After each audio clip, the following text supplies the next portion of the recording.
Good evening, ladles and jelly spoons. And welcome to the fun zone here at twitch.tv/Jeraffemy. I am the Jeraffemy Jeremy Graves. That alongside me is, of course, Felflowne, aka Claire. And welcome to the first stream of May in 2024. What the bloomin' heck is going on? Are you freaking kidding me? And also, I've got to say from the outset as well, good evening to you, Stitcher, and good evening to you, Matty. I'll be completely transparent, Matty. You setting off that sound effect from subbing, which thank you so much for, scared the utter crap out of me just now, because I was not expecting it. Making sure you're awake, Jeremy. So yes, welcome to the stream, everybody. The plan for this evening is we will be continuing our playthrough, our journey, I was about to say embarkment, but that's not a correct word or even a word. But either way, we'll be continuing. There you go. We will be continuing our story playthrough of Phoenix Wright Ace Attorney. Felf has an echo. Let me see if I could sort that. That should rectify it now. There we go. But we will be continuing episode 4. This time I'm already wired for sound. Your fault, Jeremy. Hey, I'll say I've had a week off. What can I say? I don't know how anything works. Yeah, after a week off, clearly Jeremy's computer decided you needed to hear me twice because you'd missed me. Double the Felf. Double the Felf, double the... So Jeremy introduced this to me as we will be flying by the seat of our... And I said, hearts. We'll be flying by the seat of our hearts, y'all. That's what we're going to be doing. That's what we always do every time we fly by the seat of our hearts. Pretty much, yeah. So... Yeah. Plus, if there's anyone you know whose heart is sitting down, it's me. I'm very lazy. Right. So, Jeremy, what the devil have you been up to? Because I was the reason we had a break, but I know that you'd been getting like super busy and a bit snowed under, so a break was a good choice for you too, I think. Yeah, life kind of just dictated that there needed to be a week off last week, as it were. So, yeah, it's just the way things work out, as it were. Just, I lost my train of thought. Good lord. We're that stage already, are we? I mean, what I'll say is this. In the grand scheme of things are all right. Just kind of needed to recharge the brain a bit. A bunch of things sort of happened all at once. And in terms of this week, I want to say I've done things I was planning to do. Work things I've done what I was planning to do. Oh, Felf. And apparently as well... I accidentally chewed the station there. There we go. Yep. Never mind. Folks on the drugs. She's completely off her. She's off her rocker. The hype train has begun. But yeah, hype just sort of been late. Well, so. But yeah, so just been sort of trucking along doing those things. So, in terms of games, and we've talked about this before on stream and off stream, and you folks know how excited I was about this game. Stellar Blade. I have bought this game. I played the demo. I thought, yep, I'm up for that. I'm utterly naff at parrying in it, but I really am up for the game. I have bought it. I bought a digital deluxe edition as well because I really wanted to support this game. Have I actually played this game yet, sans the demo? Of course not, because that's how it works. Have you opened the cellophane on the game? If by that you mean have I opened the download file from the PSN store? No. If there was ever a game, like I know all games come in cellophane, but if there was ever a game that's going to be shrink wrapped in cellophane, like those dodgy manga, it's going to be Stellar Blade, isn't it? Joe, honestly, if I do end up getting a physical copy of the game, because I'm very tempted to, I actually want to import... Corpse. Oh, thank you very much, Matty, there. Thank you very much. But if I do end up getting a physical copy, I'll probably import one from Japan, because I'm pretty sure it's all language and whatnot on the disc. But also, because Japanese talent agent licensing and whatnot, the Japanese voice cast is locked to Japan only. Oh my God! Exactly, right? Exactly. So we will see how that goes. There are loads of other games I want to play. It's like, look, right next to me, literally, since the day I bought the game, I've still got Super Mario Wonder just sealed, waiting to be cracked open. At some point, I'll play it. At some point, I'll play it. I think I can beat you for sealed games that I haven't played. I'm just looking for when this one came out. I've also got Tekken 8 lurking around somewhere. I've got Crisis Core, Final Fantasy 7, because I thought I'll play that before Rebirth comes out. Stupid Jeremy, of course not. I mean, you can play it before you play Rebirth, but it's now too late to play it before Rebirth. I mean, I haven't even got Rebirth yet. At this point, I'm just going to wait until it's on sale. That's fair. That's fair. My Chrome has decided to die, so if it knocks everything, clap for Crow, everybody. That was very well timed.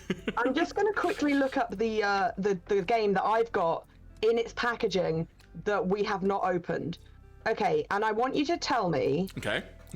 In years. Oh, how God. many years ago this game came out? How long it's been sitting in its packaging? Now, bear in mind, I'm going to have to open a calculator to work this out because I am stupid. Okay. Most people probably wouldn't need to.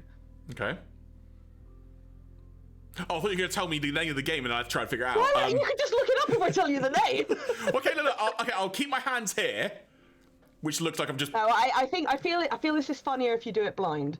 So Okay. it is a game that we purchased at the point of release, Okay. or no, I think somebody got it for us as a present while it was still current, and we just never. Not only did we never play it, we never even bloody opened it. Right? Okay, I'll tell you what. Can you give me 5 questions and you just simply can only answer yes or no? Okay, all right, let's do Let's that. do it this way. So, okay. Was it a PlayStation 3 generation game? No. Oh. Okay. Is it Stitch just had a guess in the chat there. is it a single player game? Yes. Okay. That's 2. Is it a JRPG? Yes. Okay. So JRPG not on PS3. And it's a By the single way, I player still game. haven't actually worked out the answer. I should probably put that into a calculator and work it out. Evening Moth Fox, welcome. So, Fox, give Foil a pat for me. Okay, so single player game that's a JRPG and not on the PS3 generation. Okay, then I'll ask the next obvious question.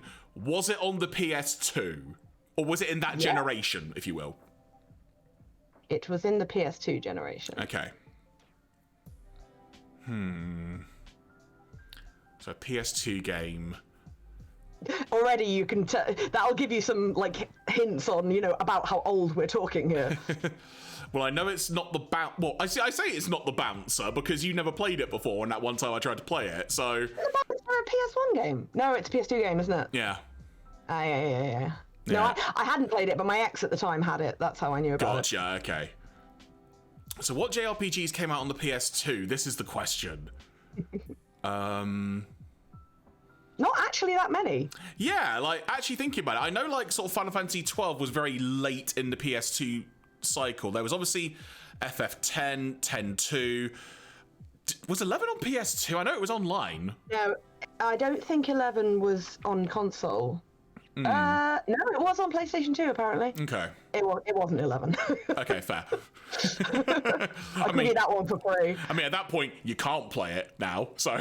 No, it's gone, yeah. It's Literally. gone forever. So, FF12 was right at the end of the life cycle, I remember that much. Was there like a Dragon Quest or a Chrono game that maybe came out? I honestly don't know. On the Is basis... this good content? Are you guys enjoying this? I don't know. Okay. I'm enjoying myself, All right. but I don't know if you guys enjoy it. Okay, so I'll say this much. So we're guessing for a year. So if we're talking PS2, if I've got my numbering what I right... asked was, how many years has it been in its packaging? Okay. I'm going to say... I see Stitcher says 24 in the chat as well. I was thinking that ballpark. I'm going to say 22 years. I was pretty close, but the actual answer is 18. Okay. We have a copy of Final Fantasy 12 that's never been opened. Pure, pristine PS2 copy of Final Fantasy 12 that we just never played it, mate. I don't know what happened. When it came out in 2006. And, Yeah, sounds about right. I just don't know what was going on right then that we just kind of didn't get a chance to do it. I mean, but at the point that came out, I want to say, like I said, the PS2 life cycle had either just about ended or the PS3. Because 13 was on the PS3. Yeah. So that was on the PS3. Yeah. And evening to you, Spirit of the Stage. Hope you're doing well. Welcome. Spirit on stage, he snuck in. I didn't see you there. Oh, he did that. Oh my God, I see. There He comes you in go. and yells. That's very on brand, actually. There we go. But yeah, it's interesting. I mean, I'm sure I've got a few games that are still sealed. You know what? I do have a sealed copy of, which at some point in time, if we ever want to do another Pokemon type thing, but go a bit more retro, this could be a fun thing if I can get it to work. I have a sealed copy of Pokemon Box, which was for the Nintendo GameCube. It was a GameCube port of Ruby and Sapphire, which you could box BOX, which I believe you could connect the Game Boy Advance link cable Try again. You could connect a cable from the Game Boy Advance to the GameCube and play the game, but also trade Pokemon back and forth from, I believe. Crikey, do you even have a GameCube? How are you gonna play that? I've definitely got a GameCube. I never had the cable for the Game Boy Advance, but yeah, I've got a copy of Pokemon Box, which is sealed, and there's part of me that's like, will that be worth anything? And of course, the American version is worth something, not the European version. Yeah, screw the UK, basically. Yeah, exactly. I mean, is it basically just a difficult way to play Ruby and Sapphire? I can't remember. Let me quickly look it up, because... It's like, would you like to play Ruby and Sapphire, but would you like to struggle even more? I just remember thinking of that Game Boy that's got, the screen and thing, and the camera, and all these add-ons on it. It's just ridiculous. So let's have a look. Pokemon Box. One of my friends did actually use that Game Boy camera to take a selfie and print it out, and it was the most retro thing ever. So, per Bulbapedia, Pokemon Box Ruby and Sapphire is a Nintendo GameCube Pokemon utility. Pokemon Box itself is not so much a game as it is a storage system for trainers' Pokemon. Well, I've been told wrong then. It was released... Pokemon Box is... You're describing a box that Pokemon go in. No, but this is Pokemon Box Ruby and Sapphire. This is how Bulbapedia has labelled it. So it was released in May 2003 in Japan and July 2004 in North America. In North America, however, it was only available via the Pokemon Center in New York and the Pokemon website. In Europe, it could be purchased in a GameCube bundle called the Pokemon Colosseum Mega Pack, which included Pokemon Colosseum, a memory card, and a Game Boy Advance link cable. Why do I own it then if I didn't have that? Maybe a friend got it for me or something, I don't remember. That's a mystery. Although it looks like, yeah, a large part of what it was giving people way more space. Like, I mean, you get with Pokemon Scarlet and Violet, I think you got something like 900 box space or something. It's whatever 36 times, I worked it out at some point, but it's like about 800 and something. But this thing to add another 1,500 into it. Oh my god! But yeah, I've never actually played Ruby and Sapphire either. So because did those get remakes at some point? It was Alpha something, and I'm sure one of them got a remakes at some point. Let me check.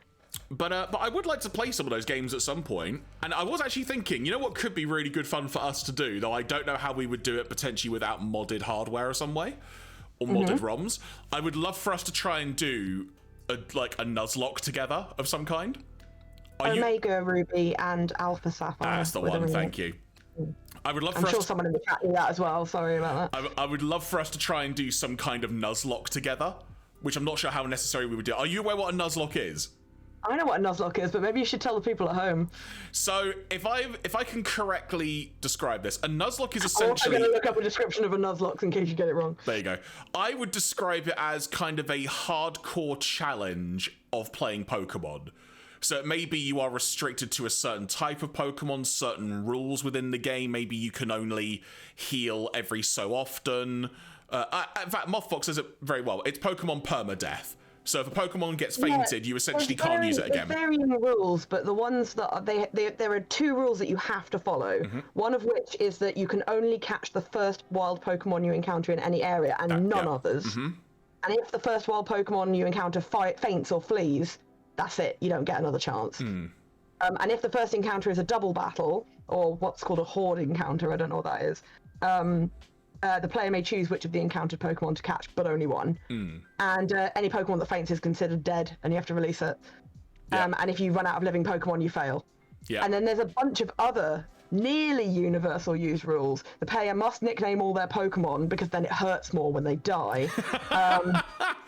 If the player is unsure whether a location is a valid new encounter or not, such as multiple levels of a cave, you can verify it looking at the Pokemon summary page to see where they were met in order to confirm whether it's a new location. That's just information on how to check something. Some players consider gift Pokemon, such as being given an Eevee in a Celadon condominium, to be a separate encounter, and therefore they don't count. They are not allowed to reset or reload the game to undo your progress. No cheating, like no using Game Shark. A full blackout, whiteout is considered to be a game over, even if there are Pokemon left in the Pokemon storage system. You're not allowed to use Pokemon traded from outside, or mystery gifts, or anything like that. A player may trade Pokemon with in-game trades, so you can do that.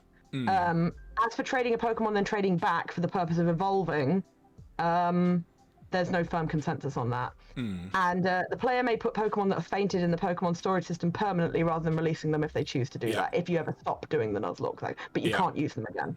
And there are way more rules if you want to. Like, you can't use held items, you can't use heal items, you only get this many Pokeballs, you're not allowed to run away, you can't use the Pokemon daycare, like all kinds of things like that. Yeah, I would like to do something like that because I think we could have a really good laugh with that. I don't know how necessary we would do it because we couldn't necessarily do it together. Laugh through the sadness. I mean, I'm sure there probably is a way of doing like a tag team version of a Nuzlocke, but in terms of trying to make it appear well on stream, I'm not sure how we would do it. I don't think anyone really wants to watch me play a Nuzlocke. The thing is, the difference is, Jeremy, I would never play a Nuzlocke because I would cry. So you can play the Nuzlocke, and it's less horrible for me. I can just you won't cry, and I will cry less. I mean, you say that. Don't forget, I've never nicknamed a Pokemon ever. Because you're a weirdo. I like to know that. No, that's not true. Literally, it seems to be literally right bang straight down the middle of people who nickname their Pokemon and people who don't. It's not like you're just as likely to find someone who doesn't do it. But I would like to do some more Pokemon things at some point, of which I'm going to mention this to you on stream. I was going to mention this to you off stream, but we didn't get that far in conversation, as it were. So, that's my fault. So towards the end of the month, folks, it is what I am. Oh, yeah. It is a double celebratory time for both of us, as it were, because both of us have birthdays come end of May, beginning of June. So I was thinking we could do some fun randomness, and I want to throw a suggestion to you of something we could do, be it as part of a stream or on a stream in total, because I've never done it, and I have a weird fascination to see what might happen if we did it. What if... You're making me sound weirder than I'm sure it is, but go on. What if, for some random reason, I bought a whole bunch of Pokemon booster card packs, and we just open them? Just open them on stream and see what we get? That sounds like fun, but I'd have to do the same. We can work this. I can probably try and work this out, but I reckon we could have a good laugh with that. This would be great, Jeremy, because you and me are both idiots, so we'll just basically get the card out and go and hold it up to chat. Like, is that good? Exactly. Is that good? Right? We get a good one? Exactly. We're just fucking dumbasses. Why would we do this to ourselves? I mean, yeah, it'd be fun, and then we'll be like, I'll be like tossing ones that are valuable away, like, sod that, you know, kind of thing. It's like just flicking it about like that. Can use it as a fan. It's like the rarest card. I can use it as a mirror because it's shiny, and the chat's like. Or I just fold it up and start eating it. Oh. Nuzlocke challenge: if you get a shiny, you have to eat it. But yeah, I think something like that could be fun. And again, I want to try and do some different randomness around that time. So there's probably potentially at least 2 or 3 streams where we could do something like that to make it tie in. So we'll see how we go. But of course, before we get to that entirely, there is still the order of business that is the Ace Attorney. Who is he? Will we ever know? He says, does it ever get confirmed which one it is? No, I'm just kidding. We shall now see if I can somehow change the category correctly. Hopefully I have. The best thing is I can watch him doing it. There you go. So, here we go. Folks, we got to Turnabout Goodbyes, day 3. We did the trial last time, which, if memory serves, because it's been a couple of weeks, we ended with some revelations happening that I don't exactly remember. But the main thing is that the old sort of guy who ran the shop, who was very forgetful, seemingly is a much more important player in the story relating to Edgeworth potentially being innocent. I mean, we know Edgeworth's innocent. It's just who the bloody hell did it. Do we, though? Do we? Do we really know? I've told you this before, Jeremy. They're always innocent. I know, but... Because Phoenix Wright is a goddamn defense attorney. I know, but for the sake of drama, you know? Yeah. Gotta get that drama curve in somehow. For the crack, yeah, obviously, for the crack. So there we go. Oh, yeah, Mothfox says that he would like a news report on last time's events. I will provide that very shortly. 1 second. I need to obviously get my... That's cool. We shall let people get prepared as we begin. Let me not walk through that I've got open. What are you talking about? A reference guide, I think you'll find. A aid memoir. But while you're looking at it, and you can sort of build together some cliff notes. So yeah, like Pokemon, opening some bunch of Pokemon cards is something I had in mind that we could do for something a bit different. Maybe trying to play some like older games that we could do together again. Kind of like, because playing Pokemon Violet was really good fun, us doing that together, but I appreciate you were kind of watching me more do the story. I didn't mind, because I'd literally just finished, like, the story, so I was still in my, like, kind of, I know everything kind of mode. I've lost a lot of that now, but, happy to do it with again. that in mind, I was going to say, I still have the DLC to do for Violet, if you fancy diving in. We could always potentially do that for a week or two. That could be fun, yeah. I mean, it won't take you that long. It's not that long. Even better. There you go. Right, so... Are we good to have my recap of last week? The official recap. Right, so we started the trial, and Von Karma was like, 3 minutes only. And Jeremy was just like, I hate this guy, which was hilarious. And then we had a very annoying testimony from the guy from the boat shop, who lied and said that he knew what the guy had said when previously he said he didn't. So we had to press him on that. Pokedex man. And Pokedex man, that's him. And then, because this court is insane, Miles was found guilty, and then Larry came in and went, hang on, wait, Ricky, reverse. And Larry was like, I want to testify. So we testified. And that was the whole almost Christmas means it wasn't Christmas moment, if you remember Jeremy. He was so confused. Yes, the meme. So confused. The meme. The meme which I was completely unaware of until that very moment. It's arguably not even funny, but it's just become funny over time, you know, like just because if a group of people decide something's funny, that's it. There's nothing you can do about it. So we've managed to work out that the murderer was definitely on the boat and Edgeworth was on the boat, but that Hammond was murdered in the shack, basically, beforehand, and he stole his coat. And we know that the boat shop caretaker is the murderer. We did actually confirm that. And then he legged it at the courtroom. So then Edgeworth pops on the stand and says, I got this letter from Hammond saying I had to come and meet him, blah, blah, blah, blah, blah. But I can't tell you what that's about. Oh, angsty. And then afterwards you're in the lobby and Edgeworth's like, it's not over yet. There's a crime I committed, a murder. And I'm like, shut up. God. Oh, edgy. Anyway. Oh, edgy poo. Anyway. Right, so there we are. We're all caught up. Hopefully that's covered everything. There we go, he says, trying to... There we are. So we should now be diving into day 3 investigation.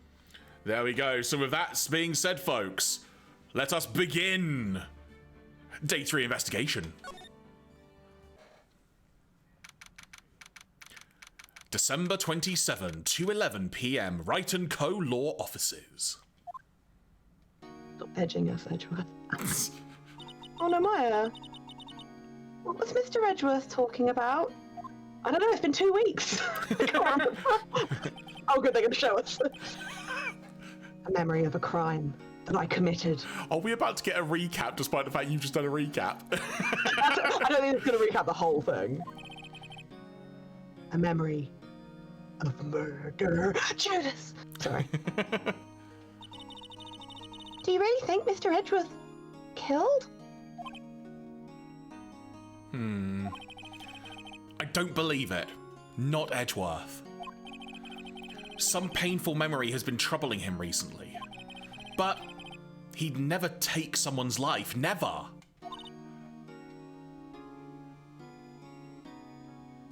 What? Did you say it? Didn't I? Did it not come through? No, it didn't, ironically. Sorry.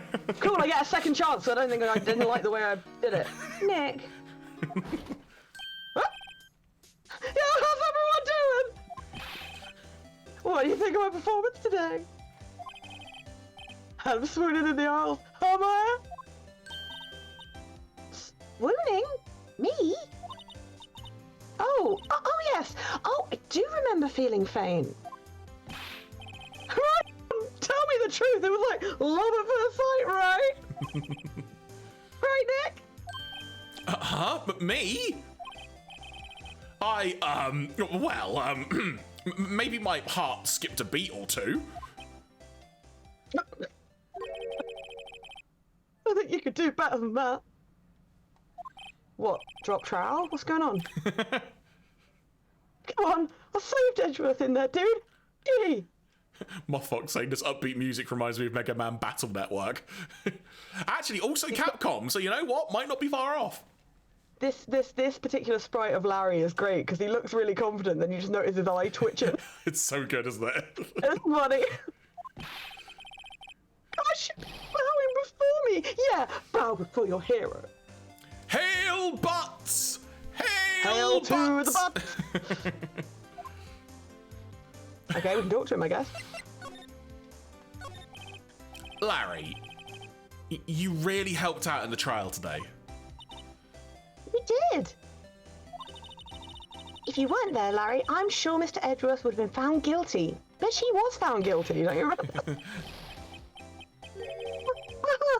But seriously, Nick. That bookshop caretaker guy is pretty suspicious.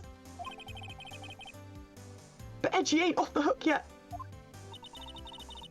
Why you just spoil the mood, Larry? Hey, I'm just a guy sitting in the audience, you know? I sleep there.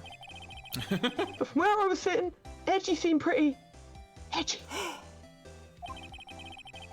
I mean, can he really know he's telling the truth about that night? Nick? I don't know. I don't know. But what I do know is... I think we're going to get backstory. I'm going to believe in you two until the end. Which two? Am I one of those two? Us two? Edgeworth and who else? You mean me, right? No, he means me, right, Nick? Yeah, you, Larry. Fuck you, Maya. Not me. Oh, why you, Larry? Huh? Oh, actually, yeah. Why me, Nick? Enough with the silent treatment. Apparently, Mothfox believes in us and in Joe Hendry. Oh, did Joe Hendry get to #1? Okay, so hang on, quick sidebar. So now look, there is a wrestler by the name of Joe Hendry who I believe is Scottish and works for the promotion Total Nonstop Action, aka TNA, based in North America. And he has a habit of doing sort of special songs to come out to his entrance to / with. And he did a song, and basically it managed to somehow get into the UK charts. And apparently, according to Matty Boo, who's just put it in the chat, ended up this week getting into #4 in downloads and #6 in the singles chart. So, I just had a look at my local news, which is STV. Okay. And they've got a headline: Scottish wrestler challenging Taylor Swift for UK #1. That is not a sentence I expected to read with my eyeballs today. Yep. Apparently, they interviewed him for STV News, and he says, I do not underestimate the power of the Swifties, but they do seem to be supportive. Oh, Matty Boo says he beat her. Did he? Sorry, I have to say I've been treated pretty well by the Swiftie community. They seem to be supportive. Taylor's on top. She can have a week off. She needs a holiday. They need to be behind that, and they're taking it in good fun. Oh, he used to work for ICW. Yep. Yeah, then I don't know if he still lives in Scotland, but either way, is very much now more in America than anything. Apparently, it just went nuts on TikTok, and he was like, well, I better fucking release it then. Yep, literally. That's awesome. So there you go, there's your wrestling moment for the day, folks. He's got a nice face. I like him. Why do you trust Mr. Edgeworth so much? I mean, he's changed recently, true. I mean, he changed into another maroon suit, so we couldn't tell the difference. But when we first met him, he was kind of a jerk, don't you think? I imagine Edgeworth's wardrobe just being, he opens the cupboard, it's just the same suit all the way down the coat rail. Yep, that's 100% what I imagine it to be. And he's got cravats that he like pulls off a roll, like a dispenser. You didn't know him back then. Back when he was wanted young. to become a defense attorney. Back when he was young. He was young and he needed the work. Back when he wanted to become a defense attorney. Wait. Was that when you two were classmates? Backstory. Yes. In grade school. AKA, I think at this point, primary school? Is grade school primary school? Yeah. I think they're meant to be 8 years old, so yeah, primary school. They saved me. Miles. And Larry. I'm gonna sneeze. Sorry, Jeremy's allergic to backstory. I kind of co-opted that joke from Sam and Max, where Max is allergic to stories. I can't take all this backstory. Oh god! And Larry, they saved me, and I'll never forget it. That's why I became a defense attorney, you know. What? What? Hey, Larry, what's he talking about? Huh? Sorry, I kind of forgot. There was me thinking we were going to find out Larry also was training at some point to be a defense attorney and decided, nah, it's all good. But attorney at law. Jeremy, is there less stuff in your room this time? Because I don't know if it's just me, but it sounds like you're in an emptier room than you've been in previous. Is anyone else getting that, or is that just me? It's not a problem. It just sounds like he's like in a bigger room, which is what brings Mike closer to mouth. Hello. Hello, Jeremy. No, not. I mean, it's a bit more open because I've moved about 4 tables out of the way, but and also for once I've kind of because it's brighter weather outside. I've not got like the curtains drawn as much. Yeah, I've got like this is natural daylight. Yeah. What the hell? Yeah, weird. Anyway, Okay, Nick, out with it. I'm going to hear this story today, and that's final. Okay. It's kind of a long story, so hang in there. Grab your drinks, folks. It was the very end of 3rd grade. Year 3, possibly year 4. Yeah, it's probably closer to year 2 or 4, I don't know. I was on trial. A class trial. What's this, Danganronpa? Sorry. No, it's your line. Oh, sorry. A class trial? Middle class versus upper class. You remember Larry? Spring? End of 3rd grade? A kid in our class got his lunch money stolen. Heard this before. Lunch money? What's money? Ask... What? Those two sentences do not make sense together, but fair. okay. All right. Our school was really small. Every month, kids would bring in an envelope with money for lunch from home. Ah, I see. Anyway, this kid's envelope disappeared with $38 still inside. That was one meal. It's very expensive. Oh yeah, now that you mention it, I don't remember that. I can see why you'd forget, though. You were out of school that day. Anyway, Robin. the envelope had been stolen during PE class. I was coming down with a cold, so I skipped PE that day. That excuse would not have flown at my school, I tell you. I was the only one not in class. So, they thought you did it? Yeah. The kids in class said I should be put on trial. Well, actually, they said I should be murdered, but the teacher walked it back to a trial. Trial? What's a trial? Maya, we were literally just in one. Please keep up. Yeah, the teacher was like, look, kids, you need Kids, to... I know you want to murder. I know every child wishes to murder, but no, stop it. So the next day, we held a trial. We held a classroom trial with me as the defendant. Mothfox says this is a 3-star restaurant. Oh, look at baby Phoenix. I didn't do it. Guilty. Guilty. It was you. Give the money back. You're such a meanie. No one play with him. But you did it. me the truth. Tell us the truth. We're not going to play with you anymore. Yeah, no borrowing my relay. You should be allowed to relay race on the library committee. Give me back my 50 cents. I loaned you. Hey, did you rob that bank the other day? Thank God I was running out of breath. Okay. Shank him! Okay. Now... No, wait, I can't do that voice. That's someone else. Now, Phoenix, you know you shouldn't steal people's money. It's not right. Perfect. I think I was going to try and channel, like, one of the other characters. Like, I may have channeled Cassiopeia. Let's put it that way. Oh, no, sorry. I was sorry, Cassiopeia. sorry. Cabanela. Sorry. Oh, God. Yeah, don't do that. I don't think I've used the West Country one this time yet, so... Okay, she only gets, like, one line, so that's it. In the end, even the teacher thought I'd done it. She checked out, so... Go over and apologise, Phoenix. What is on his t-shirt? Hmm. What is that? It looks like kind of a cursed... It's like faces? I feel like it's faces or something. I don't know. I don't know either. Interesting. Anyway, sorry, go on. I didn't know what was happening. I was so sad. I couldn't stop crying. Was it a class trial or was it a class beratement? Everyone was staring at me like I'd done it. I tried to apologise. I went to where the boy whose money had been stolen was sitting. That's when it happened. He shot me. He shouldn't have to apologise.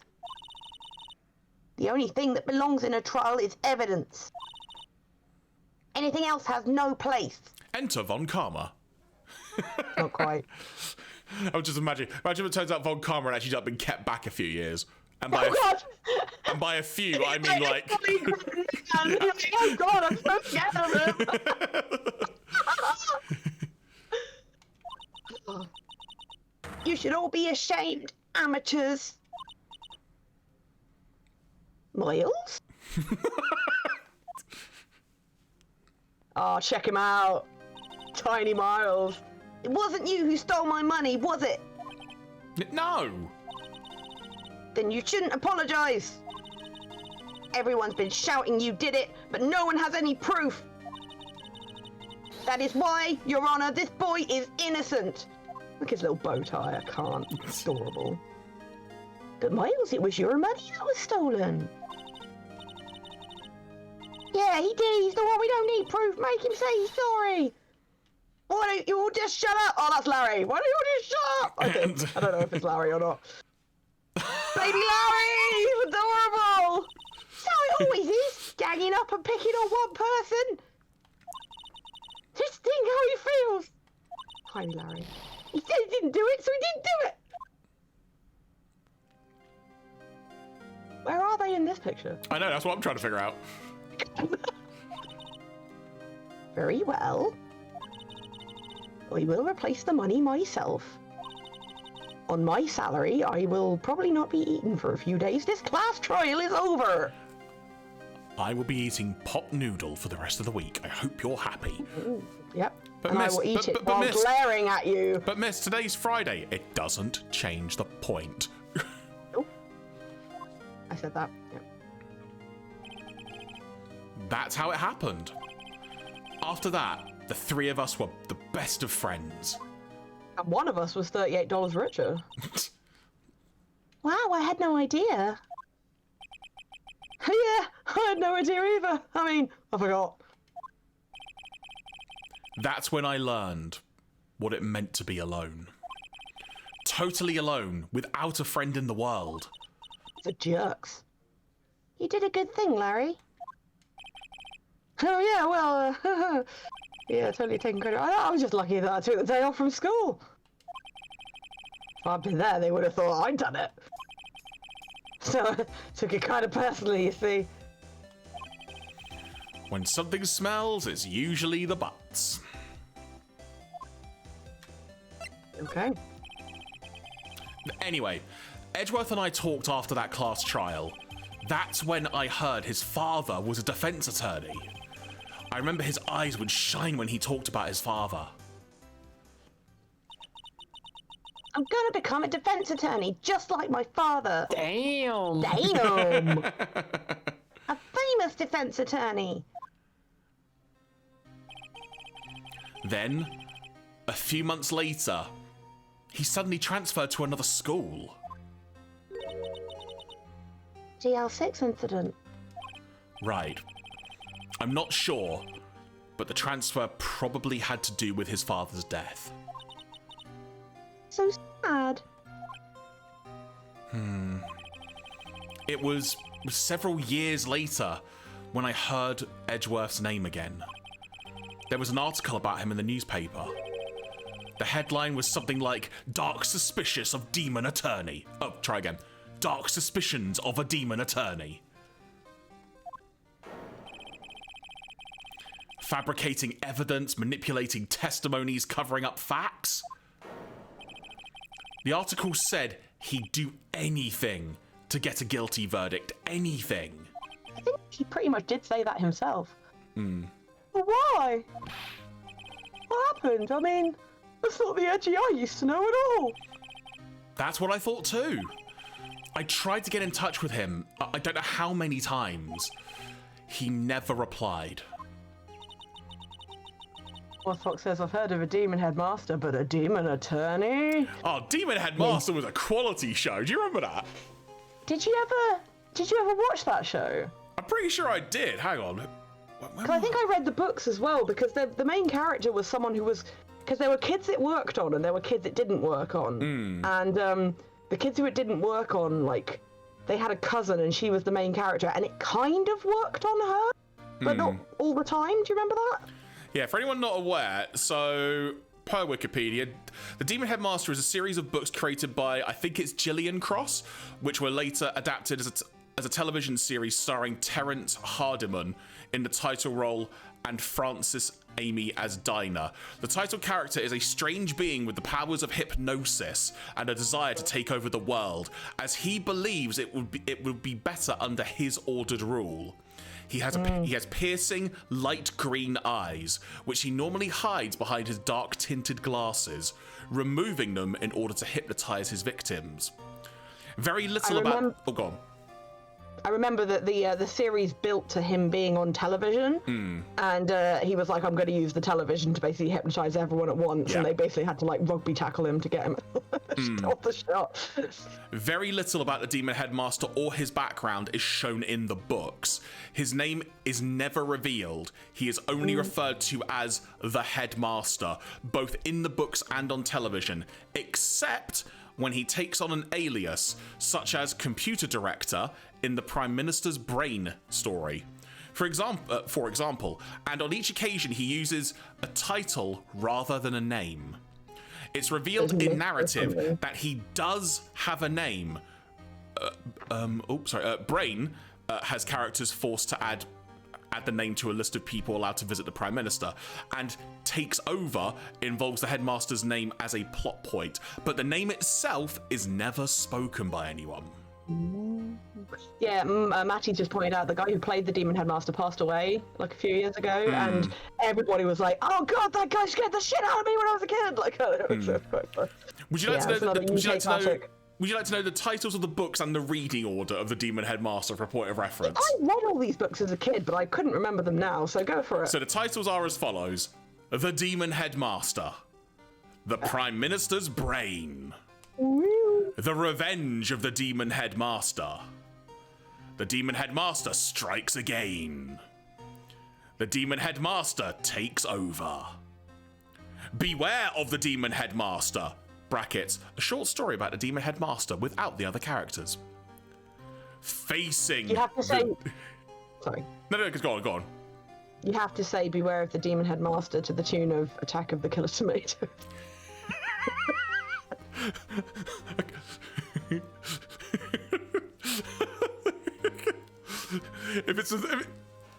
What's the theme song of that again? I've got one in my head. I don't know if it's the correct one. It's Beware of the Demon Headmaster. It was that. Okay, right, yeah. Beware of the Demon Headmaster. What the fuck was that show about? I mean, I know what it was about. It was in the title, but... Yeah. Facing the Demon Headmaster. Then the final two stories, Total Control and Mortal Danger. The last two sound like, you know, the one where it goes off the rails into like a gritty, like, where they're all teenagers and they're physically trying to have to like fight this guy. Anyway. Oh my god, the TV show was adapted in 1996. Yeah, that's right. It would have been peak viewing for you and me because we'd have been about 11 at the time. Yeah. Oh, that's brought back So some memories. I remember getting the books from the library, if you can believe it. Yep. That's brought back. Apologies for the derailment there, folks, but I wanted to talk about that. That was good fun. So, from the Demon Headmaster, we now continue with the story. Did you read the slide? He didn't want to see his old friends. Cool. I couldn't just drop it, though. I wanted to meet him, to learn why he had become who he became. That's really when I decided. Matty says he was 16.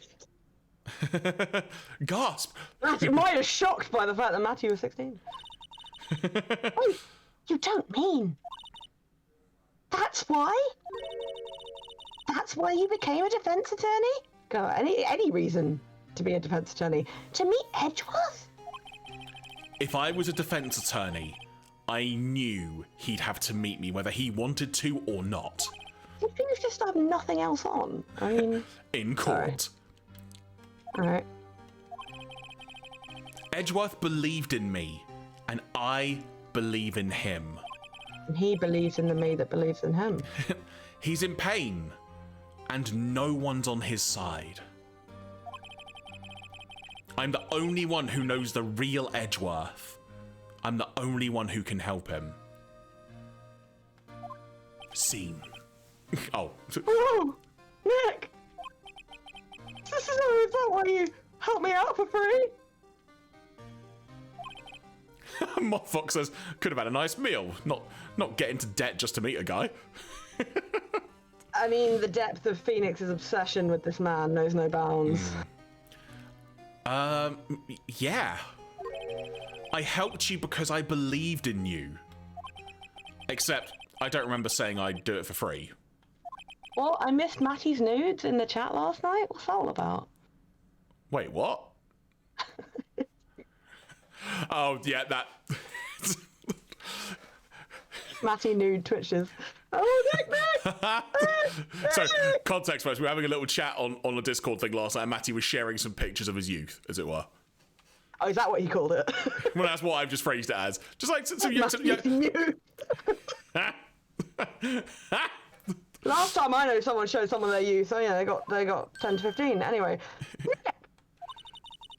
We have to save Mr. Edgeworth. If it's the last thing we do, okay, I don't want to think about why it might be the last thing we do, but let's continue. Right. It very well may be. What? What? Okay. First, there's that rental boat shop caretaker. Let's kill him. We need to find out who or what he is. Is he a robot? Is he an alien?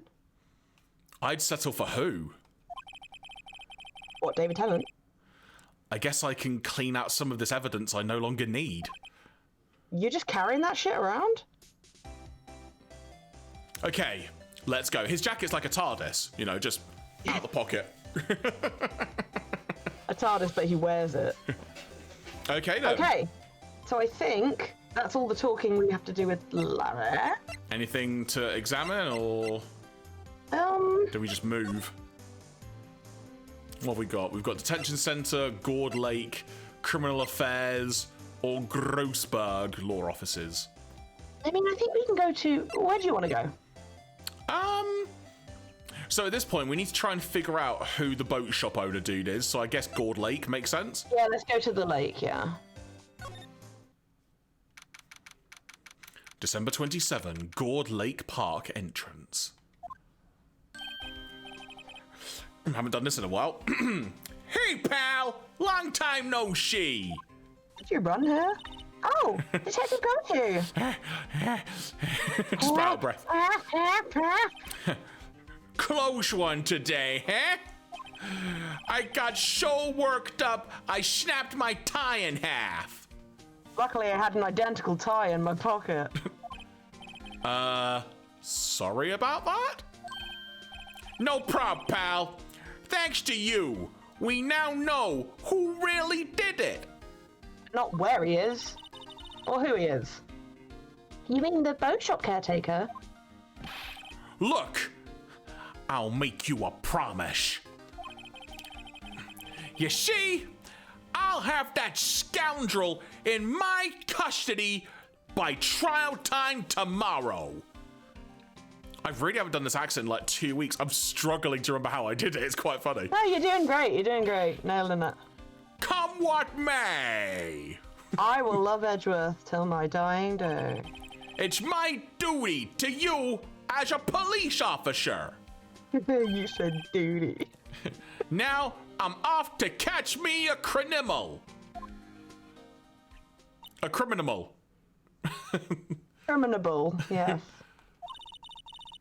Detective Gumshoe sure is active today. Oh, Genki does. Oh, one other thing.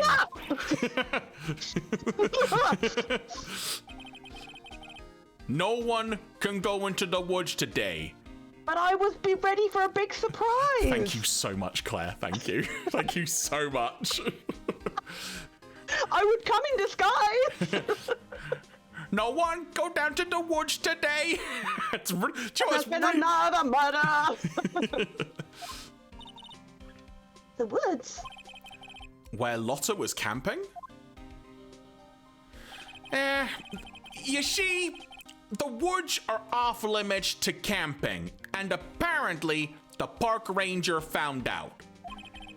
He got pretty mad. No one can go in for a while. I guess Lotta's in a lot of trouble.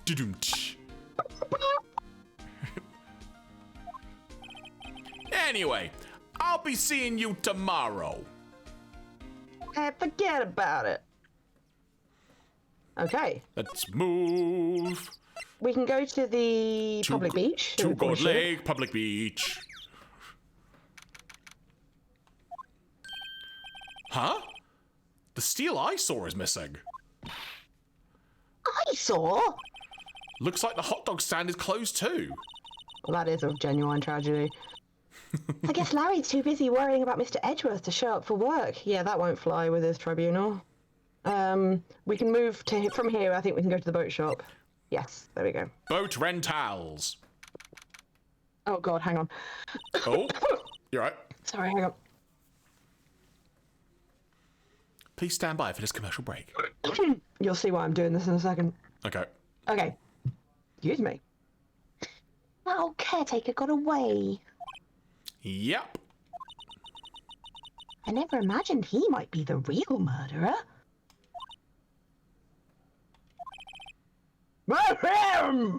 Oh, God. I'd know that clearing of the throat anywhere. Oh, hello! What might you be doing here? Claire's throat thanks you for your appearance. I just have to put everything I have into this voice. So the funny part is, you now managed. It keeps cutting out. I don't. Oh. You're hitting peak Discord doesn't like it volume. Okay, I'll try and make it quieter. For a walk. The days of my youth, like the scent of fresh lemon. You see? Perfect. Shit, he said that before, didn't he? Think so, yeah. Mr. Grossberg. How unexpected. This is no time for idle reminiscing. Mr. Edgeworth's trial ends tomorrow. Well, that is true, yes. But from what I saw of today's trial, Edgeworth should be fine, right? Well, I'm not so sure about that. Oh, what do you mean by that? Well, I'm not sure. If you find anything out, come by my office at once, or sooner. I may be able to offer you some assistance. Thanks. Bye. Okay.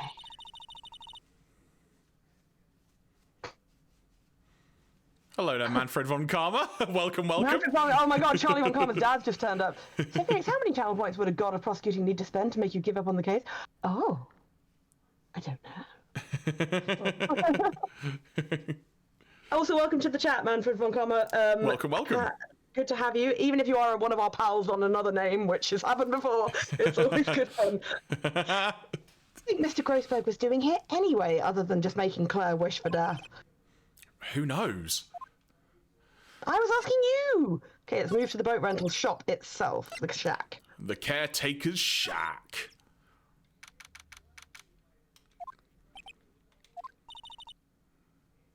Oh, hello, welcome then. Welcome for realsies.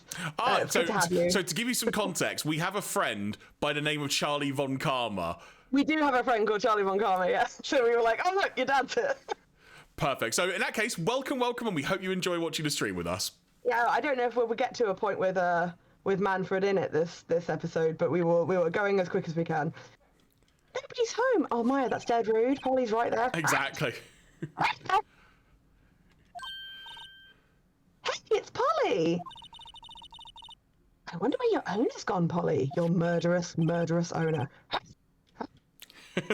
You've hit peak volume again, good job. I know, I'm watching my green bar now to try and make sure that I can be heard. I can't believe he'd run off and leave this poor parrot to fend for herself. I mean, he murdered a guy, Maya. Are we really gonna... Hello! Hello! Perfect. I can't squawk. It doesn't like my squawking. No, that was perfect that time. And good evening, Charlie. God, Charlie, you turned up, man. Fucking brilliant. Charlie, your dad's here. Oh, perfect timing. Perfect. Oh. We have a new chatter called Manfred Von Karma, Charlie, just to clarify. I believe in Joe Henry and Phoenix Wright, says Matty Boo. Strange coincidence this is. Hello, father, says Charlie. It doesn't look like he used his kitchen much. You're right. I guess the whole pasta restaurant thing was a lie. Really? You guess? What? You thought he was telling the truth? Phoenix, yet again, is the voice of the audience. I guess we need to try and get in this safe. Yeah, have a look. That reminds me, Nick. Polly here knows the number to the safe, right? Yeah, that's right. Can you remember what the number is to the safe, Jeremy? You wrote it down. Sure I did. You wrote it down. Can you not remember what it was? Of course I do. It's 2812 or 1228. I think it was I think it was 1228. Have you actually found the bit of paper? Maybe. I was about to say it's American dates, so it will be 1228, won't it? Polly, what's the number to the safe? Oh, for crying out loud. 1228! After all that effort went to writing it down and just finding it. I know she tells you again. It's all good. Let's open it, Nick. Come on. I want to cry. I'm sure there isn't any money in there. There might be snacks. Aww. But hey. He keeps it locked, right? So there must be something of value in there. God, you're such a criminal, Maya. I'm not so sure. It might be toenail clippings because he's a weirdo. Yeah. Okay, Nick. Okay, Nick. Let's see what's in there. I guess there might be a clue or two. The only thing in here is a letter. Is it a C for cranberry? Oh, boring. There's no name or signature on this thing. Oh, hi, Cliff. How are you doing, buddy? Hey, Cliff. Hope you're doing well. Welcome. It's handwritten in very precise, clear letters. Charlie says. Get your revenge on Miles Edgeworth. This is like, never forget to not remember the DL6 case. It's like, must remember to get revenge on Miles Edgeworth. Edgeworth? What? Our Edgeworth? The guy we know? Why would Edgeworth's name be on here? Oh shit, I don't know. How should I know? I'm going to read the whole thing. Get your revenge on Miles Edgeworth. Hey, Nightbot. It also says, this is your last chance. Now is the time to get revenge on the two men who ruined your life. The two men? The rest of the letter goes on to describe the murder plot in detail, which we're clearly not going to read right now because that would take up too much time. And also, would you give away all this? Oh, how to kill... Okay, right, sorry. How to kill Robert Hammond and frame Edgeworth. Calling Edgeworth out to the lake, getting on the boat, firing twice. This is exactly what I figured out today in court. Wow, imagine if we'd gone and opened the safe the other day, then we'd have saved a whole bunch of time. It's all here, in perfect detail. Does it say who did it? Because that would really wrap this up. Signed. Signed, Da Murderer. What do you think it means, Nick? Can you read, Maya? I don't know. But it looks like these are instructions for that caretaker. Do a murder. When he killed Robert Hammond and called out Edgeworth, he was following instructions. Who could have written that letter? Charlie Von Karma's like, I'll be in your stream later. We're getting a bit spicy in chat. And what does it mean to get revenge on Miles Edgeworth? Have you seen what's happened to him, Maya? Have you been in court any of these days? Look, I don't know, okay? But one thing's for certain. This letter is an amazing clue. Clue? Letter from the safe added to the court record. Get your revenge on Miles Edgeworth. The note details the murder and setup. It's like a diary. It's like Auntie Maggie's birthday. Haircut. Get revenge on Miles Edgeworth. Okay, I think that's all we can do. Anything in the bin? Manfred's like, I think Edgeworth wrote that letter and shot the guy. I feel Manfred may be trying to throw us off the scent there, Jeremy. What's wrong? Huh? Oh, never mind. What? Tell me. Just, when I saw the TV, I remembered. They're showing a Pink Princess special this week.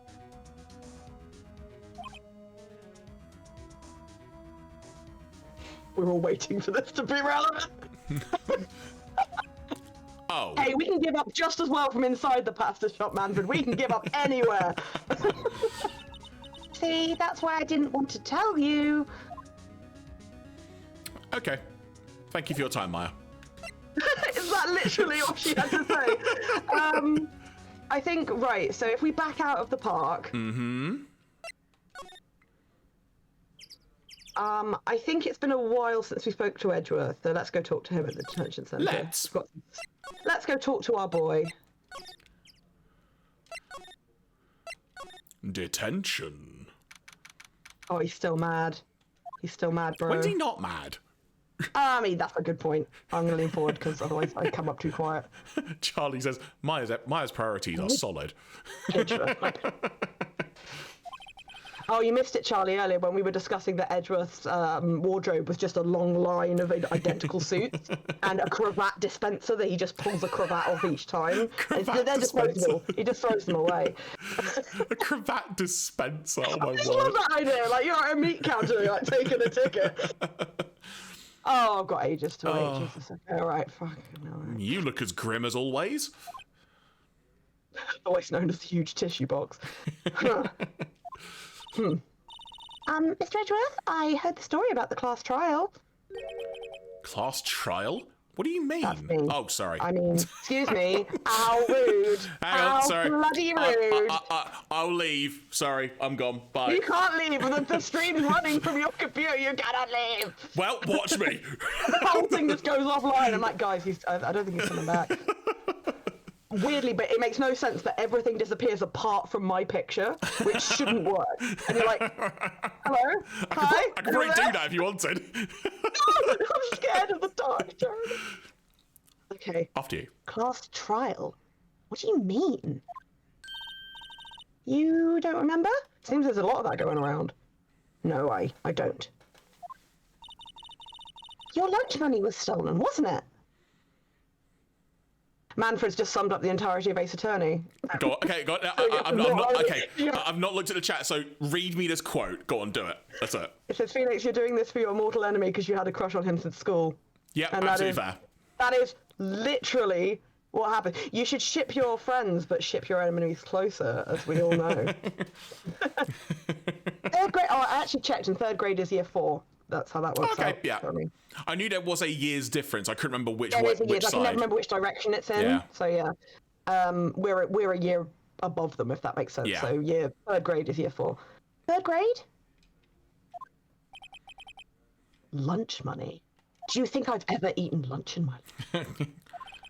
I only have... It's going to take all my prosecution power to defeat this gay agenda. Now, this gay agenda has been notarized. It's been finalized.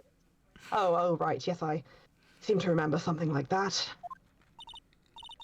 Nick, I think you're the only one who really remembers. Are we sure it happened, Nick? Did you imagine? Was this a dream you had where Miles rescued you? Well, it probably only really mattered to me anyway. Mr. Edgeworth, didn't you know? That trial was the reason Nick became a defense attorney. Oh yeah, just throw him under the bus, Mile, why not? Edge was like, wow, I didn't think I could think you were more pathetic, but apparently I can. just leave it on the screen. Yeah, just literally this, only him blinking every minute. So like, oh shit. Ridiculous. Gee, thanks. Sorry, I can't with these two. I love the fact he's just like, you're an idiot, Phoenix, right? That being said, I love you very much. He'll say something and then say the most romantic shit ever accidentally. That does sound like the kind of thing you do. What, steal money? Rude. Oh, it's the harpsichord of emotion.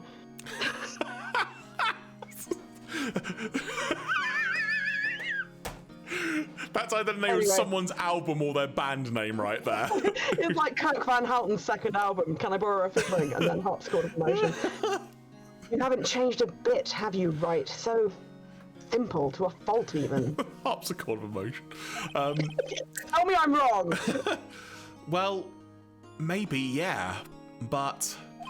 Hairstyle certainly hasn't changed. I think you changed too much, Edgeworth. Do you think his underarm hair does what his hair on his head does? Like, kind of like... What, curl? What, like a jet engine. What, curtains? No, not Miles, Phoenix. Oh, okay. Probably. Just imagining a little pair of curtains on his wang now, that's really upsetting. Thanks, Jeremy. That's going to be in my head forever. The 90s boy band wang. Phoenix, I can't believe you're so fucking stupid, breaks through the glass to make out with it. That's quite about, like, I'm attracted to stupid people, and someone's like, oh my god, you're so fucking dumb, get over here, and take your clothes off. Perhaps. Why prosecute? Hey, Edgeworth, why did you become a prosecutor anyway? It's a steady job. You used to look up to your dad. You said you wanted to be a defense attorney, right? Really twist that knife, Phoenix. Get it in there. I couldn't let myself deny reality like you. Okay. I think I'll try denying reality. Well, what do you mean? My father was taken from me, and you want me to defend criminals? I mean, you could be defending innocent people. I think you've missed the point here. I'm sorry, right, but I'm not that good of a person. One suspect was apprehended in your father's murder, right? I said that weirdly, sorry. Yes, the man trapped in the elevator with my father. His name was Yanni Yogi, which we have heard before because we did a whole long joke on this and picnic baskets. Oh my god! If Manfred's like, what if he swapped a prosecutor so he would meet Phoenix in court? Fulfilling prophecy, it's recursive! A Mobius strip of gay! Oh my god. Now I want to draw a Mobius strip where one side is like maroon and the other side is blue. He had to be the shooter any way you look at it. No, I haven't. I'm 2 episodes behind Charlie because we were away at the weekend and Keith is like, he likes to watch these things at home. So when I was like, the episode title was like, he wants to see him naked? And I was like, Keith was like, that's great, we'll watch that when we get home. I'm like, we're not home for ages. We're home now. Yet he was found innocent. That defense attorney got him off the hook. So many fishing metaphors. That's the guy whose face looks like it's mirrored. Look at it. It looks like if the mirror moves slightly, it would just get wider and thinner and wider and thinner. That would be Robert Hammond. Yes, it would. Are we getting more flashback? What's happening? Oh, yeah, we are. Oh, we're going back. Wait, is this the same? This is about the same time as the class trial, maybe just after. On that day, 15 years ago. First impact! No, I'm just kidding. Second impact. Sorry, I'm a bad weeb. The 3 of us were trapped in that elevator for 5 hours. When we were rescued, we all suffered oxygen deprivation. Do you know if you do it to mice, it makes them super horny? Did I say that out loud? I had lost all memory of the murder. Oh god, last time we did this, it was just constant Top Gear jokes only. I was like, that's a shame, because he was my favourite one from Top Gear, and Jeremy was like, I swear to god if you don't stop making fucking Top Gear jokes. Yeah, that's true, Charlie, like the absolute phoned in photographs for the win profile pic. You lost your memory? Who are you? Even now, I can't recall what happened in that elevator. I dreamt of horny mice. That was the crux of Yogi's attorney's argument in court. Yogi's attorney's argument. He claimed Yanni Yogi had been not of sound mind due to the oxygen deprivation. Excuse me. Oh yeah, sorry, victim, that's true.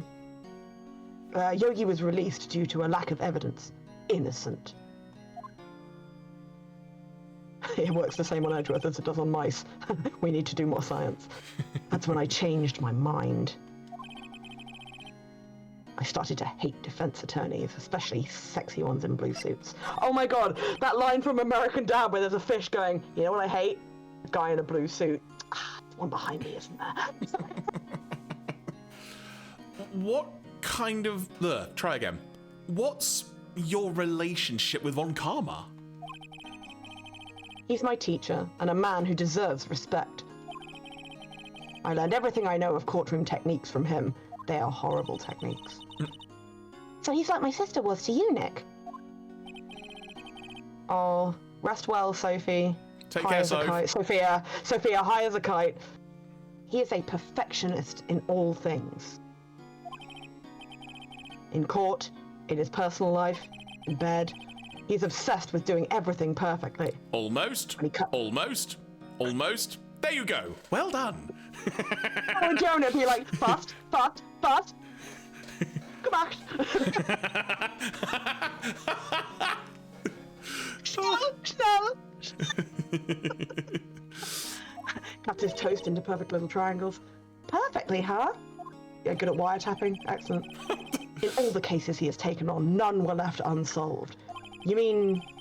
I don't believe you, but okay. Not one suspect was declared innocent, ever. Oh, I love to be a streak breaker. Combo breaker!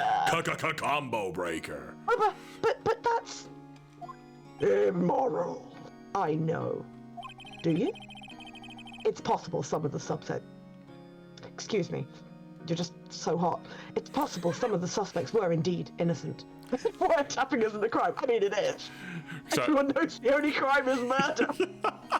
Unless you murder someone by bashing them on the head with a wiretap. It's like, I don't think I know what a wiretap is. Why? Because the murder weapon was a tap made out of wire. Oh, it's like an art piece. It's bloody weird. But it looks like a clock, but it's actually empty. Oh my god. However, it is impossible for us to accurately determine that in every case. Wow, if only, like, that was the police's job or something. All Von Karma does is his job, to find the suspect guilty perfectly. In any case, it's nigh well impossible to find a weakness in him. Should a weakness appear, he would do everything in his power to make it go away. What, even murder? Edgeworth? Why are you about to turn Super Saiyan? That's what it looks like in this pose.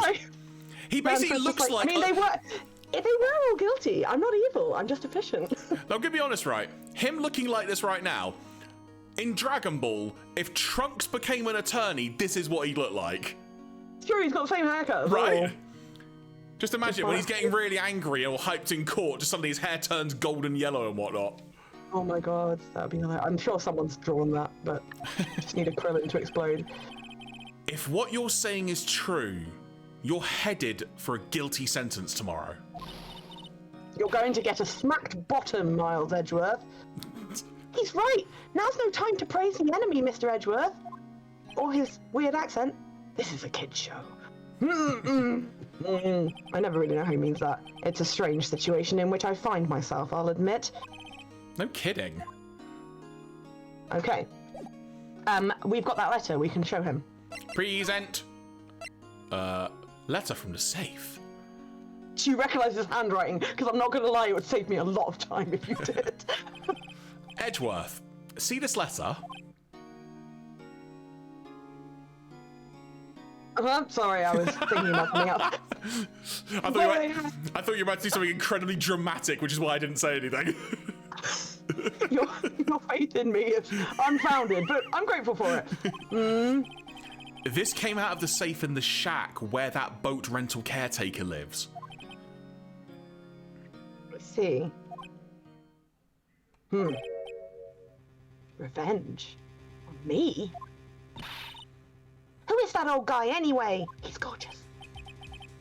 I don't know. Could he be an innocent defendant you got declared guilty or something? Nice, right? But I don't remember that old man. Keith's dad. I mean, it is! I don't think he has any kids. I think they're both made up. Revenge? Revenge! It's funny, it's spelled just like the word revenge. So he was following this letter then. Which means there was someone else behind it, a third person. Now is the time to get revenge on the two men who ruined your life, said the voice of the letter. Two men, meaning myself and Robert Hammond. It also says, this is your last chance. Maya, how are you doing that with your voice? Last chance? Wait, maybe he's talking about the statute of limitations on the DL6 incident. Can I just point out that Charlie's made a point that he wants revenge on himself because he's a masochist.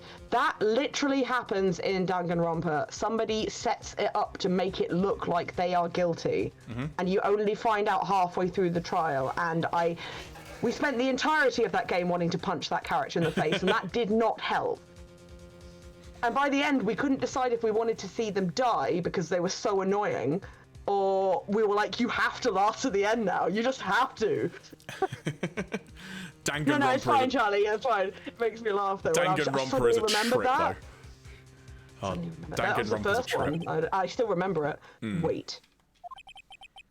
Wait. That old man. Gasp. Well, what is it? Do you know who he is? Yogi. Could he be Yogi? Yummy Yogi, he's come to duel. Yogi Bear! Oh, boo-boo! I'm gonna find this guy guilty! It's time to duel! You killed my boob! Anyway, now you're gonna pay! Yogi? No, I said Yugi. Have you noticed the thing about the safe combination, by the way? What, 1226?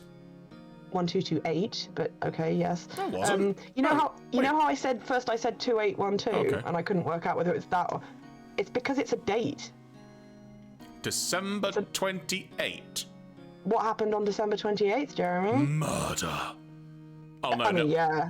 I mean, obviously. I mean, lots of things happened, you know.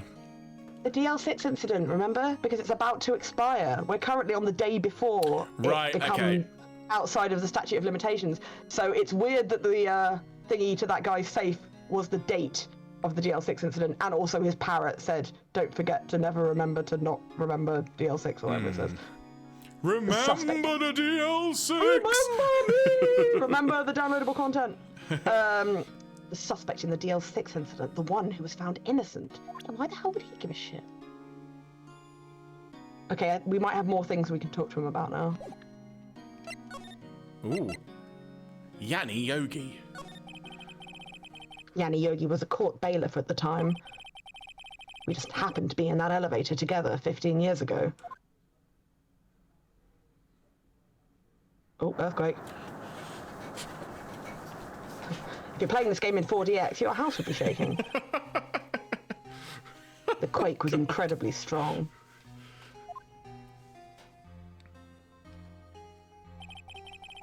Before I knew it, everything was dark. We were there for so long, it felt like forever.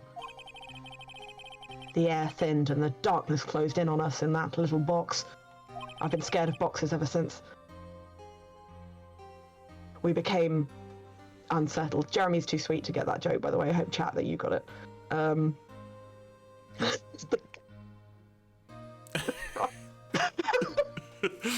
Sorry, I am reading the chat. I'm just like, I can't get too derailed, but I'm dying at what's being said of that. We became unsettled, horny, weird. Yeah, Yanni Yogi's doing great there. He's really dealing with. Is that Yanni's voice? So You can do it. Yeah, you do it, but it's like a slightly younger version of what you were doing before. So, hang on, just to clarify. It was a now. London voice. It was a London voice. I was going to say, so is this still Pokedex, or is it something different now? If this guy is the guy from the boat shop, which spoiler he is. I'm not playing now. I'm done. Hang on. Bye. Spoiler! Utter spoiler! They've already said it. They've already said it. I know. Anyway. All right. So. Although Charlie's just said, I love that the earthquake trauma is reduced to a meme. That being said, he does fall to the ground when that happens, and you just leave him in the detention center. It's hilarious. All right. So go on then. That will be you saying that. Edgeworth, the edgy Pokemon. Oh no! Help! I can't breathe. I love that he still talks like that. Oh, that'll be Gregory. Quiet! I said quiet! You're not making it any easier. I love that Edgeworth's dad is like an old school, like hard-boiled detective. Oh, that's I think that's. I want to get out. Help! Get us out! Don't shout. You'll just use up more oxygen. Claire was also there. That's all I remember. Someone probably used up all the oxygen after that. When I came to, I was in a hospital bed staring up at the ceiling. You ever seen Evangelion? It's a bit like that. Only not like that bit. You know the bit I mean. It wasn't like that. In court, Yanni Yogi's mental condition was called into question. They claimed the oxygen deprivation and stress had caused temporary insanity. In the end, the claim passed the court and Yanni Yogi was found innocent. Woohoo! Okay, boo-boo. I'm not much of a reader type. Ah, but isn't that strange? Yes, it is. I mean, this letter tells him to get revenge on Edgeworth. Didn't know that you can't die unless you're murdered. Well. Oh, hey! Someone mentioned Evangelion and James turns up. Hi! Welcome. Edgeworth Evangelion. Why would he want to take revenge on you? I'm trying to do a parody of like Neon Genesis Evangelion, but somehow with Miles Edgeworth in there. Yeah, my attempt was weak, I'll be honest with you. Mylon Genesis. Mylon Genesis, stop it, I don't like it. I like it! I like it. Right. Yeah? What? There's something that's been troubling me these last few days. Go on. I can't. The fact we both did that simultaneously, freaking great. Absolutely great. I didn't know whether or not I should tell you. As I lean forward in my squeaky chair. You mean the nightmare?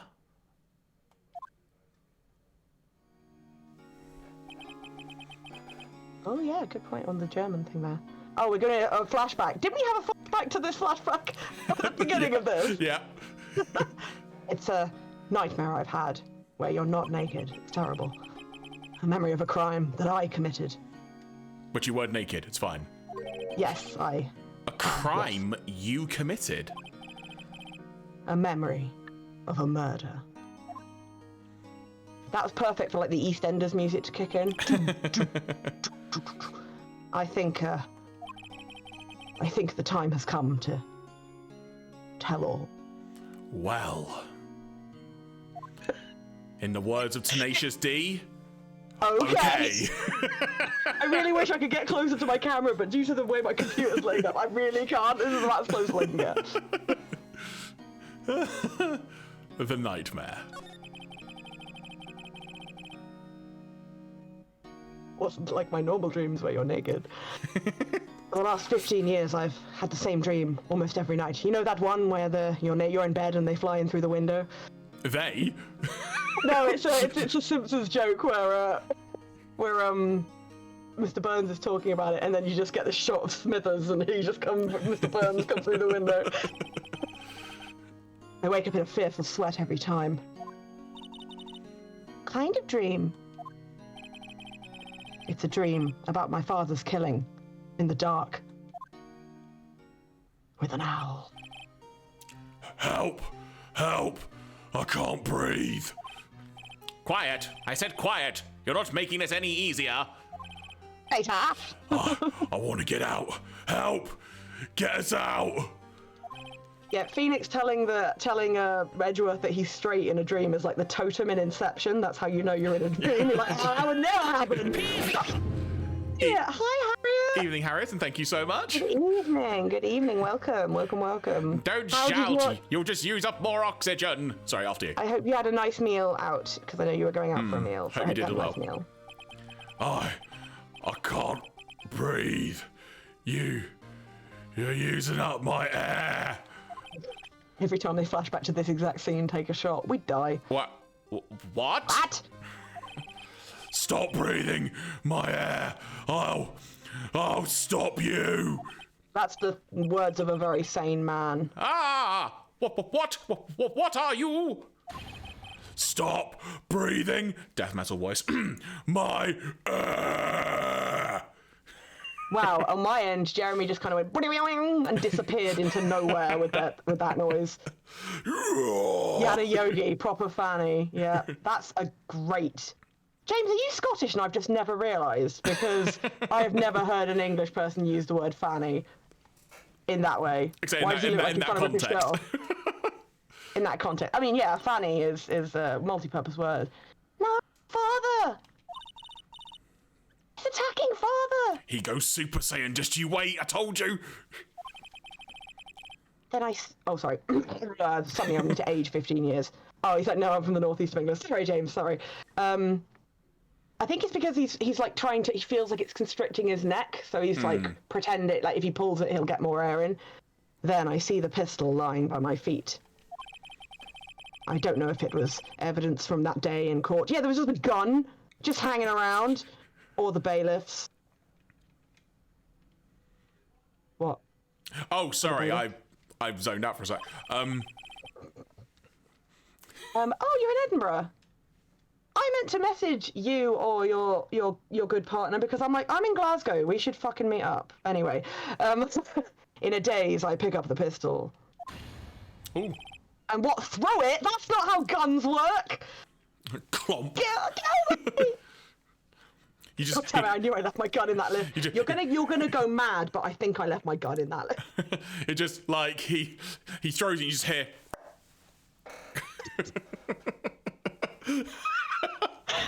I mean, it would make sense because he's also frightened of elevators.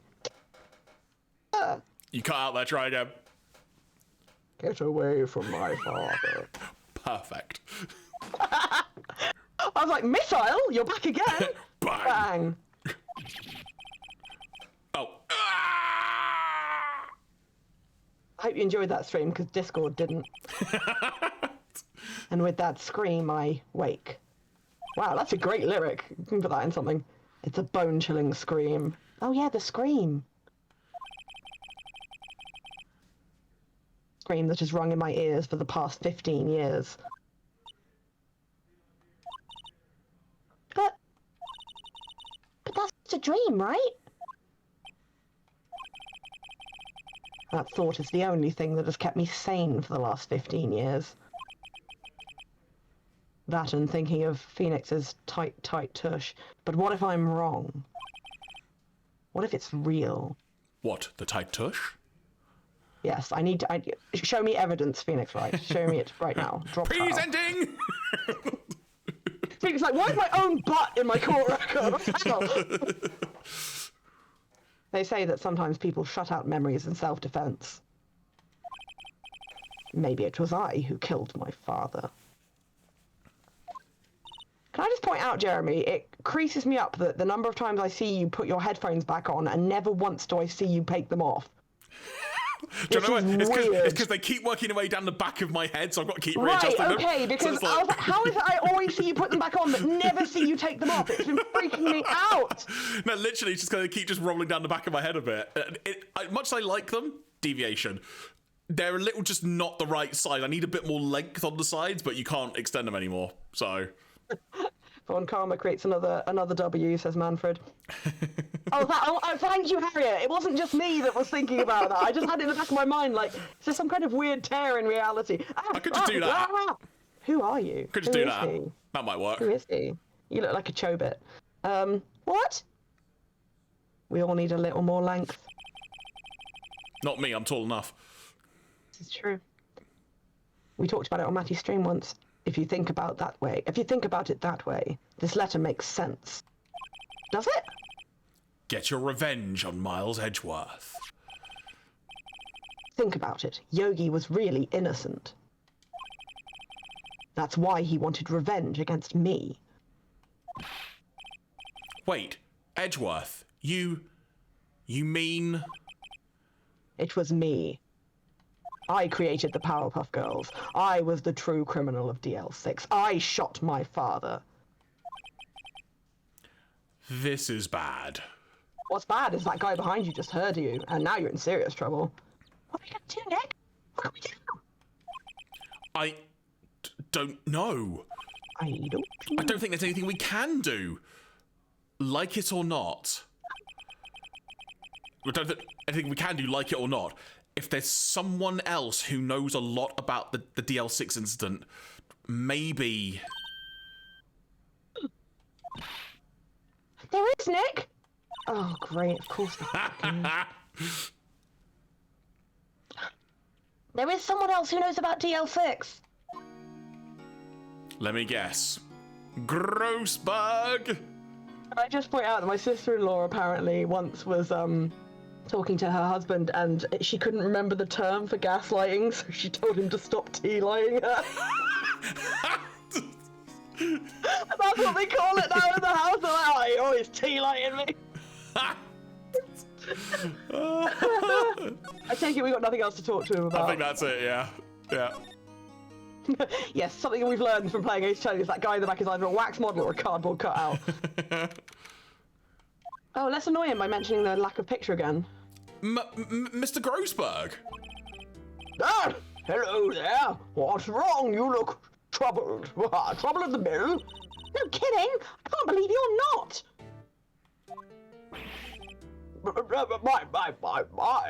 My.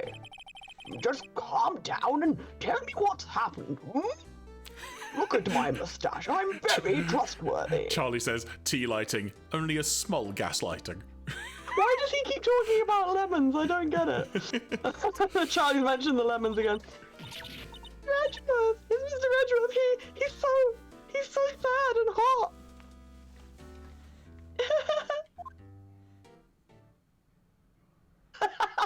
Yeah, the painting's got to have ended up somewhere else, hasn't it? I see. Can I just point out as well, that bear catching the fish model turns up all over the place, and I don't know if that is part of the story or whatever, but it turns up in Ace Attorney 2 as well, just in a completely random place. I don't know why. Clearly a popular statue. Huh? Clearly a popular statue. Could be. And I was like, oh, you like my statue? And it just says on the bottom, like, made in China. It's actually a clock. You're like, shut up about that statue that's a clock. Edward Brepney shot his own father. It's only a dream. Only a dream. I wonder. What? If that's the case, then why do you two look so troubled, hmm? Well... Also consider this. Yogi quite certainly holds a deep grudge against Miles Edgeworth. Yeah, Charlie's pointing out, if that's a globe, that's like, there's no seas in this world. Oh yeah, I mean, honestly, given what we've seen in this game, it doesn't surprise me. I mean, there must be seas, because I'm pretty sure a killer whale turns up at some point, and they must live in the ocean, so what the fuck? Find out if we get to those games, I guess. Did I say this line? Yes. Okay, we'll just say why I not do did. it again anyway, just to be sure. Okay. Yogi quite certainly holds a deep grudge against Miles Edgeworth. So deep, he'd want to frame him for murder. This leads me to surmise that Miss Edgeworth's dream was not a dream. It was real. Real. As you imagined. Miles Edgeworth drew the pistol to save his father. The pistol fired, and the deed was done.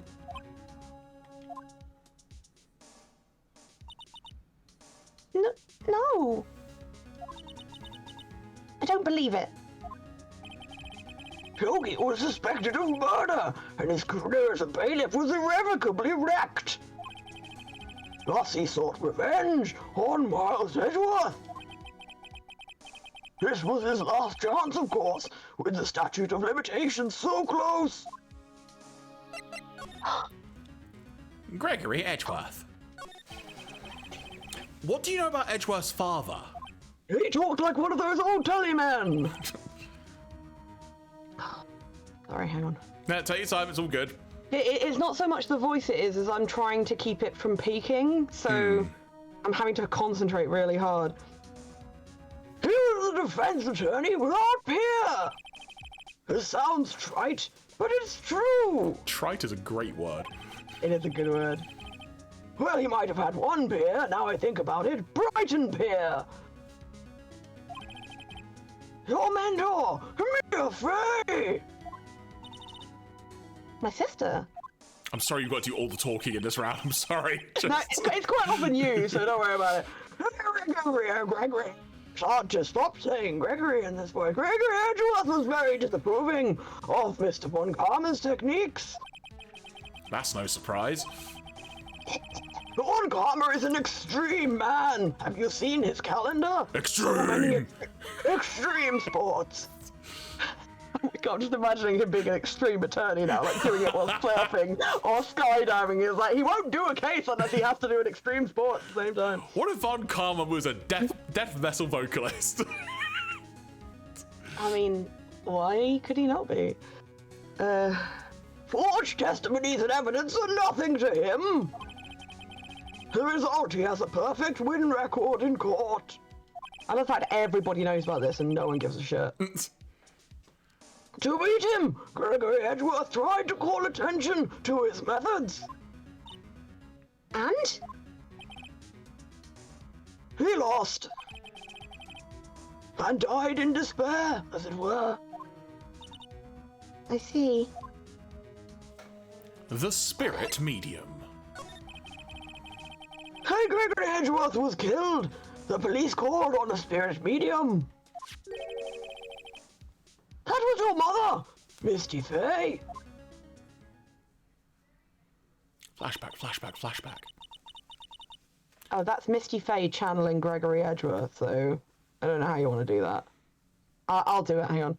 I am Gregory Edgeworth. I have been killed. The one who shot me was the bailiff, Yanni Yogi. That Yogi was found innocent! Okay, boo-boo. That's when my mother left us. Everyone called her a fraud. That's right! Everyone thought she was, you see. Yet now that I think about it, it seems the one who lied was Gregory Edgeworth's ghost. Gregory Edgeworth must have known who shot him. I don't believe it. So, you're saying he falsified his testimony? That Edgeworth's dad lied in the afterlife to protect his son? It was an afterlife. It's only a possibility, mind you. You're not. We're acknowledging that. I'm sorry. You're not getting away with that. well, it's possibility, mind you. That's why you're paid the big bucks. Well, a possibility nonetheless. There we go. Can we show him anything? Probably show him the letter. Presenting letter. Sorry. Oh, okay. If it's any consolation, you're doing really well. Like, it's coming through fine. Yeah, I'm keeping an eye on it. So this is the letter. It does seem that Yogi was following this letter. Ready killed Hammond. But why kill Robert Hammond? Hammond was a skilled defense attorney. But he defended clients not for their sake, but for his own. Huh? His own sake? He never trusted his clients, that one. The only thing he trusted was his own ability. But he got his client found innocent, so why should it matter? Actually, my dear, it's quite different. He won that innocent verdict for no one but himself. Oh my god, who fucking cares? Does nobody know how courts work? So, Yogi was a free man. But socially, he was ruined. Ruined. Huh? You'll understand soon enough. When he kills you. Wait! Chotomate! Nani? Nani? Where's the sound effect? Nani-ka. Yeah, this is the kind of logic that I'm sure makes much more sense in Japan, where they're like, he only did he only did it for himself, and I'm like, I'm pretty sure that there is no actual visible difference between that and this, but in Japan, apparently there is. Thank you, Harriet. Thank you very much. On the back is a C for cranberries. I've seen this handwriting somewhere before. A long time ago, when I was a younger man with a smaller mustache. Whose handwriting was this? Oh my god, please tell me whose it is, please. Fucking tell me. Do you have any idea who wrote this? Okay, who fucking wrote this? Come on. Who's the only one it could be out of those three? Well, we know it's not two of them, isn't it? This is a bit dumb, because it's more like, here's the one that it has to be, because we know it's not the others. I mean, unless Miles Edgeworth wrote it while he was oxygen deprived, it was a child. He wrote a revenge plan for 15 years in the future. I mean, if anyone could do it, it would be our Miles. It really would. Yanni Yogi is the one who is doing it. So it was written for, yeah. So it can't be him. So therefore, it must be the person in our chat right now. Everybody looks in chat like, ooh. Could it be Manfred von Karma? I can neither confirm nor deny this. Von Karma? Why would he have something to do with this? Well, I'm not sure. The game gave me 3 options and I knew it wasn't the first 2, okay? You gotta give me some slack here. Huh? Von Karma. Von Karma. Wait, Chotomate. You're right, my boy. This is Von Karma's handwriting, I'm sure of it. Look how German it is. Anyone who speaks German can't be an evil man. It says the Miles Edgeworth, the! I'm actually feeling a little bit lightheaded, hang on. Alright, take your time, it's all good. It's all good. I reckon we're getting to like the end of this scene gradually, because it feels like... we're not far from it. Oh. Get some oxygen and you have a drink. We'll take a moment. If I get oxygen deprived, I might go and kill Keith randomly by throwing a gun at his head. I'm sure I certainly didn't find it on the back C for Von Karma. I'm sure Katya will try and stop you. Sorry? I'm sure Katya will try and stop you. She might. She might. I used to see it all the time on court reports. What? But that means that the one who told Mr. Yogi to kill was... Correct! Manfred Von Karma himself! But why? What? Nani? What does this mean then?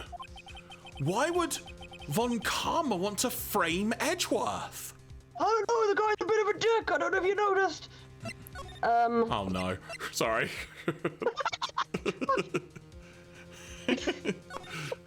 We're good. It truly was Von Karma who wrote this letter. And he would know the truth, and I'm sure he'll tell you. He seems like a stand-up fellow. He would know Miles Edgeworth had accidentally killed his own father. He'll say as much tomorrow in court, I should think. He'll press the point until the court finds, excuse me, I'm going a little lightheaded, finds Miles Edgeworth guilty. I mean, technically they already have found him guilty. Oh no! Oh no! Oh my god! Oh my god! I'm just quoting her own voice at that. Charlie said that when she played this for the first time, this was genuinely such a shock. And like most of the things in this game, you are told something and then you have to work out why it's true. It's bloody weird. But how could Von Karma know about Mr. Edgeworth's past like that? I mean, to be fair, there's very little proof in quite a lot of these. Even Mr. Edgeworth thought it was just a nightmare. That I do not know. Yet I do know that Von Karma is both persistent and a perfectionist. He may be seeking to satisfy a grudge against Gregory Edgeworth by hurting his son. What do you mean? Oh, please don't make me say it again. We've all followed it. Why can't you? It was 15 years ago, the second impact. We could take a chatting break if you want. Do you want to stop for a minute? Damn. No, we gotta finish it. This is the longest time, by the way, that I've ever had to do this guy's voice, and it hurts. Oh, Claire. Von Karma met Gregory Edgeworth in court, and Von Karma did win. But he didn't make it through the trial unscarred, because Gregory Edgeworth bit him. Oh no. There's more. What happened at the trial between Edgeworth's dad and Von Karma? I just said he bit him. Von Karma got the guilty verdict he wanted. He won the trial. Blatant Monopoly man who can't keep hold of his own paintings. This has just reminded me, this might give my voice a break. Okay. Have you ever seen the film Spirit, Stallion of the Cimarron? I can't say I have. It's bloody brilliant, and it's full of horses. So if you, as a former horse girl, I approve and endorse that movie. It's been out like 20 years, so I don't even give a shit about spoiling it. Sorry, Jeremy, that's just how it is. But the main character is a feral Mustang, because there are no wild horses in America at that time. They are called wild, but they're all feral because they're all descendants of conquistadors' horses. Because American horses died out like 10 years ago. Anyway, so all the horses that like Native Americans ride and everything are descendants of conquistadors' horses. And the main character is a feral Mustang called Spirit. And his love interest is a paint mare called Rain, who belongs to a member of the Lakota tribe called Little Creek. And by the end of the movie, Little Creek makes the decision to set Rain free so that she and Spirit can go and be free together. And we were just like, we keep watching this, we're like, so this guy not only lost the horse that he caught, as in Spirit, but he also let one of his horses go. Forever he shall be known as man who loses horses. You know what I mean? Like, it was like framed as this beautiful thing, and the people were like, where are your horses? You let them go? Do you know how long we trained them? What the fuck is wrong with you? It's like a Pokemon Like, story, my name's isn't Little it? Creek. Oh, this is old loose horse over here. Just don't let him hold your horse. He'll just let it go. It's like a Pokemon story, isn't it? Yeah, God, that makes me laugh. Anyway. Do you want to take a bit? Edgeworth accused of Von Karma of faulty evidence. I have to leap into everything you say. No, that's fine. I was going to say we could take a bit more longer of a break if you want. No, let's just get through it. Let's do it. Okay. But though we lost the trial, Mr. Edgeworth's accusation stood proud, hard, and strong. Faulty evidence? It was the only penalty Von Karma has ever received in his career as a prosecutor. He received several more in his career as a show jumper. Those are faults, technically, not penalties. Sorry, I should have used a football analogy there. Sorry. Like he has a frog in his throat, and he suddenly clears his throat. Oh, like... Gregory Edgeworth dealt a blow to his perfect trial record. All those years just been lodged in his throat and suddenly... Oh, God! Thank God that's gone! Oh, Jesus Christ. What, you thought I normally talk like that? God, call me a doctor! Anyway, let's just say I upload that. Wow! That's a big frog. It must have been quite a shock for Von Karma. He took a vacation for several months after that, you see. A vacation? Yes, to Evil Lawyer Island. An unusual event for the man. That's also... I was about to make another joke, but I realised there's also another island of evil lawyers that is a real thing, and we probably shouldn't make jokes at. That was the first and last vacation he's taken in his many years of prosecuting and show jumping. Really? He doesn't take vacations? Yes, we're in America, you know. We don't get paid sick leave. On Karma and a sun lounger that he would have reserved early in the morning with a towel, as is the German way. Like, go to the sea or go to the mountain? Don't tell me he's never been to Europe. Bitch, he's from Europe. Nani? Please tell me someone's going to tell her that he's from Europe. But we're about to find out. You have strange ideas about vacations, Maya. There was such an obvious joke there. He's from Europe. Anyway. I blew the bank with that one, says Manfred. I'm still in debt. Shouldn't have gone to Las Vegas. Or Sin City, as we discovered earlier, Jeremy. Yeah, as we were talking off stream. Looking for puns for something. But in any case, that was the only time he took a vacation for work. He said he needed to go out and have it large. I believe the penalty upset him quite a lot. He went to Ibiza and regretted it. Much preferred a throw-in, but they gave him a penalty. Odd. If he wanted to keep a perfect record so badly, why would he take such a long vacation? Manfred von Karma went and partied with Eyeball Paul. Great minds think alike, Charlie. Nick? Shall we go to party with Eyeball Paul? I've not thought about Kevin and Perry Go Large in ages. I'm glad you got that reference, actually, because I'm like, I don't think anyone's going to get that reference, but okay. Do you think that's funny, right? I went to go see my aunt over the where we've been away, and on her little chalkboard in her kitchen, she's got like the contact numbers of her children and all kinds of things.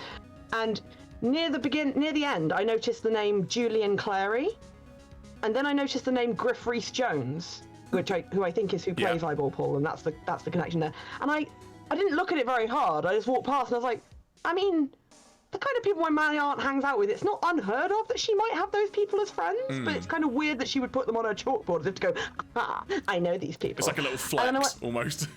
Yeah, but when I walked past again, I realised that the number after it wasn't a phone number, it was a date. They were dates they were going to go and see them in a show, and I was like, oh, bloody idiot. That's what I am. For those who don't know, Eyeball Paul is a character in the film Kevin and Perry Go Large who literally takes shots of, is it vodka or tequila? It's one or the other. I think it's vodka. He does it through his eye like that. I don't know how it works. Literally does a shot through his eye. It's quite sickening, quite frankly. And the very last shot you see of him, he puts the vodka bottle down. There's just an eye in it. So gross. Yeah, it was a spin-off movie based on the Harry Enfield show, because Kevin and Perry were characters on the Harry Enfield show. And I remember watching it with my mum, and there's a line in that movie where it's either his dad or his mum who says to Kevin and the other parent, the problem with you two is you're so alike. And they both go, no, we're not. And that is just something me and my mum used to have all the time. We'd be like, you're so like, no, we're not. It was just so funny. Oh, God. It's gross and probably hasn't aged well, but it was such a classic at the time. I'm sure there is probably a lot in that film where you look at it now and go, Then again... But it's a product of its time. Harry Enfield co-starred with, is it Kathy Bates? Is that her name? I think so. I never get her name right. Is it Kathy Bates? I know who you mean, though. I just can't place the actual name now. 1 second. It is, says Harriet. Kathy Burke. There we go. Kathy Burke. Kathy Bates is the lady, I think, who plays the woman in Misery. And so yeah, she's an American or a Canadian actress. But yeah, Kathy Burke is bloody brilliant. I don't know if you've ever like seen her talk about anything, but she's incredibly like candid. And she said something about like being woke, and she's like, I know how people use it as an insult. Well, the alternative is like being an arsehole. I'd rather not be an arsehole, thanks. Yeah. So part of me thinks if she was on board, she wouldn't have actually allowed any of that shit to get through. Do you know what I mean? So I have faith in Kathy Burke, our Lord and Saviour. Yeah. I bloody love it. Oh my god, just found a game on the Switch called Bomb Cat. It's a Suika game, but with cats that are also bombs. Add that to the potential celebratory streams at the end of the month. Von Karma's going to bring up DL6, you can bet on it. What if Mr. Edgeworth pleads guilty to DL6? I won't let him. I will kiss him so hard he cannot speak. Oh yes, Mr. Wright! I hate to say this, but even accidental murder is murder, you know. There are degrees. I know that. I'm a fucking lawyer. I just believe in Edgeworth's innocence. Whip little Nick I can't believe he'd kill someone. To be fair, if you throw a gun and it accidentally discharges and hits someone and kills them, are they really in control of that? Anyway. But Nick!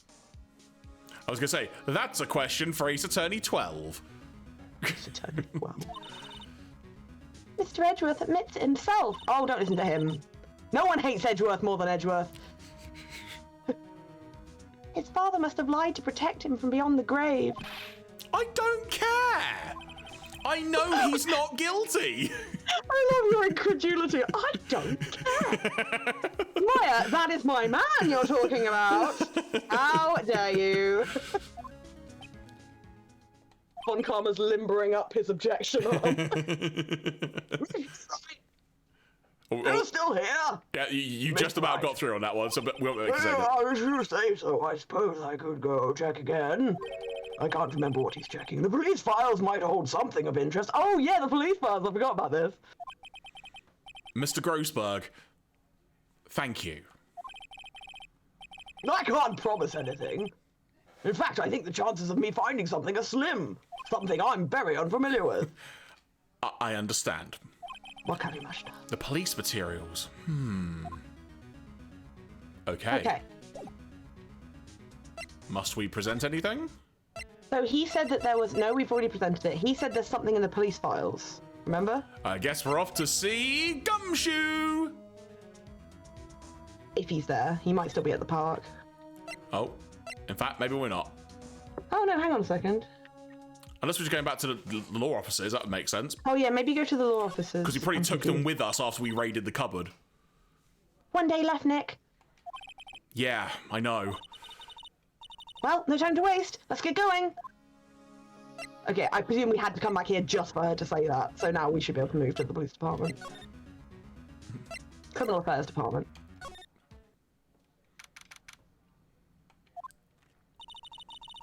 There's hardly anyone here.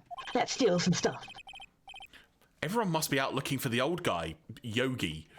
With their aforementioned huge comedy nets. Oh, it's you. I don't think Gumshoe will be coming back today. He's staying out late looking for someone. Sounds like Detective Gumshoe is pounding the pavement for real. We were wondering if we could check out the records room again? Spin some discs? Oh no, I can't just have anyone wandering around in there. But I guess Mr. Von Karma's in there now anyway. What? I mean, if you're allowed to be here, he'll be allowed to be here too. You can go in as long as he's there, because he's trustworthy, and no German person would ever do anything bad. Von Karma? Yeah, he just arrived, actually. Von Karma's in the records room? Nick, let's kill him! I mean, let's hurry! Sorry, all I saw on my screen was Nick let, and I thought, oh, wait! You're actually going to go for the throat! Maya, please! Hold back your violence for one episode. All right, here we go then. In the records room. You now get to be Von Karma then, I guess. Is your throat okay for this? Von Karma outside of the courtroom, which is kind of weird. It's gonna be like, this is gonna be like ultra casual now. Like, he's gonna wear a t-shirt and show what's like. And he won't have the German accent. He only puts that on in court. Yeah. Prepare for a German jump scare. Dusty as always. Nothing can slake Maya's lust for violence, Charlie, unfortunately. Violence and grand larceny. We were only here just yesterday. I'm sure they just haven't had time to clean. Sprinkling dust on everything. What's wrong, Nick? Nothing. I was just noticing that he isn't here. Oh, that's because he's behind you.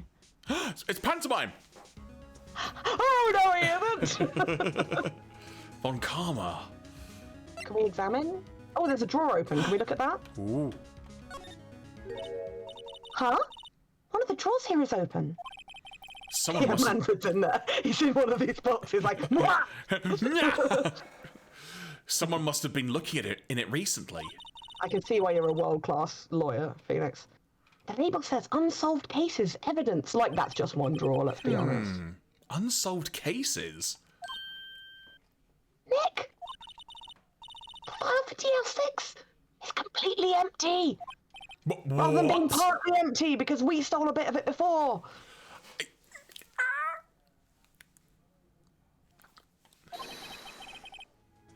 What are you doing in here?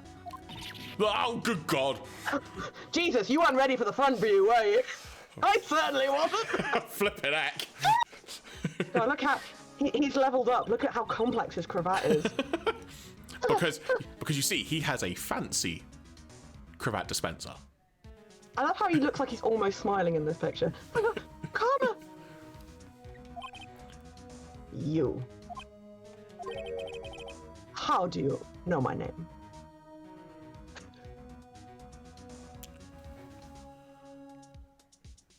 I'm sorry, what? Are you going to answer the line?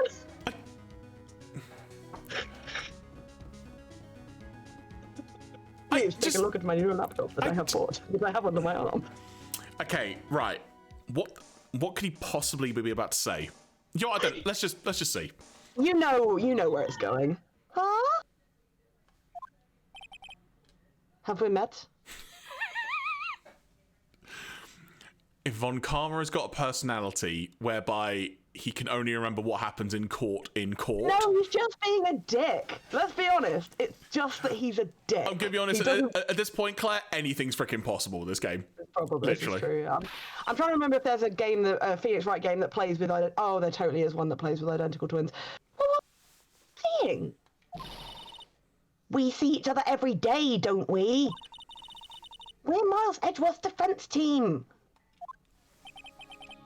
Defense team? I beg your pardon. You see, I rarely remember defense attorneys. That smile. They are like bugs to me. Needless things to be crushed. Now he really is a character from Code Geass. That's terrifying. I can see how this guy was Edgeworth's mentor. I'm glad he didn't teach him to smile. Do we need to talk to him? Yeah, apparently. Oh, God. Let's do it. Mr. Edgeworth is your student, right? Actually, to be honest, face blindness is quite a common thing. I didn't realise how many people I know who've got face blindness, and if I turn... I think they only recognise me because of my hairstyle, which is handy, because... To be honest, if you look at my hairstyle, you can either recognise, hey, that's Felf, or hey, that's a non-binary person, and both of them are true. A romanticist who still can't shed such veneer of amateurism. Just like his father, always second-rate. Mr. Von Karma? Oh, what? You had an axe to grind with Mr. Gregory Edgeworth, didn't you? Me? A grudge against a mere defense attorney? Why? Because he dealt a blow to your otherwise perfect trial record. Huh. So you did. But what I don't get is... why did you take his son under your wing afterwards? The son of your most bitter rival. That, my dear attorney, is none of your business. All right. Morgan, tomorrow will be the last day of this trial. Fair play. It's been a while since I've had a defense attorney last this long. Still, you will lose in the end. Miles Edgeworth will admit his own guilt. His guilt of 15 years ago, you mean? You're quite the researcher. If you've done your homework so well, then certainly you must understand. You know what Miles Edgeworth will tell the court tomorrow. We were right. We need to knock him out with a big stick. So Von Karma... So Von Karma is going to bring up DL6 in court tomorrow. Yeah. Manfred's like, I did it because I'm a great guy, and I'm like, remains to be seen. Maybe show him the letter from the safe. Why not? He's probably gonna fucking punch you or something. Yeah, he's probably got fire breath at this point, you know. Oh god, yeah, probably. Let's just do it. Mr. Von Karma, have a look at this. This was you, wasn't it? You instructed Yanni Yogi to commit murder. Yanni Yogi? How many years has it been since I've heard him called by that name? He's a fool. A foolish fool. I told him to burn it after he read it. So you admit it? Can you say that again for the record, please? Just let me get Yeah, I'll say into this microphone, please. That'd be great. You wrote Mr. Yogi this letter. Yes, my dear defense attorney. Thank you for taking the trouble to bring it to me. You've saved me from a lot of needless hassle. What? Nick! What is that thing? Oh god, does he tase you? Oh my god, he does! Oh my god! Oh my god! A stun gun? He's having a great time! For self-defense! I didn't think I would get to use this today! For self-defense, usually. I love we're still talking. Indeed, genau. 600,000 volts will course through your body like a dog touching an electric fence. 600,000? Oh, don't worry. Mag dir keine Sorgen, people don't die from it, usually. Now give me the letter. The brief. No! No! Did Maya bite him? Whoa, what are you? You crazy thief girl? What do you write? Nick, run! Oh my god, he tased Maya! Tased Maya! Oh god. Maya, no! Maya! Out of my way! Oh, and he tased Phoenix too. So Maya's tasing was in vain. Please say we made a photocopy of this before we came here, please. Oh, you know we didn't. Your assistant's got rabies and needed to be put down. I mean, she did have rabies, but she was getting treatment. Surely there would be CCTV in this records room. Why, though? If only the police go in there. Yeah, fair point. Do you know that in the UK, it wasn't a legal requirement to film interviews until the 90s? So literally, police could do anything in an interview room, and it would never be recorded. And you could probably realise why that was a terrible bloody idea. Yeah. He tased all the cameras as well. He like tased them all over the land. Oh. All the little cameras like, get tased. He got us. And I think he tased me in the nuts once more as he left. The letter's gone. Just a bit on camera because he's a vampire. Just a floating record and a floating cravat. The letter's gone, of course. And he took the DL6 evidence. All of it. Ah! My nuts! Back to having no clues. You just said he got tased in the nuts, so... No, I did. I'm agreeing. Continuity. Yeah. I'm just thinking, we were listening to Lonely Island on the drive back home yesterday, and it was the song about I threw it on the ground. Do you know the one? No, but carry on. It's basically this guy goes through the song like claiming to be like more worldly and like wise than everyone else, but he's actually just being a giant jerk. And he's just like, kid tried to give me cake at a birthday party. What do you want me to do? Eat this? I'll throw it on the ground. This kind of thing. And then it gets to the very end, and he's just like, then two Hollywood phonies turn up and start to try and give me their autograph. And it's Elijah Wood and Ryan Reynolds, and they're not trying to give him his autograph. They're just sitting at a table. So he flips the table they're sat at. It's like, then the two phonies got up. Turned out they had a taser, and they tased me in the butthole. And then the last of the entire thing is just him going, I was screaming and crying. My butthole was on fire. Wait, Maya jumped first. Maya, is she okay? She now has electricity powers. But Maya! She's become a force ghost. Nick, use the force. Maya, open your eyes. No. I'm scared. Maya. The letter. Did he take it? Huh? Oh, yeah. Are you okay? I couldn't stop him. I jumped as fast as I could, but one shot from that thing knocked me out cold. I'm useless. No good as a lawyer or as a medium. I can't even call my sister. Not even now when we need her the most. Wish I hadn't woken up at all. Whoa, that's a bit dark, Maya. All right, jeez. Black. Maya! There has to be some way I can help her. Can help her not be such a shitty medium. I better do something about her self-confidence first. Huh? Maya, she's holding something. Is she? What is that? A bullet? Oh. DL6 incident evidence number 7. Taken from the heart of Gregory Edgeworth. Gross. I remember. Von Karma was holding this when Maya jumped him. This time, Yeah. Charlie. This time, bullet stashed in pocket, not court record, stashed. Yeah, it's very specific. I'll prove it to you, Maya.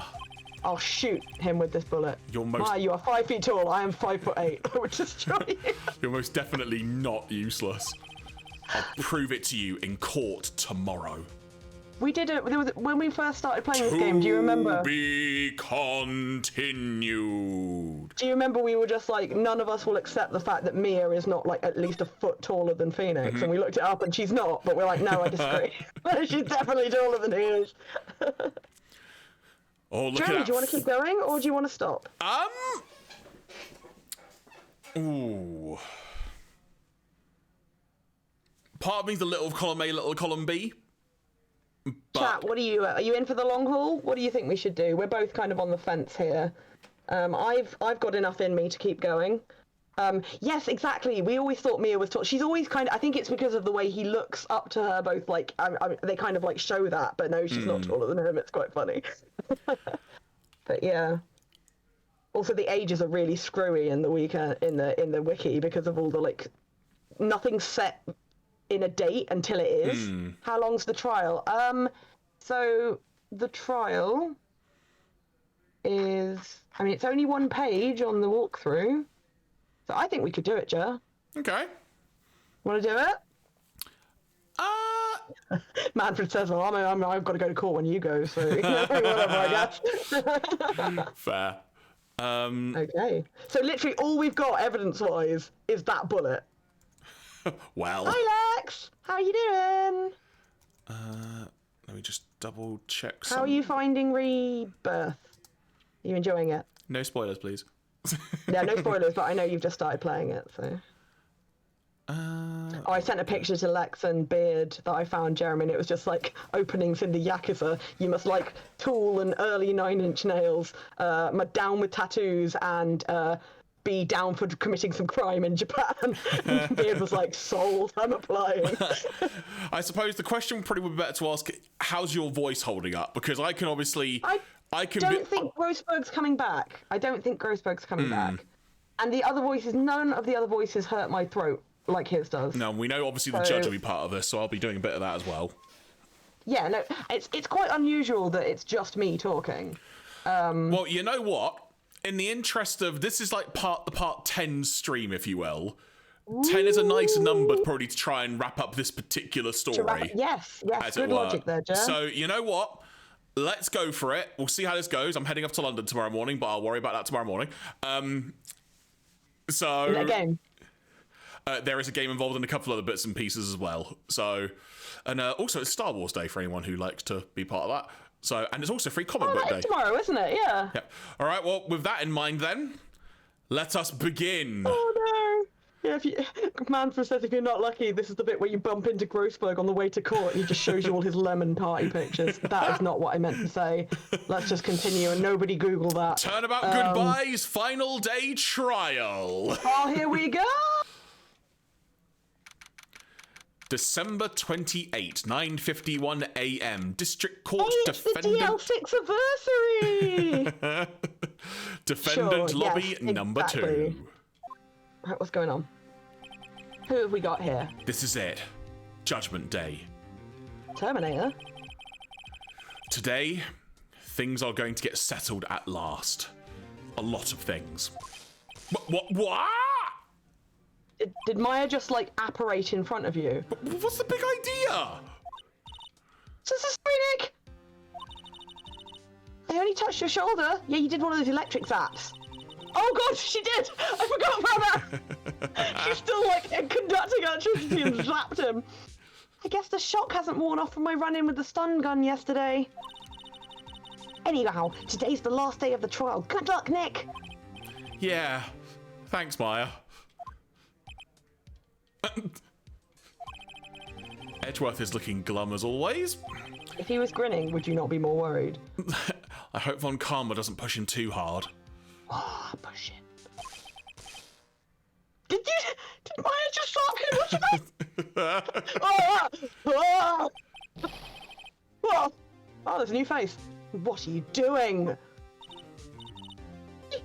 I'm sorry. I just thought I'd cheer you up with a pat on the back. A shocking pat on the back.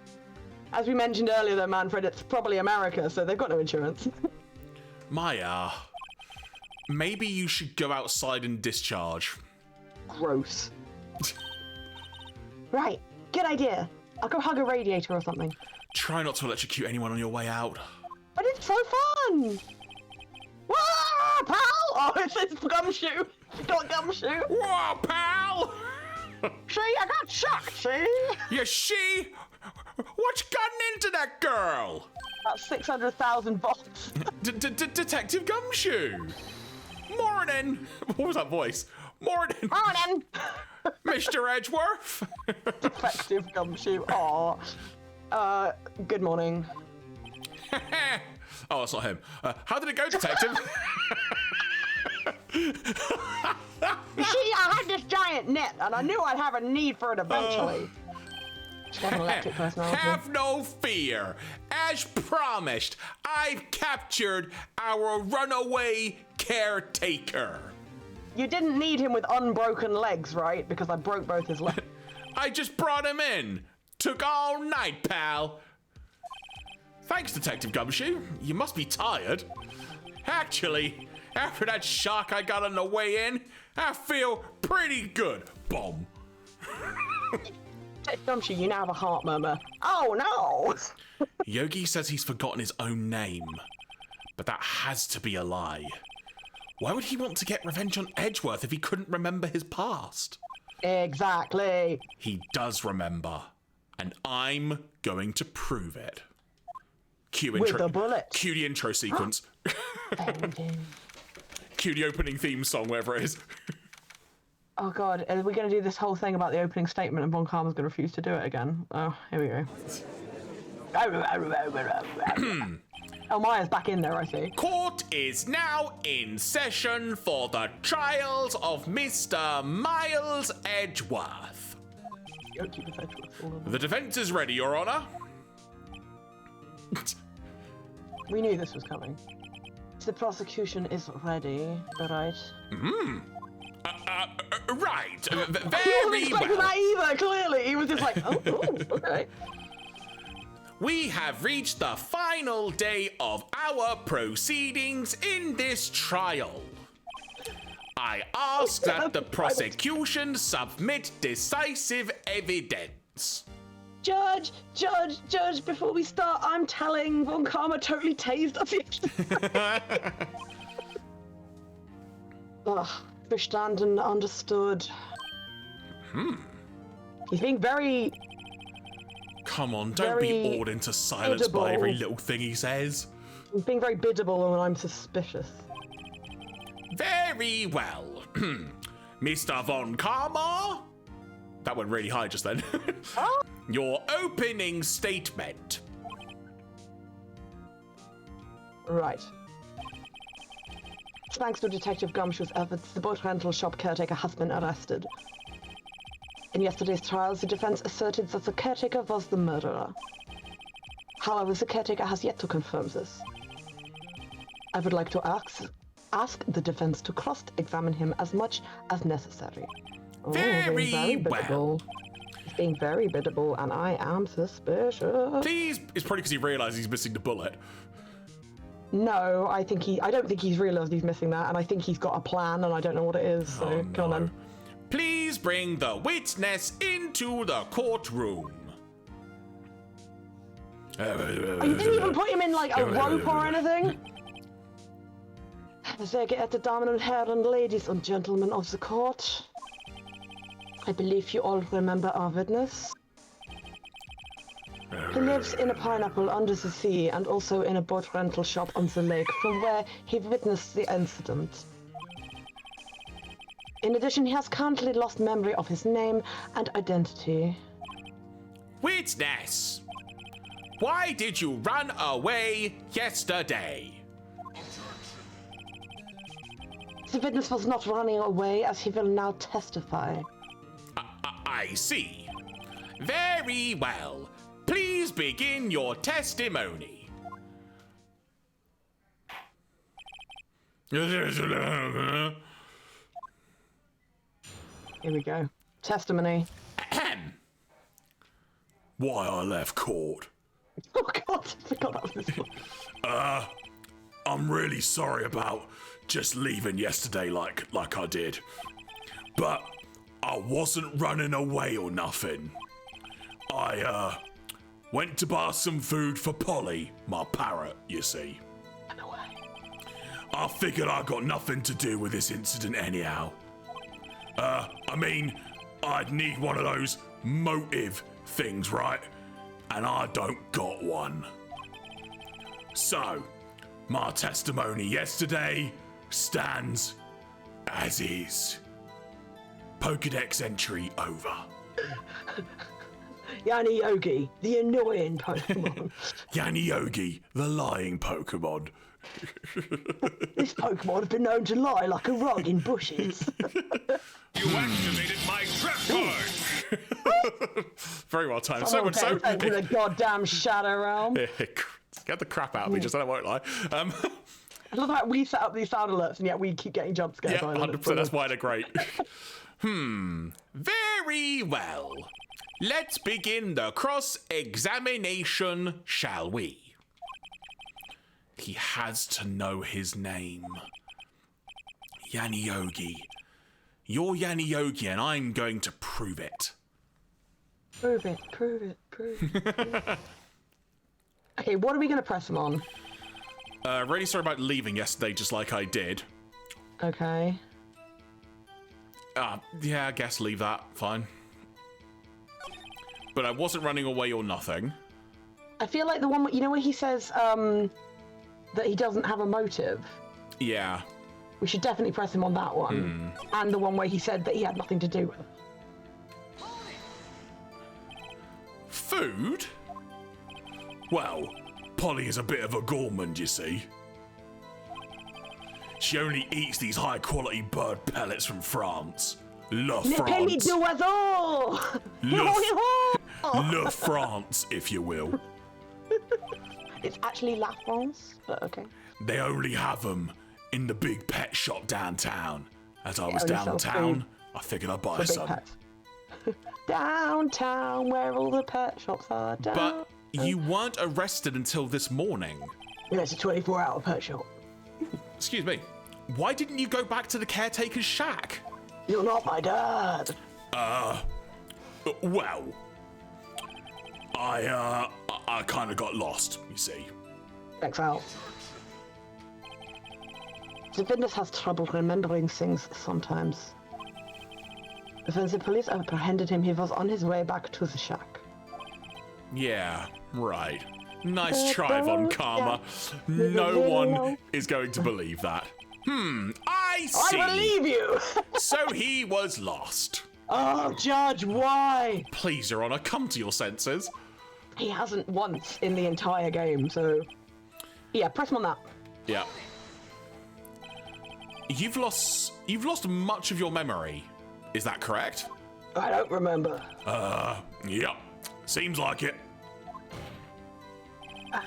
Then how could you know that you didn't have anything to do with this incident?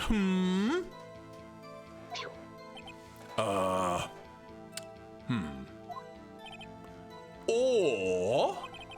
maybe you're lying about not having your memory.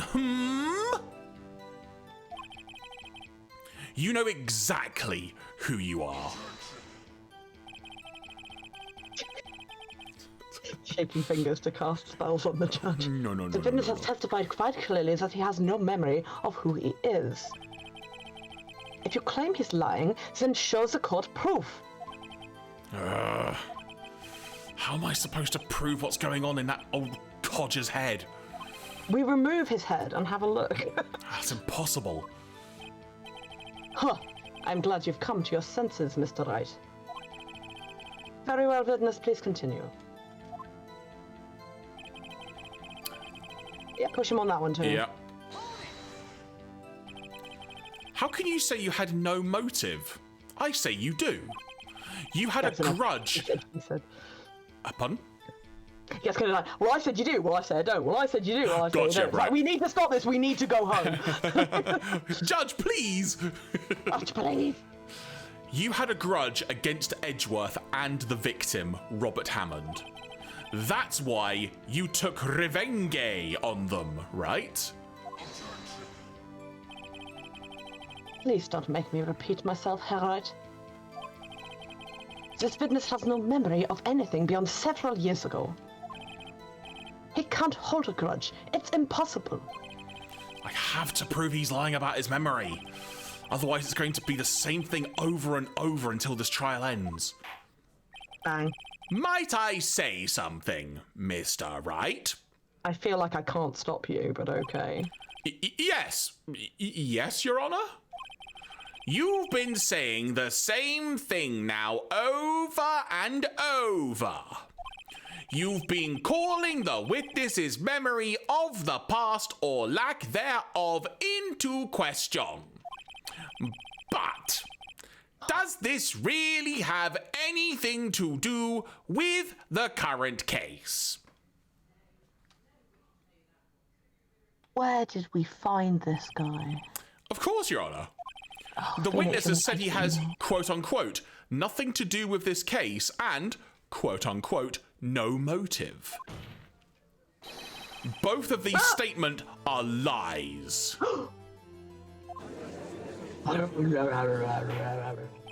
Order! Order! Mr. Wright, there is a serious problem with your claim. You're very rude. Or are you saying you know who this witness is? He is a butt hat, Your Honor. Of course, Your Honor. Ha ha! Now this is interesting. I would like to know myself, so who is he? Don't play dumb, Von Karma. Time for Mr. Wright, please tell us the witness's name. If either of these other choices were true, this would be a wild story to make up it. It's already bloody wild. So I think we know what we're going to answer. Yami Yugi it is. Yami Yugi, yeah. It's time to duel. His name is Yanni Yogi, a former court bailiff. And the judge is like, oh yeah, I recognise him. Sorry, I could have saved you all some time. And suddenly the judge goes like, oh yes, Yogi.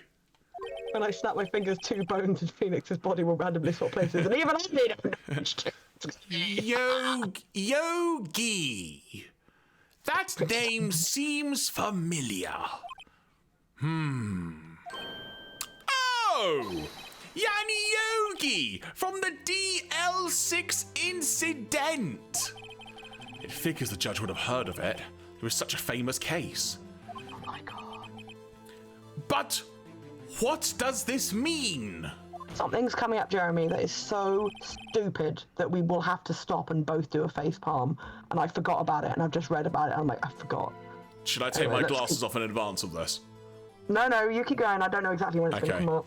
Your Honor, if this man is Mr. Yogi, not Bear, then he has a clear motive. Tusk. Jumping to conclusions again, Herr Wright. This witness is Yanni Yogi. Fascinating, ausgezeichnet. However, how do you propose to prove this to the court?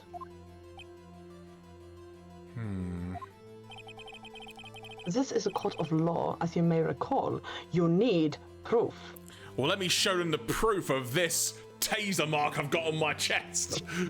You bring out a bigger taser. You bring out a taser that fires other tasers and just start firing it. It's like the size of like, what was that Channel 4 thing that Dom Jolly used to do with a giant telephone? Oh, Trigger Happy TV. There you go. Because it's a giant taser. Just a giant taser.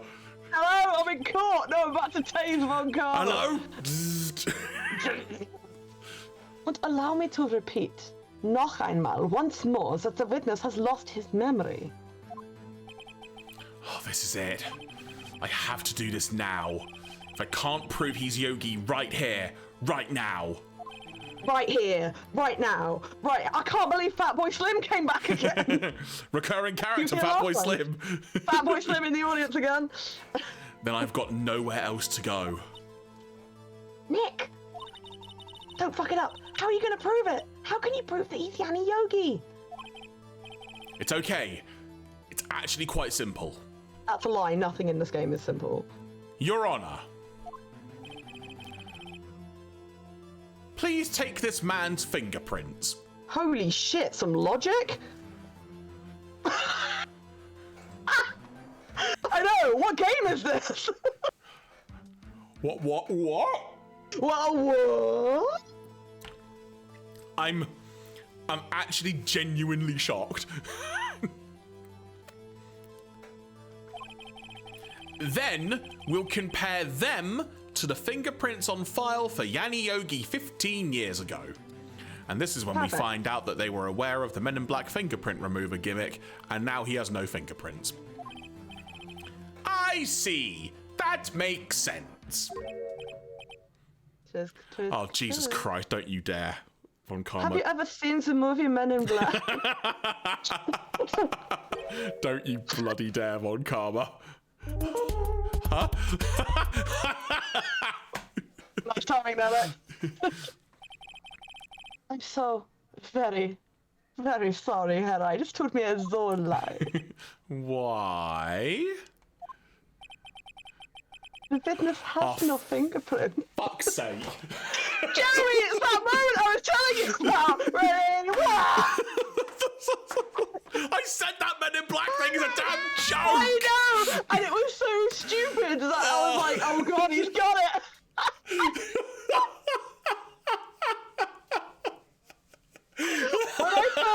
I first saw this on the Game Grumps playthrough, and me and Keith were just like, oh god!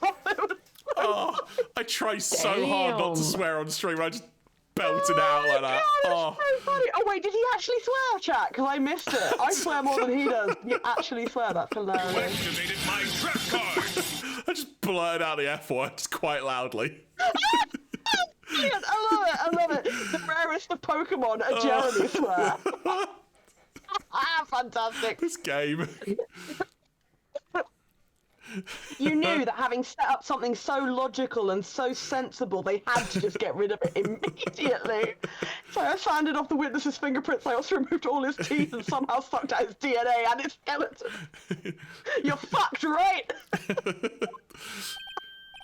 What? What? No fingerprints? Oh my God. You see, before I worked as a caretaker, I worked at a chemical plant, like the one in Sonic the Hedgehog 2. Chemical zone. I burned my fingers working with the stuff. Yup. It's just a person with a Boston Dynamics robot inside a skin suit. Yogi, you sneak! You burned your fingerprints to hide your past? I hate this guy. Well, if the witness has no fingerprints, then you're buggered, aren't you, Phoenix? There's literally, we will have to give up. We have nobody else we can ask. I guess we will not be able to prove his identity.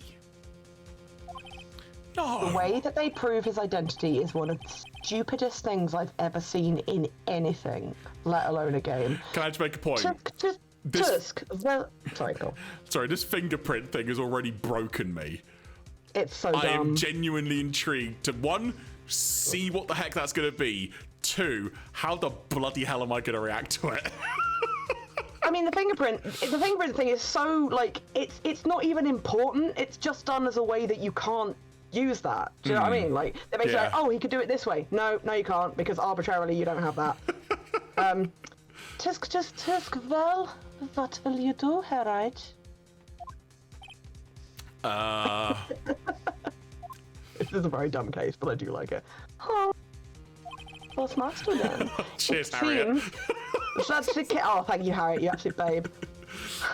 We should just do that, have a compilation of all the times that Jeremy swears, and it'll just be one clip and it'll be that. Best of Jeremy swearing.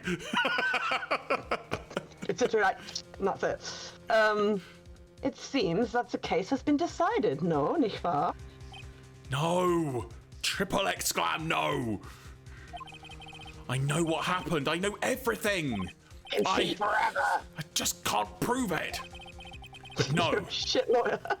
I can't let it end like this. I can't lose. There has to be another way. There is no one who can testify as to who this witness is. No one. Niemand. Nick, what are we gonna do?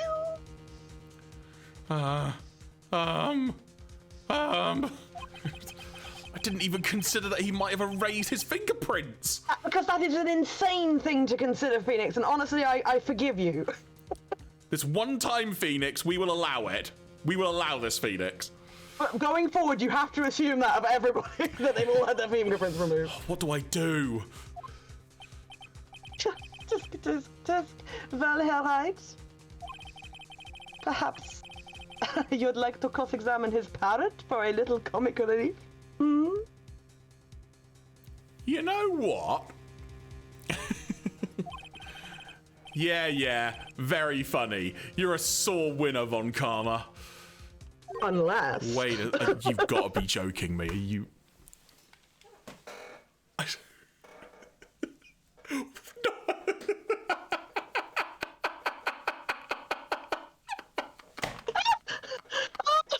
I didn't think there was a person alive who didn't know about this whole thing, but Jeremy is like the one person in the world that you're getting to see react in real time to Phoenix Wright cross-examining a goddamn parrot. We'll give Jeremy a moment. This is like me with the almost Christmas wasn't Christmas thing last time. Oh, God. Cross-examine his parrot? Not a euphemism. Oh. Have you got a parrot you'd like me to cross-examine? What is it, Nick? You're making that face again where you've just thought of something No, you're not going to. Your Honor, the defense would like to take up Mr. Von Karma. Try again. The defense would like to take Mr. Von Karma up on his proposal. To take Mr. Von Karma up to the bedroom. On my proposal? Exactly, Your Honor. I would like to cross-examine the witness's pet parrot. Yeah, take him up, what, on a date? Up the sky tree, yeah. Order! Order! Oh my god! Well, what do you think, Mr. Von Karma? Need you even ask? This is a farce. I object. No. No. No. No. Wait a second. Tomate. You were the one who suggested I cross-examine the parrot, Von Karma. Clearly a joke. I have a right to do as you suggested. You should not let this man cook because he will burn his burgers.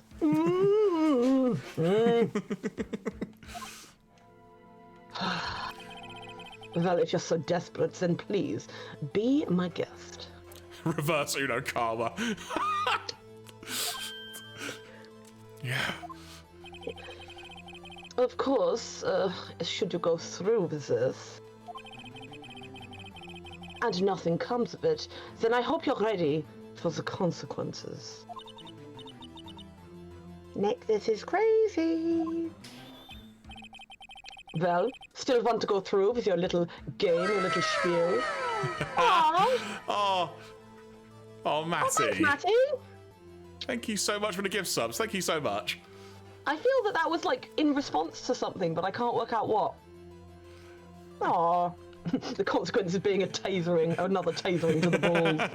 Like, I'm gonna do one on each of your nipples this time. It's really gonna fucking hurt. Well, you know what the answer's gonna be. Shall I? Shall I? You know you're going to. Let the parrot take the stand. Let the parrot take the stand. Let the parrot take the stand. Let the parrot take the stand.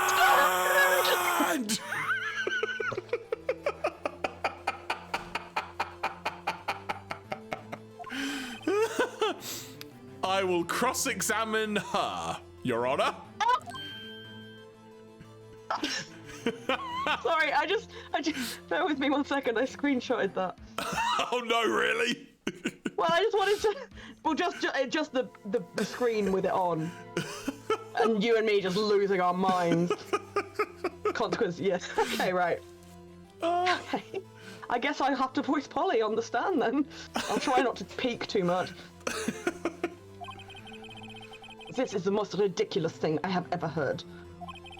Von Karma's rigged every person's testimony, every piece of evidence, except the parrot. She's my last chance. She's the one. At least, I think so. Bailiff, bring in the parrot. Shocker, the parrot's dead. Oh no, there she is. Yeah, there she is, on the stand. That's quite a bird. Alright, Judge, calm down. Please tell us your name. She's not gonna do that. Nani? Perfect timing. Name? Your Honor, I am but a bird. The witness is ignoring me. The witness is hurting my feelings. It must hurt to be ignored by a bird. Damn. I'm just going nuts in the sounds. Ahem. Very well. Witness, Who is your owner?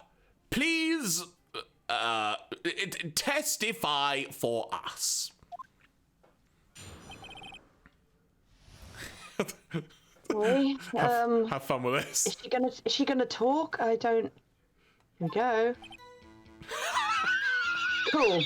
Awesome. Parrot.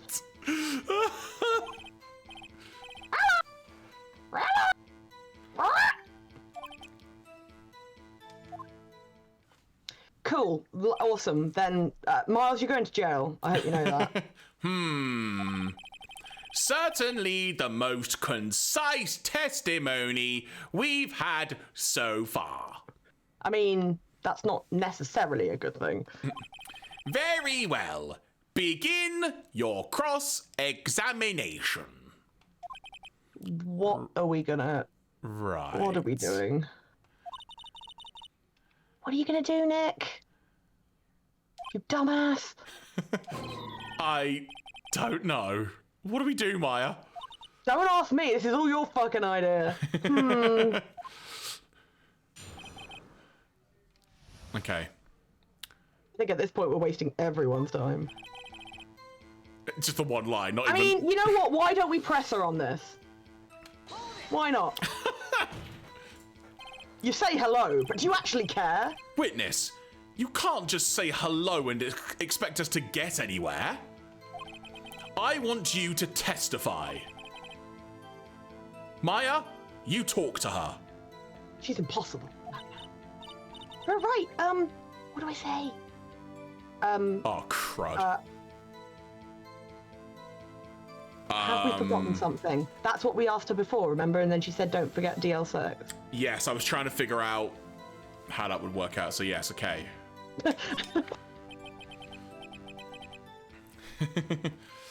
As I recall, 2 days ago... Flashback, Oh, let's have a flashback. Polly, Polly, have we forgotten something? Ah! Don't forget, DL6. What? If I can get Polly to say that here... Then everyone will be as confused as me. That will prove that the caretaker had something to do with DL6. I mean, prove is doing a lot of heavy lifting there. Polly, have we forgotten something? Oh no. Oh no, she's not answering. Why is she not answering? Yeah, the taser has mixed up Phoenix's brain so much he's actually just seeing a woman called Polly on the stand. He's like, why are you being so rude to our witness? That's so rude. What? You just about got through on that, I think. Sorry, it does not like the parrot. No, that's fine. To be fair, we had no clue, so that's fine. Huh? That's not what you're supposed to say. Forgot. Something we forgot. Hello. Hello. What? I sound like Toad. That's what it is. I'm Toad. Mario! You got us a job. Oh, it's not working, Nick. She won't say it. This is ridiculous. Why won't she say it? Tusk. You fucking idiots. Something's the matter, Hellite. The fucking parrot. Wait. Totalmente. Don't tell me Von Karma expected this. He couldn't have retrained a parrot, could he? Jesus Christ. Your mind goes that he retrained the parrot, but that is 100% what he did, yes. So let's just accept that and move on. Did he train her not to respond when we asked if we'd forgotten anything? Parrots are very smart, but I do not believe they are that smart. Can I present? Have I got a cracker? Anything? Try pressing her on everything. Why not? Huh? You can't present her I've got herself. the parrot in the court record. Yeah, I don't know if you'd hold a mirror up to her. Look, she's a parrot, so just when you can press, just press. Try that. Witness, you're here to speak. You must speak to me.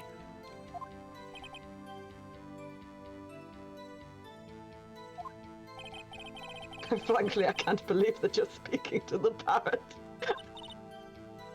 Well, I guess we should try to get some information out of her. We need to show the judge that her owner is Mr. Yogi. Thanks, Maya, keeping us on track. Yeah, tase the parrot until it stopped talking. Press her again. Witness, you can't just say hello and expect us to get anywhere. I want you to testify. Maya, you talk to her.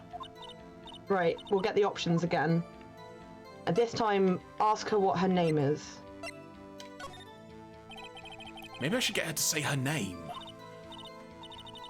Polly, what's your name? Polly? Polly? What? Mr. Right. I think we've established that this parrot is named Polly. Does this have anything to do with her owner's identity? Shall I? Of course it does. I mean, it always does. Charlie's laughing because she knows what's coming next. Yes, it does. Ha! Fascinating. She claims that the parrot's name will prove her owner's identity? Then show us this proof. Nick, don't you think you're taking the bluffing a little too far? Well, Maya, you could say that. Don't much need to hydrate. You could say that, Maya. But then again, I have nearly a litre bottle of water here, and this will prove that we are going to win this case. When I down this thing, bear with me. Last episode, it was like, can we prove that there were 3 shots? And I was like, no, but according to the logic of the game, we can. Chug, chug, chug, chug, chug, chug, chug, chug, chug, chug, chug, chug. He did it, lads. That was actually quite scary to watch. There you go. Hydrated. You'll be regretting that later. No, my body will thank me. How? Because I get dehydrated very easily. No, I just wondered how your body was going to thank you, that's all. Shakes your own hand or something. You're like, oh, cheers, thank you very much. My body was like, well done, Jeremy, well done. Right, where's that voice? Well done for trying to maintain your kidney for a little bit longer. Flush out those weird toxins. Listen, we're not here to answer the question of who is the caretaker. We're here to prove that he is Yanni Yogi. All we have to do is tie the name Polly to Yogi. Your Honor. What? Right, but apparently it is right. The proof that the parrot's name reveals the caretaker's identity is... So it's one of these things? The parrot. It's not the parrot. Well, it'll let you look at things, won't it? So have a look. So that's the dad, right? That's Gregory. That's Gregory, yeah. Gregory's murder scene, yeah. Did you notice there's a hole in the elevator door? I did, yes. Yeah, which is interesting considering apparently the shot came from within inside the elevator and the bullet was in his heart. What bullet made that hole? Okay, so let's just go through each of these. So we've got the autopsy report, that wouldn't show anything. We've got the photo. Well, look at it anyway. Look at it anyway. Look at everything. Okay, lake photo. That won't. Would that show anything? No. Misty Faye. Can't see anything on that. The overhead map of the lake. I doubt would show anything. No. A pistol bullet. A pistol. The metal. How did we get the metal detector? I'm trying to remember. It was one of Gumshoe's secret weapons. We could choose. Remember, missile, the metal detector, or the right. Yeah. Okay. I was just thinking, would that set off a thing? We have the parrot. Yep. The case file on DL6. I thought that was taken from us, but okay. No, we took a bit out before when we went to the record room, remember? We went back to go get the rest of Von Karma and pinched it. Are you not going to look at it? I was just thinking what else there was. Right, what we got? Okay. You look, there's that date, 1228. Ah, yes, there you go. An air in the elevator or oxygen was depleted at the time of the incident. No clues found on the scene. Victim data, Gregory Edgeworth, 35. Defense attorney trapped in an elevator returning from a lost trial with son. Miles Edgeworth, 9. 1 bullet found in heart. Wait, what? Yeah, 1 bullet found in his heart. In Miles' heart? No, yeah, that is written weirdly. It's the victim. It's Gregory Edgeworth. Okay, right. The murder weapon was fired twice. Oh, so he was with his son, Miles Edgeworth, age 9. I'm with you. Right, sorry. Was shot twice. Court bailiff. Yamayogi, 37. Trapped in an elevator with Miles Edgeworth. Memory lost due to oxygen deprivation. After his arrest, fiancée Polly Jenkins committed suicide.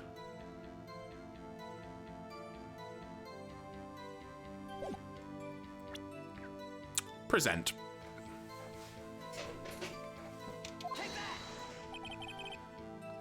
The DL6 case file? That's quite a large file you have there. Oh, thanks. Thanks for noticing. Which page is this proof on, then? Well, we just checked, didn't we? Show us or stop wasting our time. No. No. Very well. Mr. Wright, I hit the right note tonight. Please show us the page. It's just like, Von Karma's like, oh, what a heavy file. Let me just hold that for you. Oh, they didn't number it. But you know what it was, because it was the page that talked about Yanni Yogi, remember? So that would have been the suspect. Right, yeah, sorry, because I hadn't put 2 and 2 together on what they would each be called. Suspect. It's on the suspect data page. This page has all the information about Yanni Yogi. Right after he... Sorry? Hardly any. By which I mean hardly any. There you go. Right after he was arrested, his fiancée committed suicide. See? Suicide scene. Indeed. It does say that, yes. What was his fiancée's name? Polly Jenkins. Polly! How is this relevant? Exactly, Your Honor. What do you mean exactly? He wanted to remember the name of his fiancée who had committed suicide. That's why... They should have used the word commemorate rather than remember, because I don't think he's fucking gonna forget, is he? Yeah. That's why he named his parrot after her. Which proves nothing. I see. I guess that is possible. It's dumb as fuck is what it is. But a mere coincidence, that's all. My granddaughter has a dog she calls Phoenix. Well, Herr Phoenix, right? Does that make you my granddaughter's fiancé? Well, no, because you spelled fiancé the female were there, so it would have been fiancé with one E. So you have a granddaughter, Von Karma? All right. Yes. I thought he, given his propensity for always being in court, I figured he'd have no time for much of a life. He's got some time. He manages to knock someone up outside of court. He did it on his holiday. He was just like he's been hounding around the place. Because Von Karma takes a holiday, right? Von Karma goes on tour. She's only 7 years old. We're like, who are we talking about here? Indeed.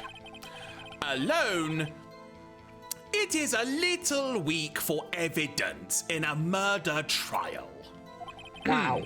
We would need some other corroborating evidence.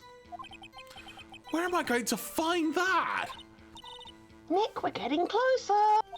What, to being disbarred? Yes, we are. One more. If we could just get one more piece of evidence. Right. But what? Huh. Very well. Witness, you may continue. Now, you remember if you press her, you get the 3 options on the one where she's squawking? So not this one, the next one. No, the next one. There's one option we haven't picked yet. Well, I guess we should try to get some information out of her. Oh, it's just the same thing we say every time. Yeah, we've said this before. Yeah, press on that. Press! Squeech! It's just there yelling into her like a phone. You gotta talk! Right, what do I say? What's the safe number? What's the safe word? Maybe I'll get her to say the safe number, say the number of that safe. Huh? The safe? Why? Let's just try to get her to say anything, okay? I mean, fair. Polly, what was the number for the safe in the shack? 1228! 1228!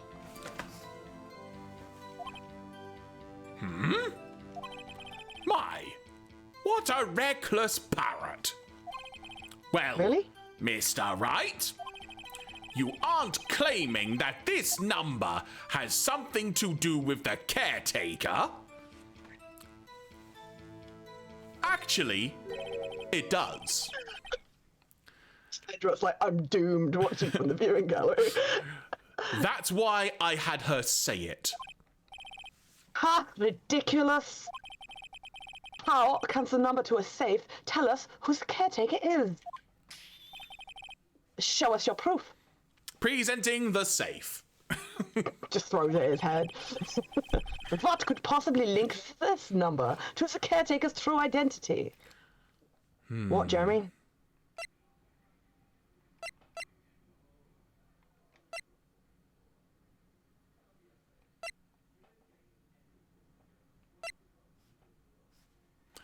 I mean, got a photo. What did I say about the number? The date. Yeah. The date of what? The DL6 incident. Yeah. So we need to present the file again then? Have a look at the file and see what page the date is on in case they pull that shit again. So First it's on one? the case summary page. Okay. Okay? Okay. Yeah, alright. Let's do it then. It's a DL6 case file? Let me hold that for you. What is that obsession that you have with that case? Let me hold that. Let me hold that for you. Yeah, literally. Let me just a second. Give me it back. Give what back? Mr. Wright, where in this file is something relating to that safe number? There are 3 pages. Can you not just flick through it? Yeah, so it's the case summary. Case summary. Summary. It's on the case summary page, You Your Honor. lazy asshole. I mean, Your Honor.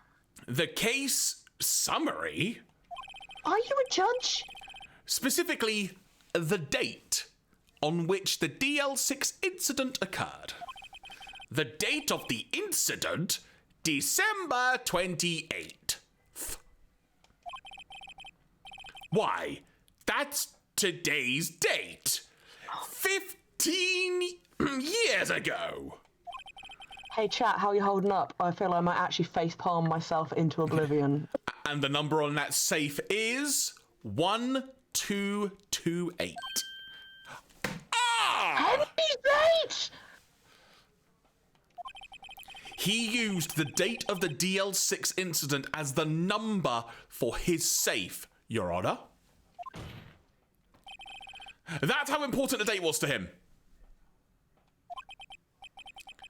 I see. It certainly is an interesting coincidence. People often do set their secret numbers to dates. Lucia Freddy says I'll DL6 his incident in a moment. Evening, Luch Freddy. Hope you're doing well. This is not tangible proof. I'm sorry we don't have a photograph to talk about while Lucia Freddy's here. Not yet. Not yet. I set my ATM card numbers to 0001 because I'm number 1. Hey, sorry. I can't even with this one. Why would you tell everyone your ATM card number, Volker? What the fuck? Oh my days. All right. God, what a dick. This has nothing to do with the dates. Nothing. Besides, only America does dates this way. It is strange, and Europe does not do it. That's enough. Oh, it's been enough for a while. I think we've reached a conclusion here. Have we? This is a mere coincidence, that is all. True. That is a possibility. However, two coincidences at the same time seems more like a pattern to me. What are you saying? Summon the caretaker of the Boat shop. What the fuck is a boat? Immediately. He's run away again. No, we got it. Witness, tell us your name. Not the we'll film, punch you. your name.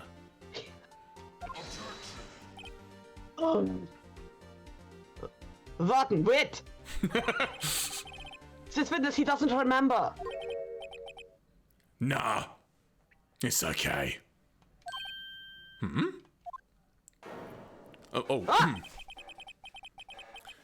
I've accomplished what I wanted to do. Oh my god! I'm done. Very well timed, Lex. Yeah, it's gross. Grosses me out. Nicky looks totally different. It's like they redrew his sprite or something. Oh, hang on, I can assist. You activated my trap card! Do that at the same time Harriet did the fucking... Yeah. This is the real Yogi, I think, finally. He's been acting feeble to hide his true identity. Acting for 15 years. Well. Judge is like, brother! Let me ask you again. Please state your name for the court. My name is Yanni Yogi, and I play Duel Monsters. My name's Yanni Yogi, and I've also voiced Phil Mitchell in the Japanese dub of EastEnders. I once drew all 5 cards of Exodia and used them on Seto Kaiba to beat his ass when he had 3 Blue Eyes White Dragons. Don't you know? It happened in the first episode, mind you, but you should know that was a big moment. He did say, screw the money, I have rules, and I was confused by that. Then I went to the Duelist Kingdom, where I met people like Bandit Keith. Oh, Bandit King. What a name. 15 years ago, I served as a bailiff in this very court.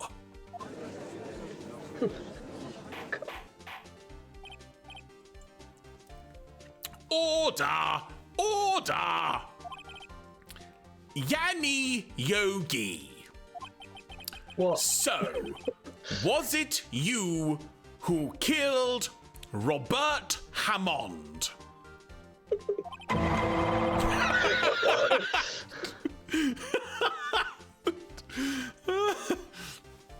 And tried to frame Miles Edgeworth for his death. He says he's done what he set out to do, but by breaking character now, Miles is not going to be found guilty, so I'm confused. Yes, it was me. I did it. They put me on the witness stand 15 years ago. Robert Hammond, he said I was mentally unsound.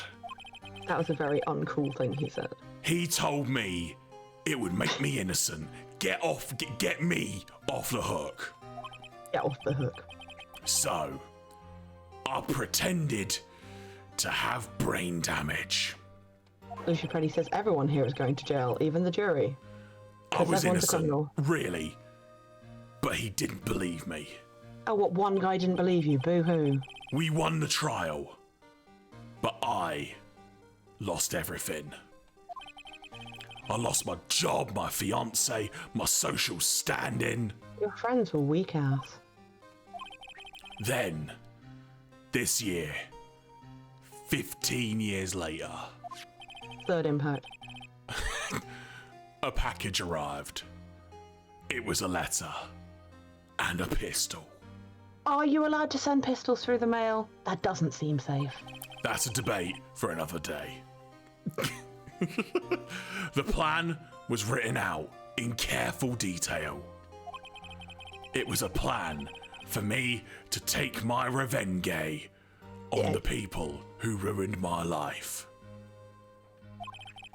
I didn't care who had sent it. I thought this was my chance. After 15 years, this was it. Finally, a chance to have my revenge on Robert Hammond and Miles Edgeworth. Yeah, Charlie makes a good point, which is that they're so shit about mental health in Japan that it probably did literally ruin his life. Yep.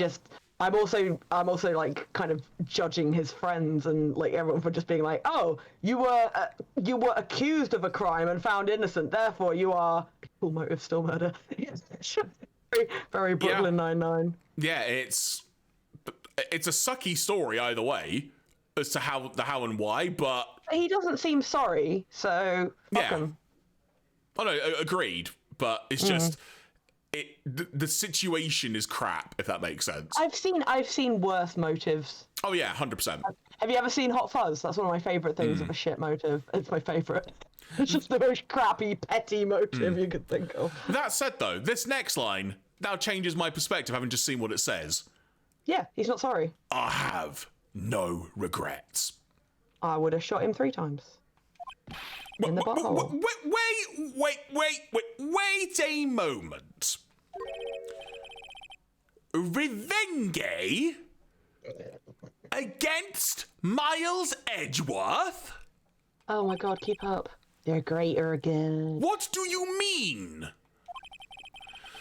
I'm not at liberty to speak on that matter.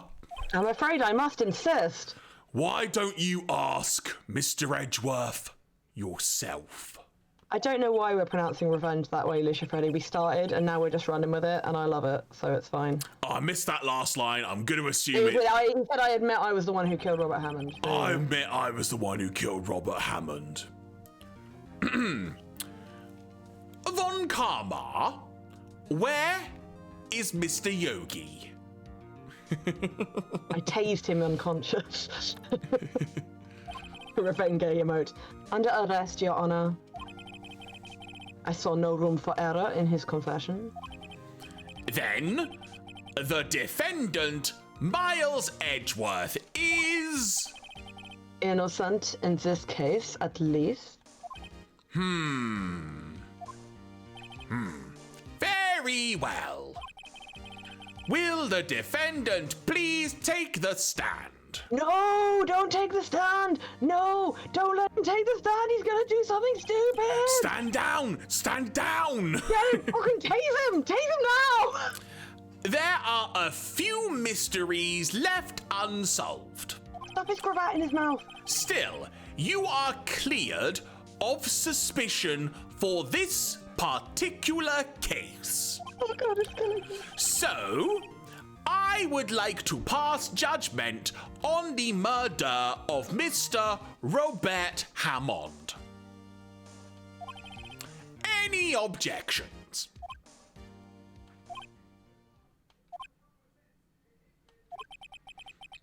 I don't believe it. I don't believe it! Why isn't Von Karma saying anything? He doesn't have to, yeah. Very well. This court finds the defendant, Mr. Miles Edgeworth, not guilty. Confetti. I was gonna confetti. Thanks, Gumshoe. Cheers, man. That is all. This court is adjourned. Oh, crap on a crutch, really. Did someone just say objection? I genuinely thought that was over for a second there. Did you know someone did? But who was it? Did you recognize the voice? Nani? Oh, Nani! What is about to happen? It's not the parrot. The parrot did not yell objection. So you can strike that one I off. wish. It wasn't Von Karma. It wasn't Von Karma. Wait, but that means... I told you should have tased him. No. Edgeworth?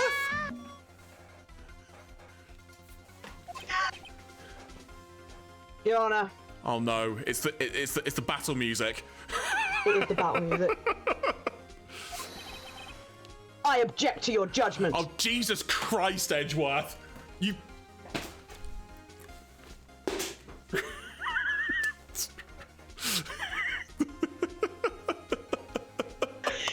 No matter how you look at this, he is not pointing at the judge. Because from the shots we've seen, he's pointing directly at what, Phoenix? I don't know what's going on there. From that side of the room, yeah, probably. That's Charlie. What do you mean? Edgeworth, the pure fanny. I'm not innocent at all. As we have heard, Yanni Yogi killed Robert Hammond in Revenge. Oh, that's getting clipped. But Revenge for what?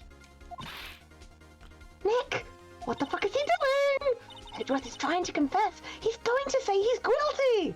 Also, can I just say I'm so glad I chugged that bottle of water because that would have broken something otherwise. All applaud Edgeworth for hating Edgeworth more than anyone else. He's going to tell them he was the murderer in the DL6 incident. He's going to tell them he killed his own dad. Uh-oh. What do I do? Oh my god! I agree. I don't think you're gonna be able to stop him. I mean, at this point... Okay. Here's what I'm gonna say. Let's go, bub. That too. Okay, this is my vision for how this may unfold. Your vision. Share with me your contest vision board. I would like to think in this ridiculous world of a court system that they would think that, what was he, 9 years old? No, 8 or 9, yeah. 8 or 9? I'd like to think that a tiny child would be given just a little bit of leeway for that kind of a situation. I mean, they do have things like being tried as an adult and tried as a child. And also it was an accident, so... Exactly. So, I am going to say we're going to leave it to Edgeworth. Who else but Edgeworth? It's Edgeworth. Who else but really know what Edgy? he's gonna say next. Who else but Edgy? Yeah, we'll leave it to him then. No. I'm sure Edgeworth thought about this one long and hard. How hard? This isn't my place to interfere.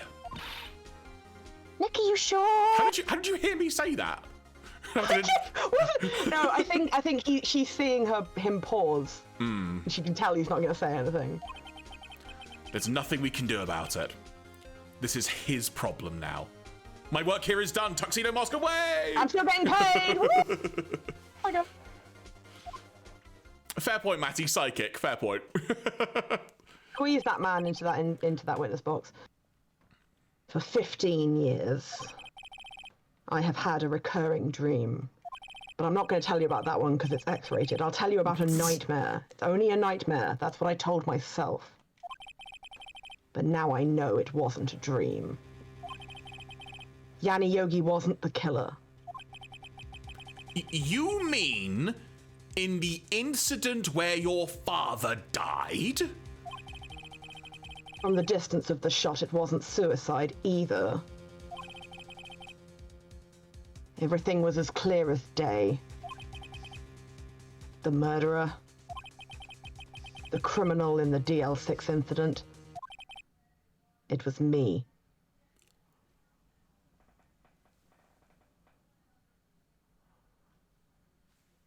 Just looked at your face and just lost it.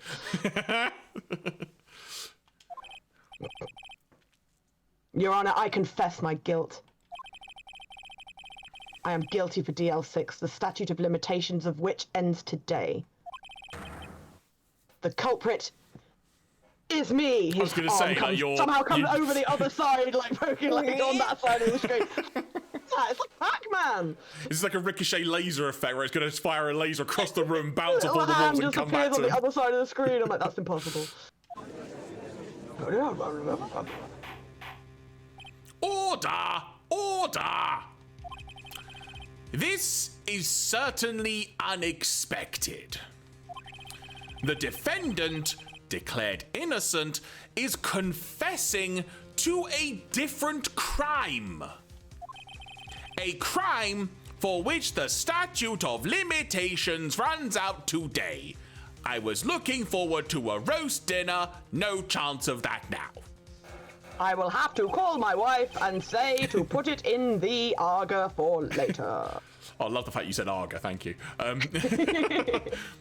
I'm not really sure how I should deal with this. Should I cry? Bah! It's obvious. Behold a trial. Right here, right now. Right here, right now! Fatboy Slim, get out of the goddamn court! Check it out now. The Funk Soul brother. We tried this man for his crime of 15 years ago. Nicht wahr? I think I would like to take a 5-minute recess to evacuate my bowels. And 3 minutes of this will be spent screaming one long, uncontinuous note into a cushion. During this time, I will consider the appropriate course of action to take. Slap everyone. Court is adjourned. What time is it? What, in No, it's IRL or in the 2:24. game? Okay. No, it's 2:24. It's fine. I was going to say IRL or in the game, but... No, I can look at the clock on my computer. It's all good. I'm sorry, right? I just showed my whole ass in there. I've just wasted all of your effort. Nothing wrong with showing all of your arse, Edgeworth. Oh, I'm interested about you showing your whole ass, actually. Nah. She's like, fucking hell! After all that work I did, All those legs I broke. Mr. Edgeworth, I just don't believe it, sure. I mean, you killed your dad? I didn't want to believe it myself, Detective. But it's the truth. I deserve to be punished. Oh, God. You need to go to therapy. That's what you need to do. Murder is murder, no matter what the circumstances. Is this the law in Japan? Because it absolutely isn't here. Murder is murder, no matter what the circumstances. It's like yes, good show. This is crazy! Just crazy! Nick, what are you doing? To Edgeworth. Leave him alone. Huh? I was just reading through the court record once more. I'm getting my case ready. Your case? For what? Trial. Huh? Isn't it obvious? I'm going to prove that Miles Edgeworth is innocent. Eh? What are you talking about, pal? He just admitted to it! Objection! He's an idiot. Are you freaking crazy? He confessed that he did it. In court! He's a big idiot. I'm sorry, Edgeworth. But I don't believe your nightmare. What? It's just a dream. It's not real. The truth is right here in this court record. In any case, tighten your belts. Hold your... Say that again. Hold on to your ass! The real fight is just beginning. I'll prove you're innocent. Trust me. Right. Freaking perfect. This is one of the best sounds we've ever added. 2:30 p.m. District Courtroom, number 3. Just before we even go any further, so like we found the murder weapon, right? The murder weapon was in the lift. It had been fired twice. One of the bullets was in Gregory Edgeworth. But there was a bullet hole in the glass. Yes. So the gun was fired twice. Has that ever been mentioned in any of the records that we've seen? Yeah, no, I mean, I'm not making that up. That's definitely in the DL6 case file. Okay. So when was the second shot? The shot that put a hole in the elevator door. Because that can't be the one that killed Gregory, because that one came from inside the lift, but the gun was inside the lift, right? I bet they're gonna say the gun was thrown at what's-his-face, it went off, shot his dad, then the gun landed on the ground, and then, I don't know, it then went off again and shot through the window or something. I mean, yeah, that's a valid theory. Vice versa. That's actually a solid theory. Maybe that is what happened. Or vice versa, it got thrown, went off, went through the window, it landed, bullet then went into him, type thing. Yeah, could have happened either of the ways around. Okay, we'll see what Phoenix does. We shall see. We're still going to crack on, folks, because we ain't got to the end of the chapter, so... Yeah, we are closer than it was making it seem, though, so don't worry. We are all in. We're all in. Now then, I would like to resume our trial. Resume. The judge. Just calling him out on how he pronounces resume. Resume, even. Please, you're making my brain hurt. Miles Edgeworth has admitted his own guilt. He has confessed his crime, and I want to go home. I also have a roast. I have a large bowl of sauerkraut waiting for me at home. Let us begin by hearing his testimony. Lex says, it was the parrot. Then so pointless, let the defense do their cross-examining. Nicht wahr? The statute of limitations on the DL6 incident runs out heute, today. At 5 p.m. So it's unconventional for me. I would like to run this one by the book. Wait, so you just admitted that all your trials are corrupt, have you? I mean, there's not running it by the book and there's being corrupt. That isn't necessarily the same thing. I mean, yes, he is doing both, but that's not it. That's not the point. I see. Does the defense have any objections? Nope. No. I got nowhere else to be. Von Karma, you knew this was going to happen from the very beginning, didn't you? Jawohl. Very well. Will Miles Edgeworth take the stand? What, his first name's Will? Is that what I said? No, you said Will Miles Edgeworth take the stand. Right. I was like, making a joke. Okay, right. I thought I just said it wrong. Here, look, Will the witness. Does the witness state his name and profession? Miles Edgeworth. I am a prosecuting attorney. Mr. Edgeworth, Herr Edgeworth. 15 years ago, you mistakenly killed your father, Gregory Edgeworth. Is this correct? Richtig? It is correct. Then testify about this matter to the court. When Edgeworth was telling me about his dream yesterday, I noticed something. One detail didn't quite fit. That will be the key, but only if I can get it to work. Please. Please. No more weird shit.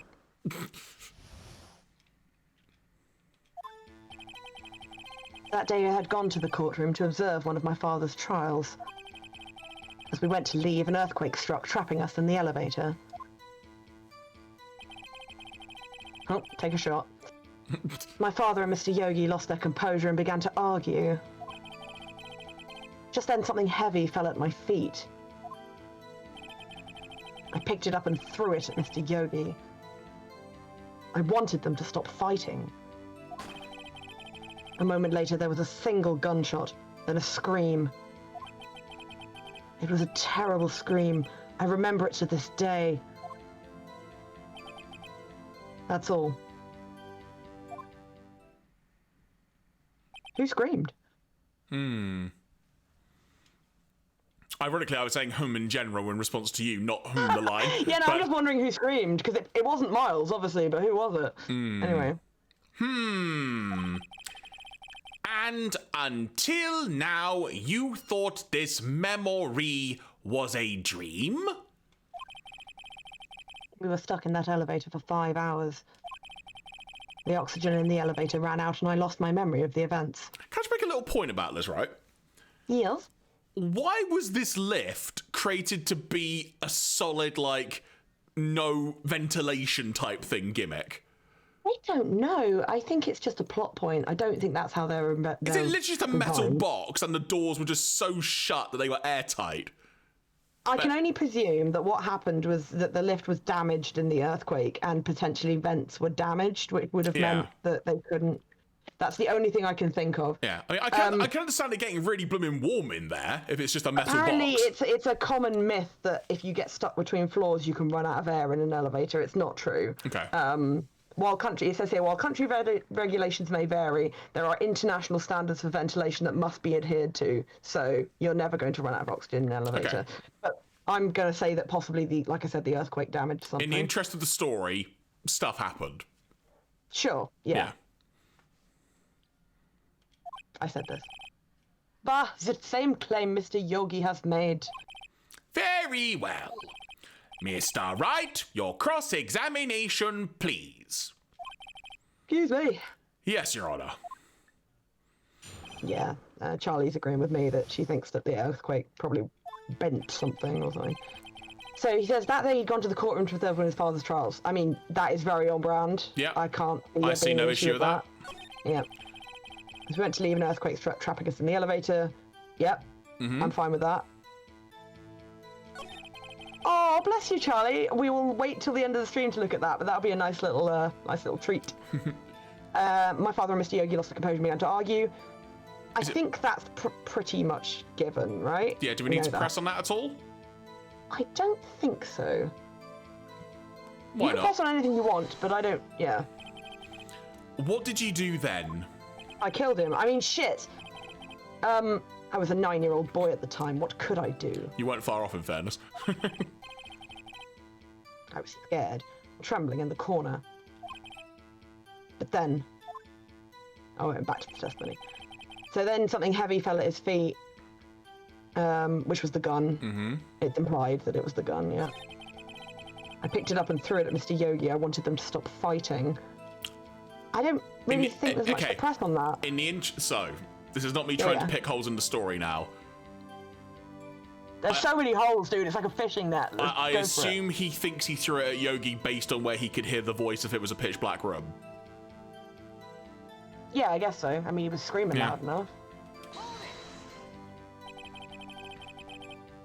Oh, good question, Phoenix. Good question. Sorry, I should actually read it. You were actually surprised by the game being smart for once. Did you know it was a pistol when you threw it? I think I knew. I knew it was dangerous. But the air was getting so thick, I panicked. So you're saying that you threw the pistol at Herr Yogi? I was in a daze. A moment later, there was a single gunshot. Right, that's it. That's the thing. This is the press. We can present the DL6 case against this, the case file. Do we press or present? I think we can go straight to presenting, honestly. So... If you look at the DL6 case, the one page we haven't looked at yet, I think... Page 2. Trapped in the elevator, the murder weapon was fired twice. Now, while in any real crime this would not be evidence because it could have been fired at any other time, this apparently is conclusive evidence. So let's just throw the file at him. Are you sure you only heard one gunshot? One shot. Yes, I'm sure of that. I heard the shot and the scream. Then everything faded. I was unconscious until the rescuers came. What, those two little mice? You didn't get too horny, did you, weirdo? Then they went down under in a different movie. I told you, horny see. mice. Nope. No, Your Honor. Unfortunately, you don't. You never have. Is the Not judge once. actually being called out now after all this time? Yeah, judge, you dumbass. Look at this file one more time. I swear to God, if you ask me what page it's on, I'll kill you. This plainly contradicts the witness's testimony. You do enjoy dragging out that file, don't you? Not gonna give it to you. Not gonna give it to you. I don't accept this evidence unless you can tell us what pages it's on. Well. Well. Which page contradicts Miles Edgeworth's testimony? It was victim data, correct? Yes. Actually, I could look. Literally. We're trying to guess it, and it's just like... I didn't even realise. No, I'm pretty sure it's victim data. Yeah, victim data, yeah. After all that effort trying to remember which one it was. Victim data. Look at the victim data in this file. It says it quite plainly. The murder weapon was fired twice. Do, do, do, do, do, do. 2 times. Miles Edgeworth only heard 1 gunshot, yet the murder weapon was fired twice. But what does this mean? The first shot was the accidental firing when the pistol was thrown. Oh. So, who fired the remaining shot? And why didn't Miles hear it?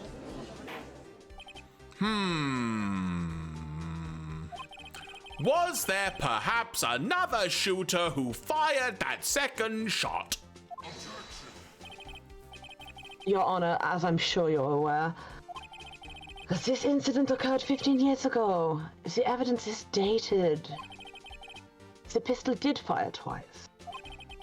However, we do not know when that second shot was fired. I mean, I can't fault that. Yeah. That is true. It might have been fired the day before the incident.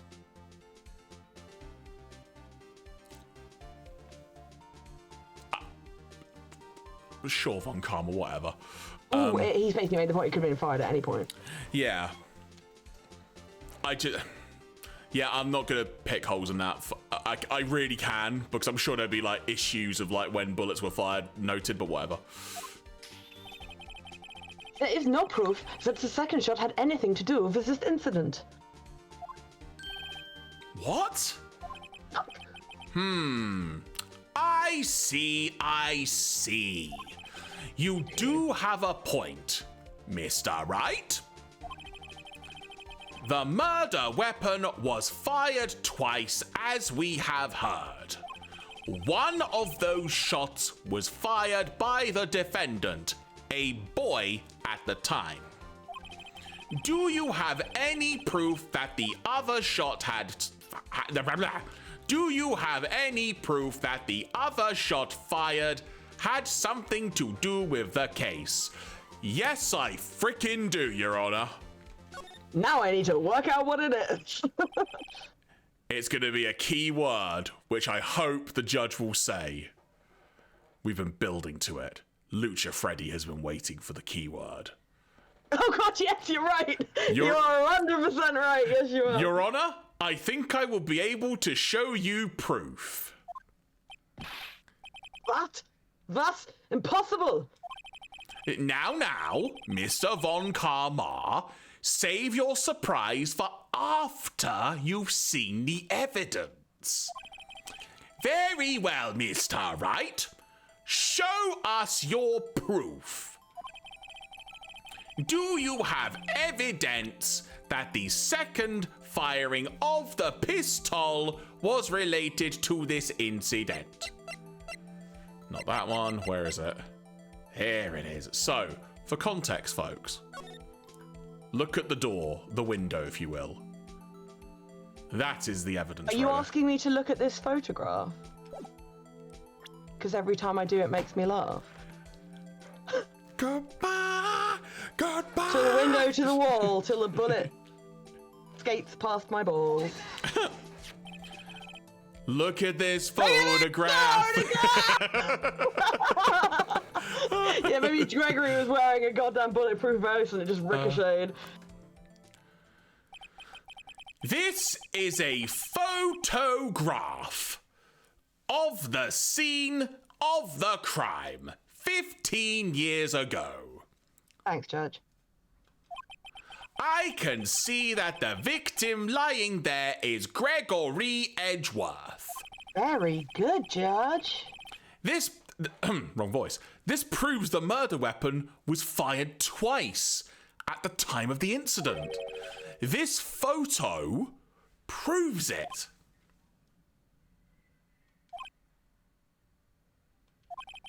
So, let me get this straight.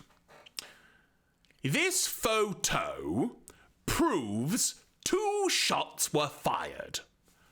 Where? Judge, put on your fucking glasses. Your Honor, I swear to God. Please, get a clue, please. Please, please, please. So yeah, you can guess what you're going to have to do here. You have to show him where it is. Oh.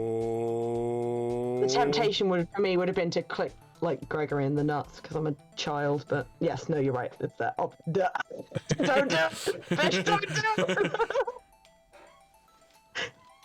Put your finger in the hole. As should be obvious, the contradiction is here. I see a bullet hole in the door. Your Honor, Right. Gregory Edgeworth was killed by a shot from the pistol. Yet, there is also a bullet hole in the elevator door. We also know that the murder weapon was fired twice. It takes so long getting to the point in this. I swear. Thus, Ergo, vis-a-vis, concordantly. someone other than Edgeworth fired that second shot.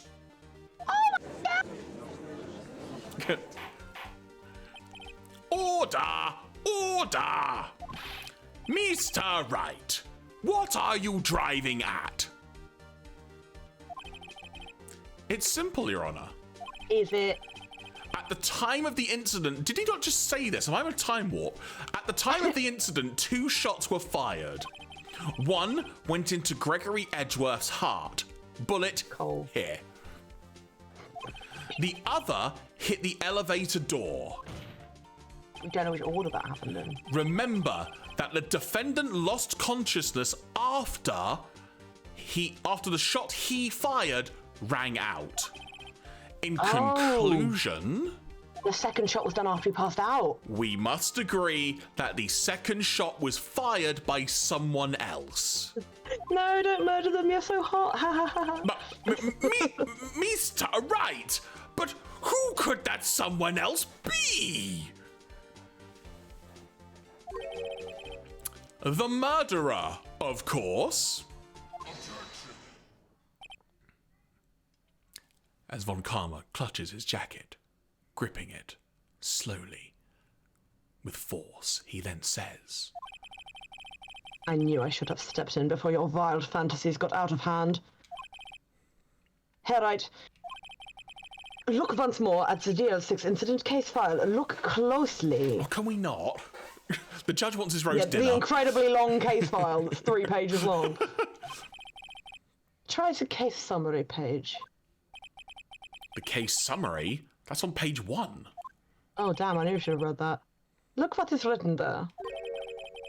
Not a single clue was found on the scene.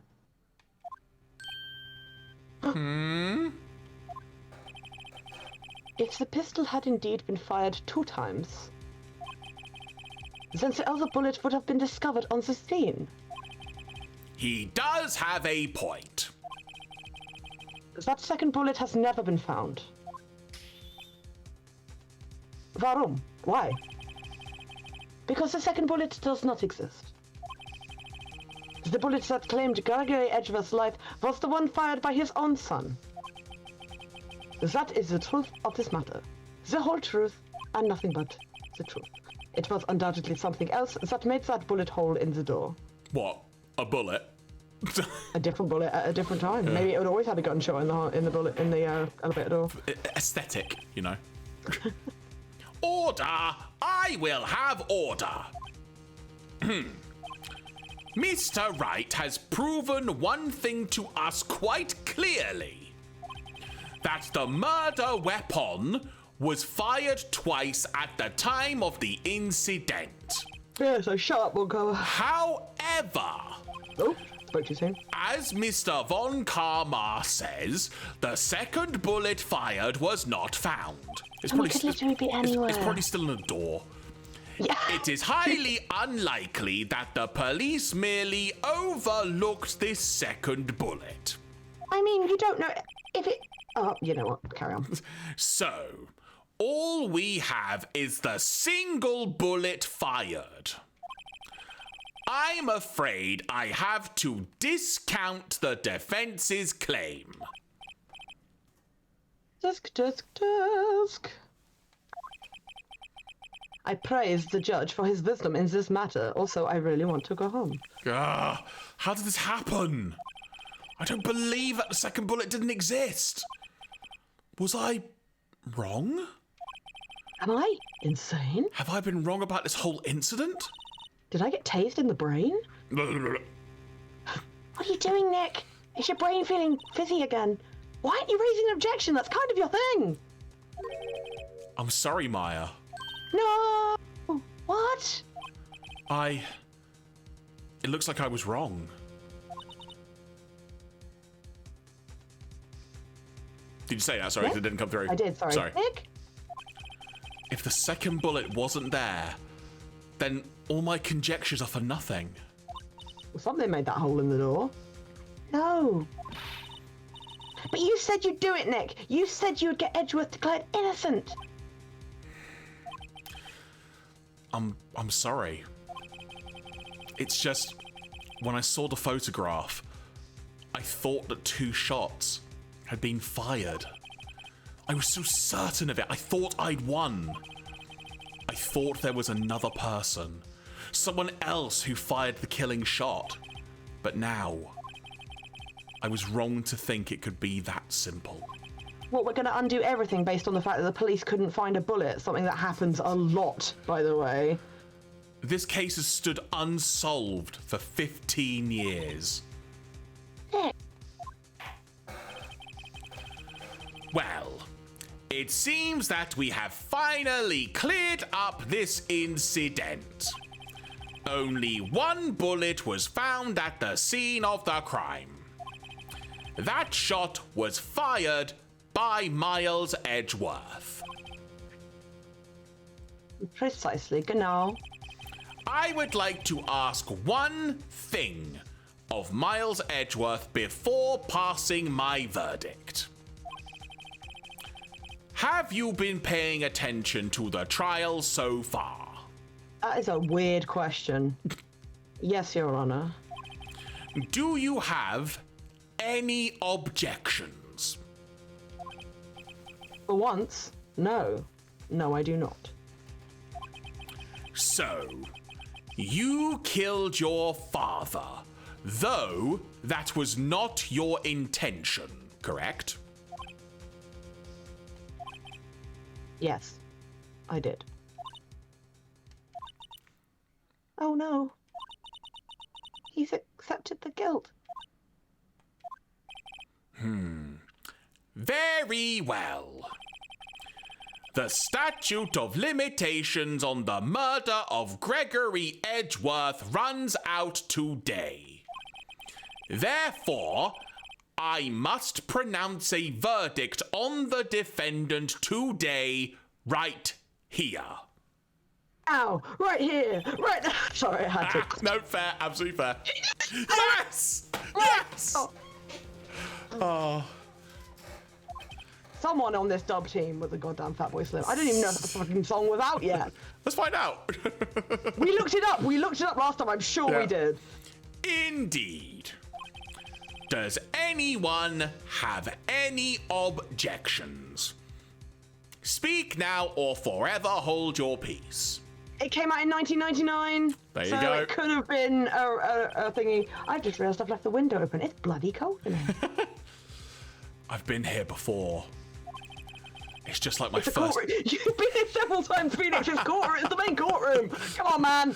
It's just like my first day in court. There are so many things I know I should be saying, but my mind's gone blank. I can't find the words. Mr. Words Right? I can't think of anything we can say. Can you? What else do we have? So, we've got the bullet. It still bears ballistic markings. Photos. Is there anything else on the photo that we've missed? No, I don't think so. Just shows the fact that one bullet made that hole and one bullet is in Gregory Edgeworth. I mean, there isn't a second bullet hole on the other side of the glass. What does that? No, because. What does that mean? Just it could be trapped in the middle bit of the door. No, I think there is. It's just the angle that you're looking at. Okay. And bear in mind, it was between. Oh no, it wasn't between floors, was it? Because it. It's probably just at the bottom of the lift shaft. Anything else in the incident file? I think it's going to do that thing where it looks like it's all over and then like Larry runs in or something. Yeah, with his butt. With his butt. His butt's hanging Poly, out. melt detector.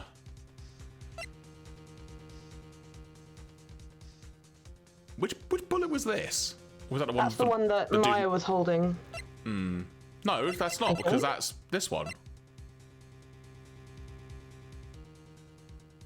Go look at the other one again. Found in the victim's... No, that's to say it's found in the victim's body. Bear in mind, these things are not items. Right, okay. They're just sort of things that we can, like... Oh, was that sometimes... the one, or was that the bullet from the guy on the boat? Oh shit, yeah, I forgot. we've moved on to a different murder. I forgot about that. You know what? I don't know which victim that was. You know what? The one thing we've not done in this playthrough is we've actually never taken like a hit on health. We haven't. So let's go for no objections then. Oh, I was gonna say I have an objection, but okay. Well, unless we want a perfect playthrough. You know what? Let's do. What should we do? What should we do, chat? Matty says we should raise an objection because our health is good, but that implies to me that that's the wrong answer. I'm gonna do no objections. Oh, okay, we've got an objection shout there. So I'm gonna Matty's objecting to your no objection. I'm gonna say 10 seconds, and I will count down out loud. And if we get any other or more votes, then I will accordingly. I think this is one of those times where it doesn't matter what we do; it's going to happen regardless. Do you know what I mean? And I'm not sure it's actually going to help us health-wise, but here we go. If I had a coin here, I would just flip it, but I actually don't. I don't. All I've got is tree ball strong mints, and they aren't marked in any particular way. Wait, hang on. No, they've got a minus on one side and nothing on the other side. So right, do you want to try? Let's flip the mint. I'm gonna flip the mint. Right. What are we deciding? Which one's it? Blank is no objection. I have an objection is the minus. Right. Oh, good throw. Blank. No objections. It is then. The heart of the it's in the heart of the mints. We're flying by the seat of our heart. Every lead I thought I had has been squashed. This is really the end. Edgeworth. I'm sorry. To be. Oh.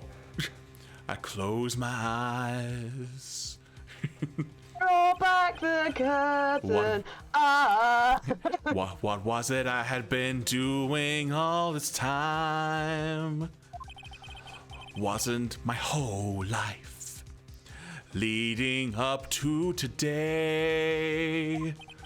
But now that I'm here, I know I have failed.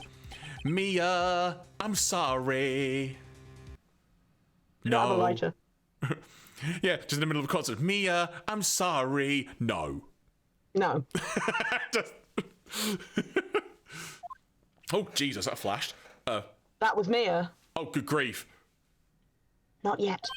Ah! Huh? Maya? What? What? Checked. Your only weapon. Are you okay? And are you okay? Are you okay? Are you okay, Phoenix? Nick. Yeah. Oh yeah, I was quite well actually. You've been stumped by a dumb criminal. What's happening to me? I have to think. You did get tased in the brain. Wait, don't think. Act. Oh, we're objecting. Your Honor, I object. Who's getting married? Tusk.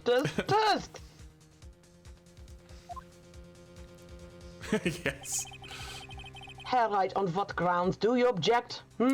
Because. Nick? I don't know. His case is perfect. His case is not perfect. Oh no. Ah. It must exist. The second bullet. Ah. What? What did you just say? Nothing? The second bullet must exist. But where?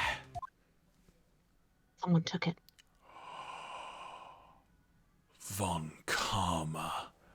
But why? If it was you. If it was you. It was the parrot. They trained the parrot. The bullet fetching parrot. Von Karma, if it was you. What a dick. It was him who did what? Stole the bullet? Yeah. God. That's it if it was the parrot. Holy heck. Excellent plot I twist. was going to say a very long-lived parrot, but they do actually live quite a long time, so... It seems waiting is not going to produce us any answers from Mr. Right. Wait, Your Honor. I think I'm having a stroke, but let me just see how this goes. I'm stroking out. I'm stroking out. The second bullet, it existed. Totally existed, yeah. What? But we've just heard proof that it did not exist. No, we heard a German asshole telling us it didn't exist. That's different. They're just kind of like going, I realise that, Your Honour. I'm really grasping here. It's just... someone took it from the scene of the crime. That's what happened. But who? Well, that's the $1 million question. The murderer. Sure. Oh, here we go. The murderer? Then tell us just who is this murderer?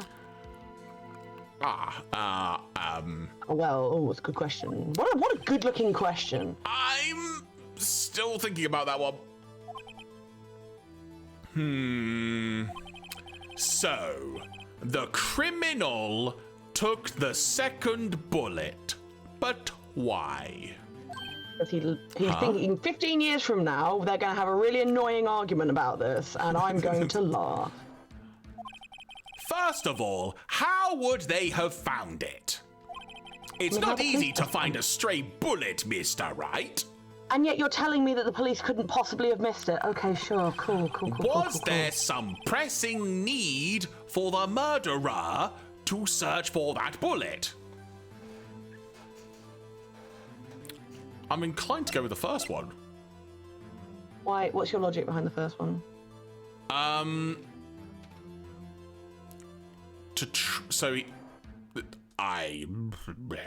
Just feels right. You can choose whatever one you want.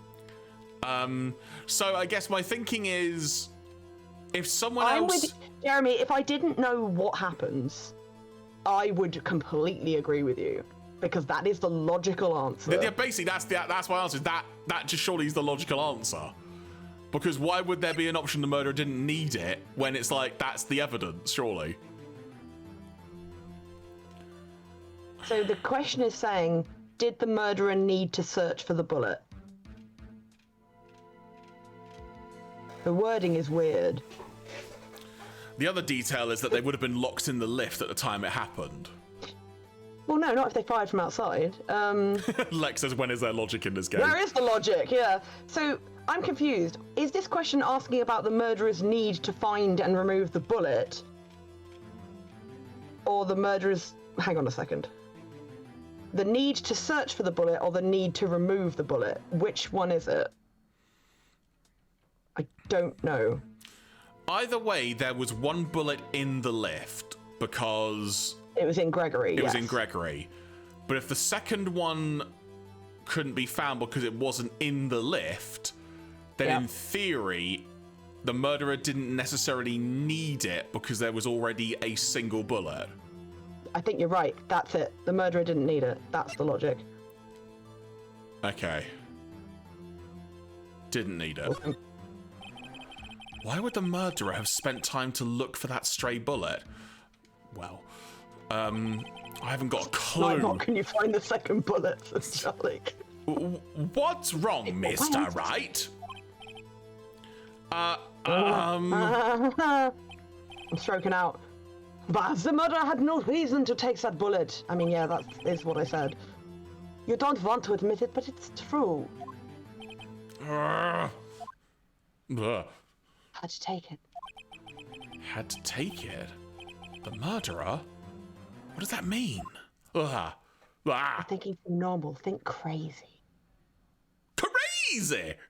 Crazy! Don't think why the bullet was taken. Become the bullet. Commune with the bullet. Become one with the bullet. Lick the bullet. Think why the bullet had to be taken. Mr. Right? This is so awkwardly written. Yes, Your Honor. I've no idea what I'm doing. Well, the murderer had no intention of taking the bullet from the scene. Cool, that's what we said at first. But, the murderer had to take that bullet. Okay. Had to, Mr. Right? What do you mean? Well, for instance. For instance, what? Maybe the bullet, hit the murderer. The bullet hit the murderer? Just saying, for instance. I mean, if it hit you, you would have to take it with you, wouldn't you? I mean, presuming it doesn't go through you and out the other side, yes. It's not like you could perform a surgery right there. And again, that's only if it doesn't go through you and out the other side. You know? I love how Phoenix is making weird faces when he's saying the smartest thing he said in the entire bloody case. Wait a second. Wait, I'm a genius. Wait a second. I was just talking off the top of my head, but what if that really happened? You did interrogate a parrot. The judge at this point is now basically like this in the game if I try and enact it as a real thing. So it's like... He's playing Candy Crush under the table. He's like, what? The judge is like this with his glasses, like, let me get this straight. Okay. Let me get this straight. So, at the time of the murder, the murderer themself was shot. Weird way of saying And that. they left with the second bullet still inside of them. Thus, only having one bullet at the scene of the crime. Yeah. Just let the judge do your work for you. I guess that's how it would work, yeah. But there is a problem with that. There's always a problem. The other two people rescued from that elevator, Miles Edgeworth and Yanni Yogi, were both unharmed. But a bullet went through the elevator door, didn't it? So that would mean the murderer came from outside. Yes? Pew pew!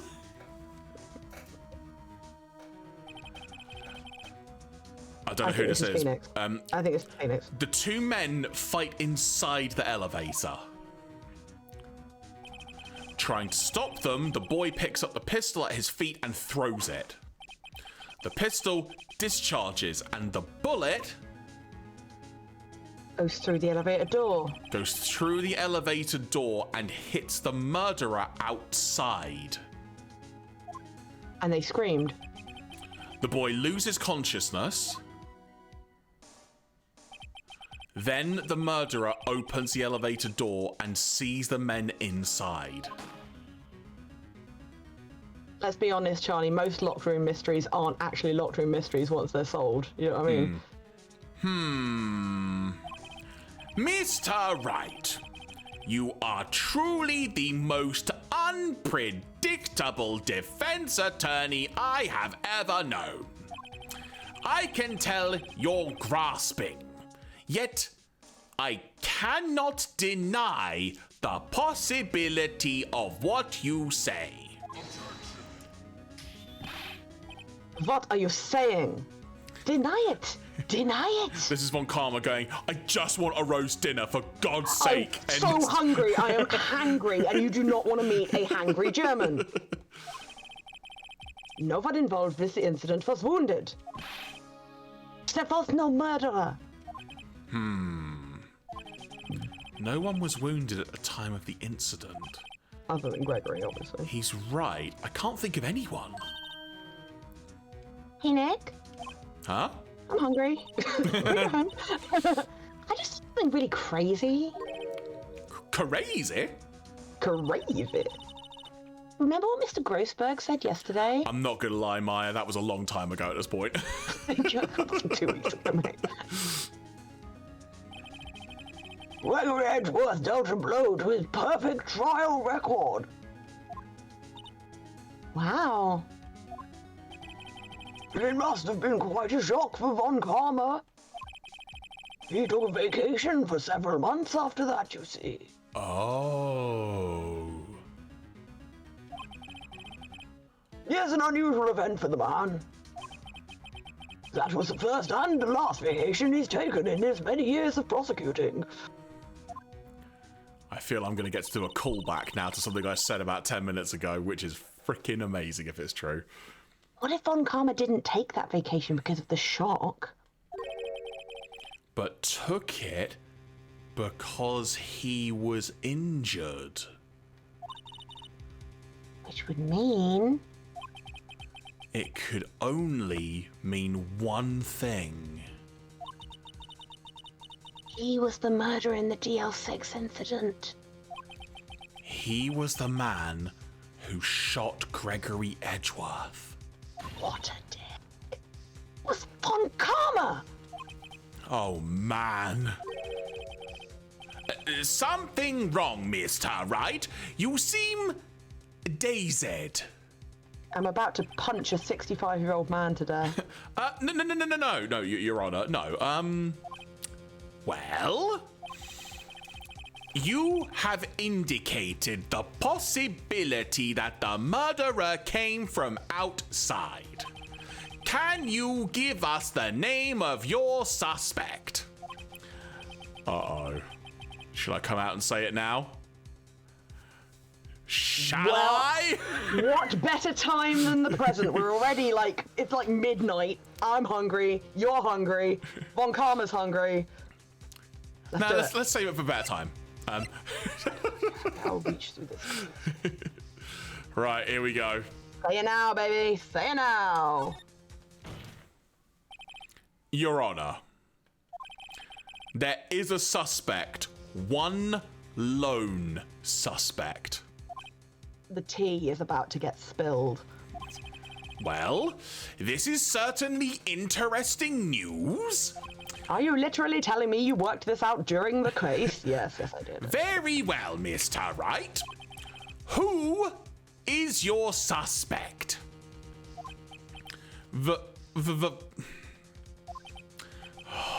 My hands are shaking.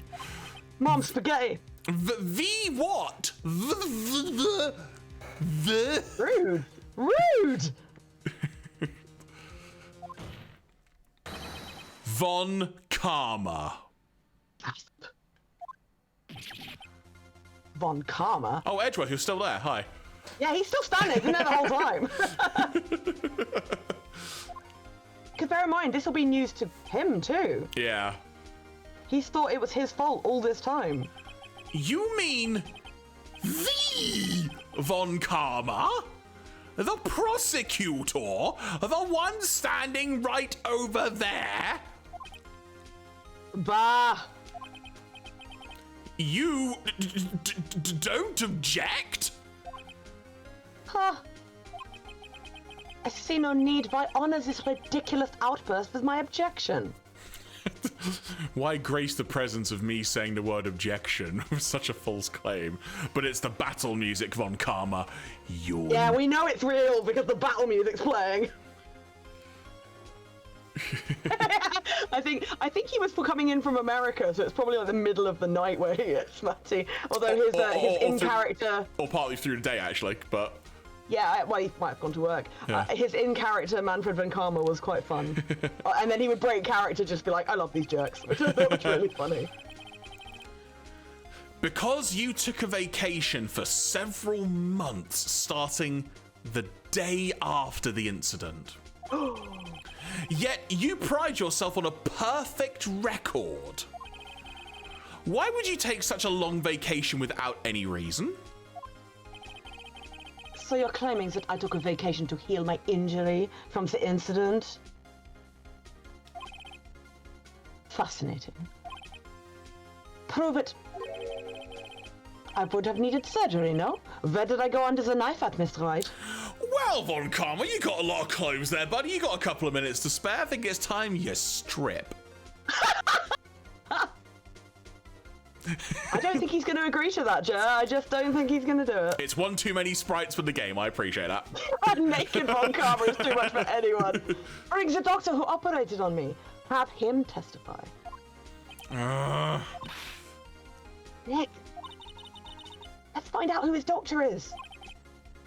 It's no use. Edgeworth. I know Von Karma, perhaps too well. He's perfect. He wouldn't leave clues. He probably didn't undergo surgery. That would leave a doctor as a witness. Please, just kill the doctor. Please, can we use the metal detector on Von Karma? Please. Just boop, boop, boop, boop, boop, boop. I so badly want it to happen. Oh, nobody's that perfect. So what, Nick? Did Von Karma pull the bullet out by himself, like Rambo style? Like Metal Gear.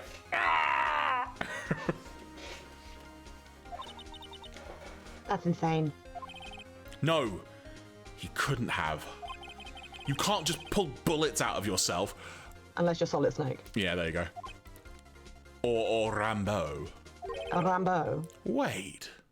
I'm thinking of a French Rambo now, whether it's spelled R-A-M-B-E-A-U. Rambo. Metal Gear. What is Metal Gear? What does that mean? That bullet has to be somewhere, but where? Tusk, well, Herr Wright. Can you produce evidence to prove that I was shot?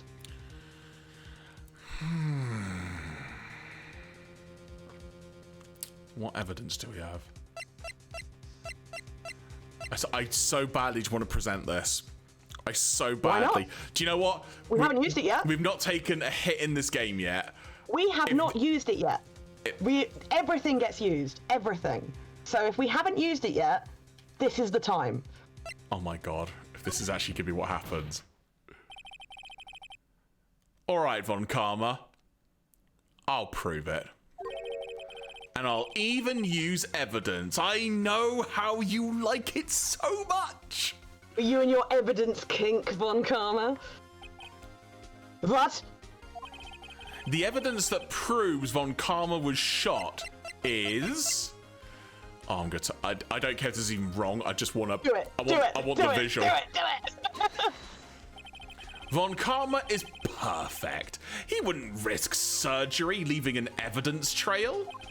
So then I ask, Where is the bullet now? I think it unlikely that Von Karma performed surgery on himself. He's not Remy Rambo. First thing that came to my head. Or Van Dambo.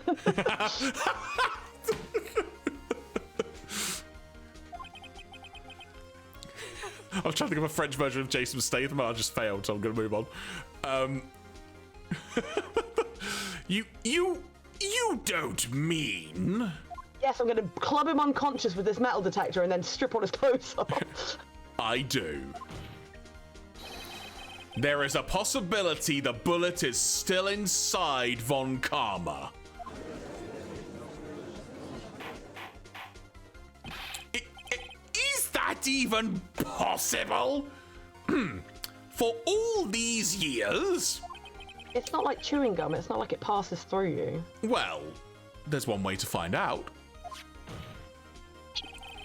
We could use this metal detector. Where the fuck did you pull that from? Well, Von Karma, I'm going to run this over you and see what we find out.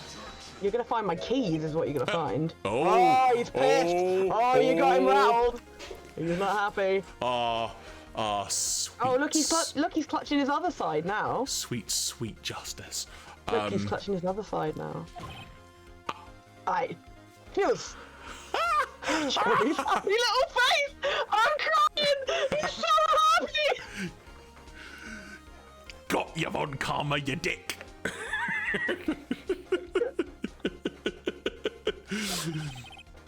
You refuse? But refusing this means... Charlie Von Karma being like, get that old shit back! You acknowledge that the bullet is still inside you?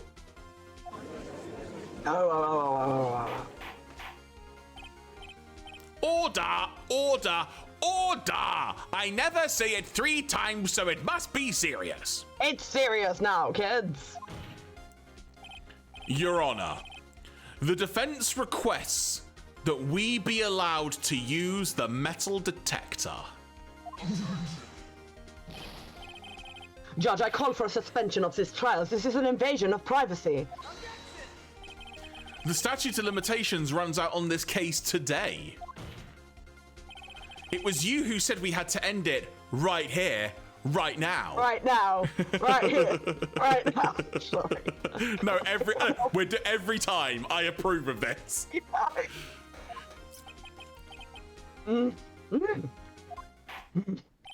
Enough. I permit the use of the metal detector. Mr. Von Karma, you will submit yourself to testing. Nick, what does this mean? It means we're nearly ready to hit the heart. I wish. Nothing's open around here now. I don't know. Let's go, bub. Yes. Let's go, bub. But we have to give it a shot. Maybe Pun, not shot. the Pew, best. pew. I saw a headline where it's like, Disney has started shooting new Bambi, and it's like, bad wording. Beep, beep, beep, beep, beep, beep, beep. Beep, beep, beep. Oh, beep. Oh my god! Oh my god! It reacted. Something's inside his right shoulder. His left nut for some reason. The...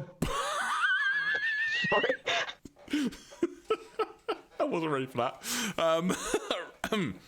He literally has balls of steel. The bullet? It could also just be a pacemaker, but it'd be a weird place to put it. Not in his shoulder. Literally. Mr. Von Karma? What? Oh, shit. You. It was you. As he clutches his jacket once again. Let's go. Grasps it once more. I was afraid this would happen. Perfect. And so I remained still, silent. Indeed, there is a bullet in my shoulder. However, it has nothing to do with this incident. Oh, frick's sake. Where's my bottle? I threw it already. All right. Jeremy, don't look for more things to throw, I swear. What? I was shot in the shoulder long before the DL6 incident. I claim that the bullet in my shoulder has no relation to DL6. You claim? Where's your proof on Karma? Where's your proof? Harriet's clipped so much that she can clip no more. Is there a clipping limit? I didn't realise that was a thing. Apparently Harriet just found out that there is.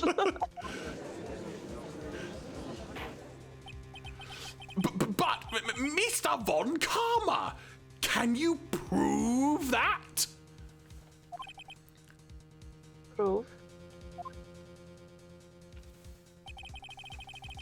I have no obligation to prove anything. You utter shitlord.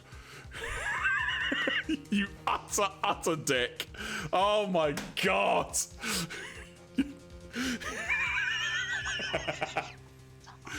I can't with this. I'm literally dying.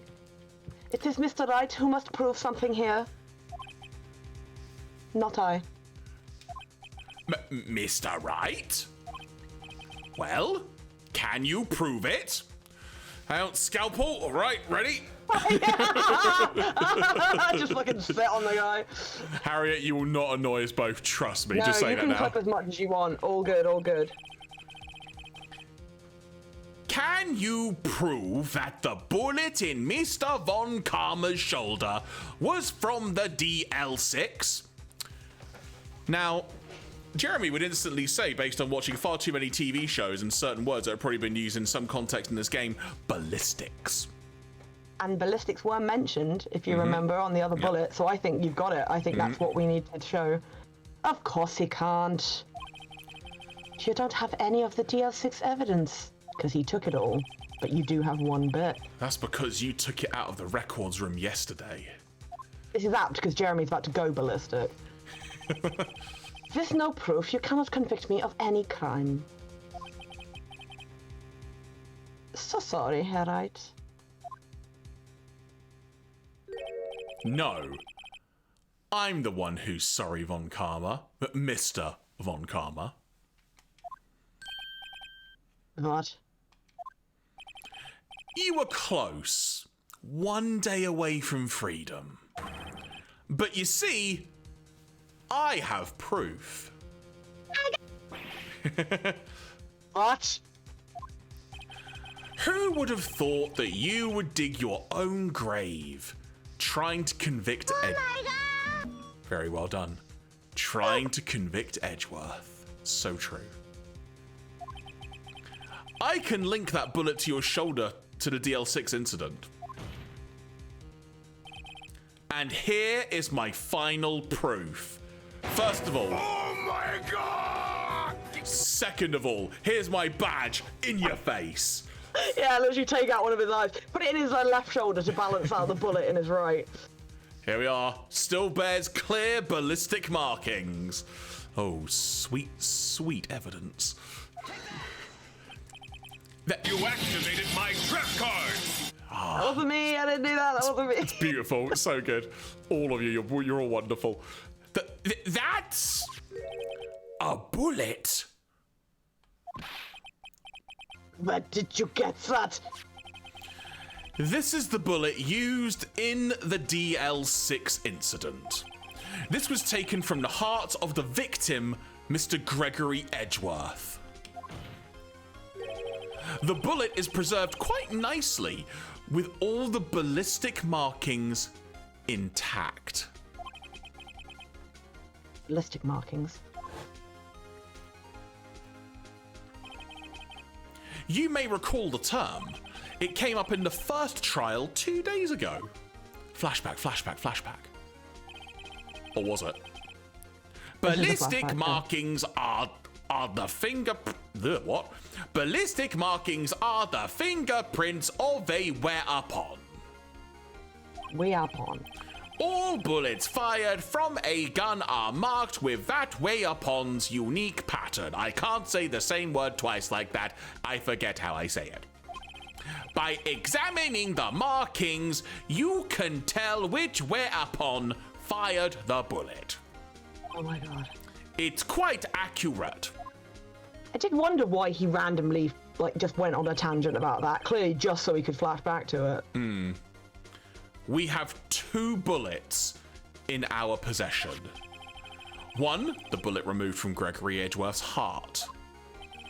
The other, Mr. Von Karma, is the bullet buried in your shoulder. We can analyze both bullets. Then if the markings matched, we would know that both bullets have been fired from the same gun. The very same pistol. In other words, the murder weapon that killed Gregory Edgeworth. Mic drop. Mr. Von Karma? Oh, bit scared. You will let us remove the bullet from your shoulder. Then we'll compare the ballistic markings to those on this bullet. Oh god, I've got to do something in a minute that I don't think Discord's gonna like. Okay, we'll work that in a second. I'll do my best. Okay, and solve this case once and for all. Well, Mr. Von Karma? Huh? That wasn't it.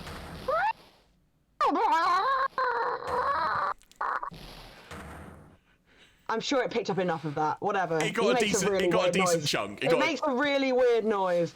That scream, if you can call it that. I've heard that scream before.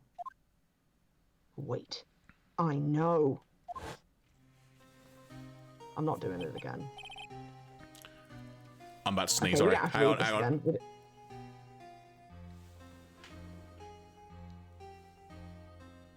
Oh, it's not coming out! Ah! Jeremy just leans out of the shot and comes back with a completely different colour pair of headphones on. Just see his head visibly swelling with the sneeze that won't come out. Oh, I hate when sneezes attempt to appear and then just disappear back into your cranium, flipping heck. Help! I can't breathe. Quiet. I said quiet. You're not making this any easier. Stop breathing my air. Oh, I'll stop you. Swap charms. Imagine. That's messed up. I love that. Stop breathing my air. Get away. Get away from my father. Bang. Bang. Weird scream. As we heard earlier. So that shot went through the elevator door and hit Von Karma. It's that scream I heard in the elevator 15 years ago. Von Karma, it was you who screamed.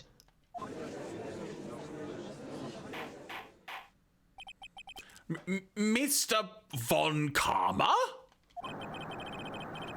I'm not doing this. That's an excellent little montage there. You know what? You can just imagine that better than I could. So it was you. You and your father are my curse. Mein Flux. Sorry, I'm just enjoying this quite a bit. You're just enjoying this? Yeah, you know what? I think you've earned it. This is watching Bang His Head a few times. Okay, now we'll go on. Okay, let's continue. Your father shamed me. There's a penalty on my record. And you left a scar on my shoulders that would never fade. I'll bury you. I'll bury you with my bare hands. Death! Death! Drum und Drang! 15 years earlier. Chief Prosecutor, I am sorry. That's it. Someone be the chief prosecutor, because I can't do it. I don't remember what the voice would be. I'll just make up one on the spot and go, Von Karma, it's not like you to make this kind of error. I never would have thought that Edgeworth would be the one to catch you, huh? I was careless. I'm sorry, but you will have to be penalized. I've covered for you in the past, but not this time.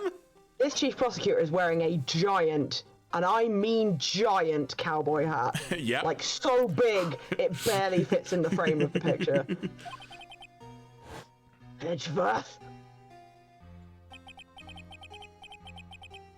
I think this might be Von Karma. Okay. It was a shock like none I had ever known. Me? Penalized? It took hours for me to regain my composure. Suddenly, I found myself in the darkness. I was in the court records room. I must have wandered in there without thinking where I was going. The room was pitch black. The lights must have gone out. I went into the hall and felt my way to the elevator. I pressed the button, but nothing happened. You never use the elevator in an earthquake. God damn it. What's wrong with these people?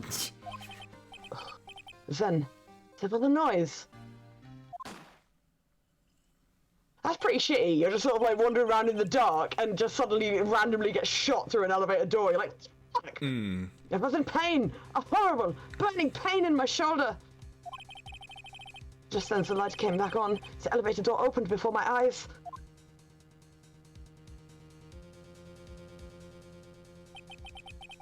Saw 3 people inside, all laying unconscious from oxygen deprivation. Much to my surprise, a pistol lay at my feet. What do you think shot you? Honestly, I knew then. The destiny.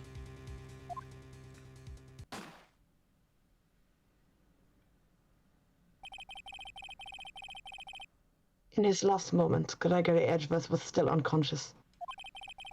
He died never knowing who had shot him.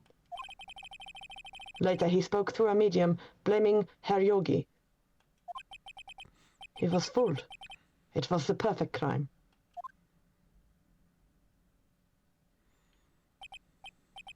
Tisk, tisk, tisk.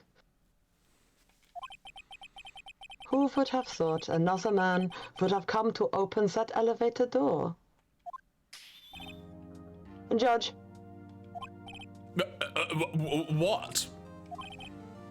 What are you doing? Do your job. Bring an end to this miserable charade. Now, end it. Jetzt. Very well.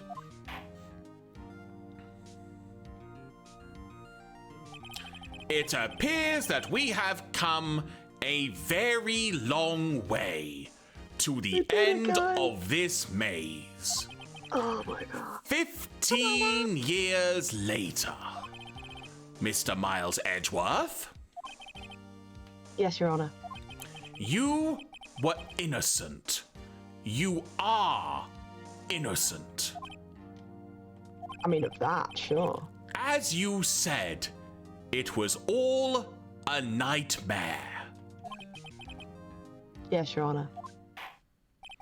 This court finds the defendant, Mr. Miles Edgeworth, not guilty. Perfect timing. Holy heck. That is all. This court is adjourned. And it's actually adjourned this time, Jeremy. No more jump scares. 5:38 p.m. We were in there for like 4. I mean, relatable. We were in there for like 4 hours. Oh yeah, kind of were. Sorry, excuse me. Yeah, we're nearly there. We're nearly there. We nearly made it. We've very much gone on We've gone over. Yeah, we've gone on a long marathon tonight, but it has been more than worth it. And thank you all for joining us so far as well. Nick, we did it! We did it! Do you see his face? Von Karma looked even paler than usual. He's pretending to be all cool, but inside you bashed him, Nick. I gotta say, I'm impressed. It was pretty close, though. Oh, yeah. I was sure we had it. Or we had it. I know, I was on the verge of tears the whole time myself. Felt like Larry. But now it's all just a good memory. So, it's finally over, Edgeworth. Yes, now I can go back to my wife. You're what? Sorry, right. Yeah? I'm not sure how to say this. I know! Try, thank you. Perfect. I see.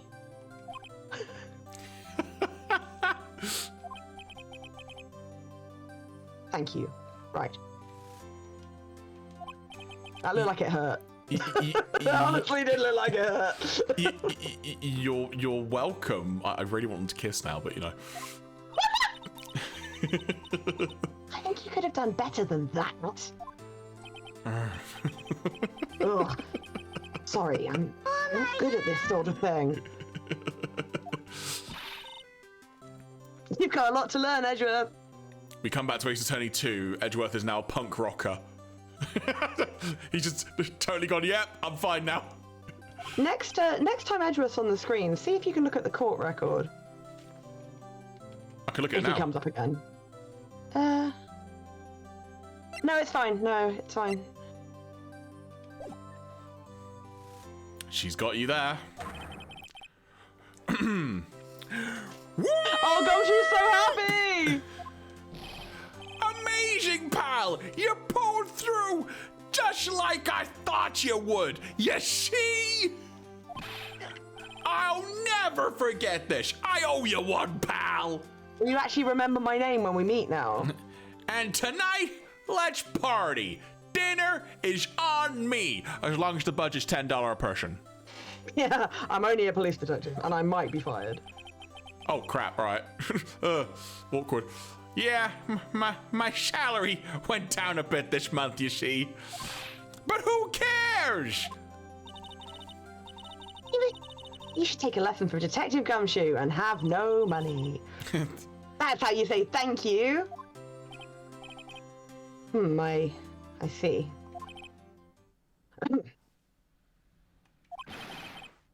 Ooh. Ooh. Whoop. Oh, freaking glorious. Good lord. Oh my word. Good lord. I feel foolish. Don't worry. Take it all a little at a time and you'll get used to it. It's been 15 years since I've seen Edgeworth this unguarded. Oh! Hey, y'all! Lotta! Y'all were great in there. Thank you. Yo, Edgeworth, congrats! Thank you all very much. I knew you were innocent from the start, of course. Just look at you, you wouldn't stick your hand in the cookie jar even if no one was there. You were the witness on the first day of the trial, weren't you? Yeah, well, let's bygones be bygones, eh? Uh-huh. Speaking of which, what are you doing now, Lotta? Who, me? I went back to college. I gave up trying to be an investigative photographer pretty quick. Really? That's too bad. Huh? Hmm? Isn't that the hot dog guy from the park? Huh? It's over, Nick. My life is over. Oh no. What? Why the sad face, Larry? What happened now? Whatever her name was, what was it? Has she dumped him? Beyonce, I think. Yeah. Oh, Nick, I'm not long for this world. You don't look sick.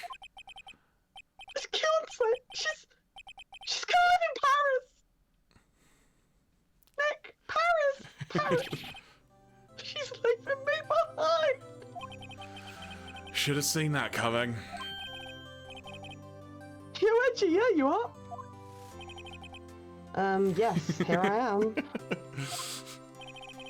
Congrats, Edgy! Here, a little gift from me in celebration. Celebration? That's unusual for you. Harry Butch! You come along tonight too. My treat, pal. Huh? Oh, thanks. Looking forward to it. Yo, Nick. That's the suit that questioned me. When he says treat, that's not police talk for prison food, right? Right? I think you'll be fine, Larry. Right. Yeah? What's up? That envelope that Larry gave me, it's got money in it. Well, yeah, that's not strange. People give money away to celebrate. People give money away to celebrate sometimes. It's $38, right? Huh? What a weird amount. I mean, it's not a little, but it's not a lot either. But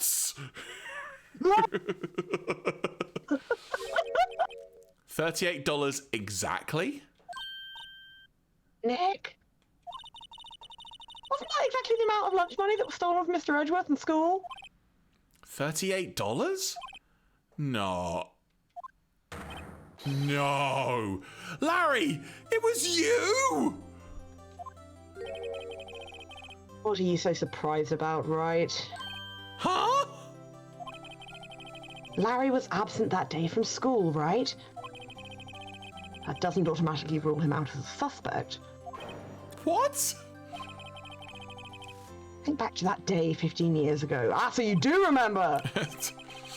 Larry took the day off, but he was bored, so he came into school anyway. Who does that? And he saw the money lying there, and the rest is history. I was never good at history.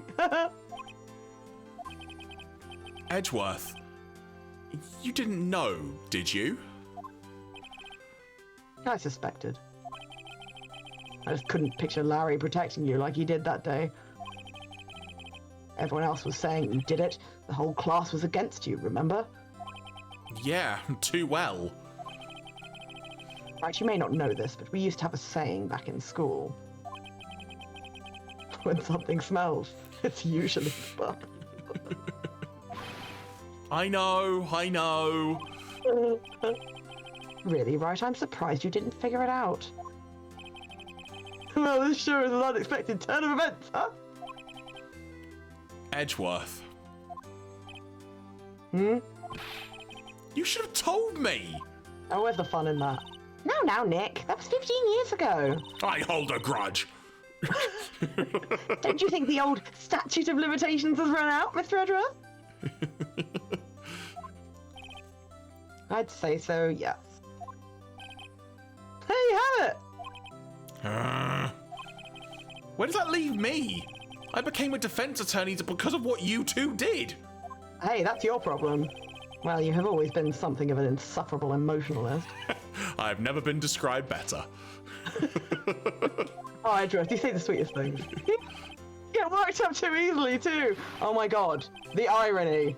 To death, the death sentence for both of you. 1,000 years dungeon! Man, if only I'd known I'd become a prosecutor. No, you wouldn't. You're too soft. Same goes for me, only the other way around.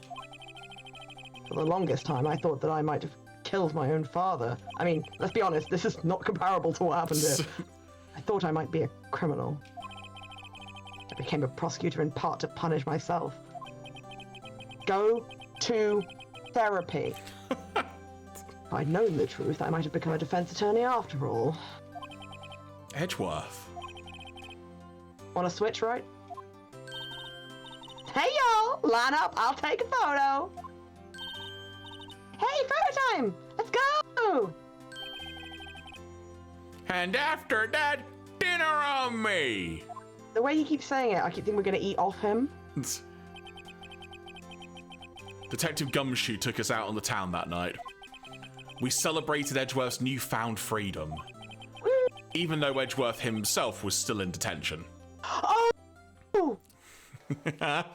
Oh no! 5:02 a.m. What are we doing here at 5 a.m.? I guess we've been out in the town all night. Guess we have. You forget these people are only 24. I swear to God, if there's another body in here, I'm going to get so pissed. Whoa, I went a little overboard yesterday. You I. My head hurts. Huh? It's still only 5. Maybe I should go back to sleep. What's this? A letter?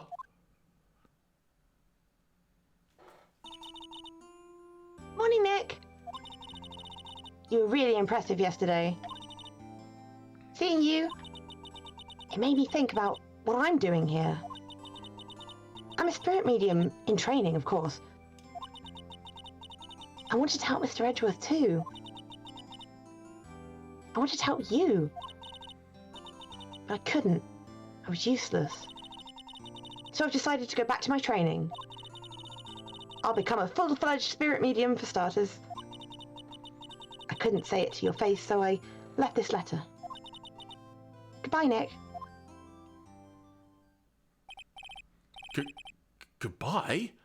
What time is it? Sorry, Charlie's just said, why is Edgeworth's cravat in my wash basket? I'm like, wash basket? It's on the goddamn ceiling fan is where it is. The first train for the mountains have already left. To the station!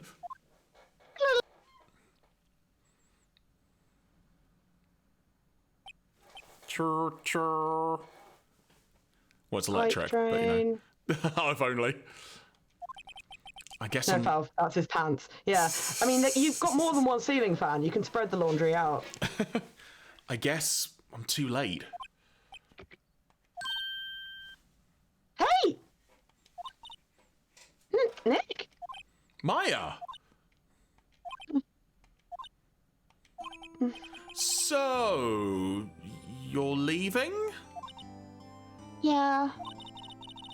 It's hard being a spirit medium who can't talk to spirits. And, I think you'll do fine without me, Nick. Be good, okay?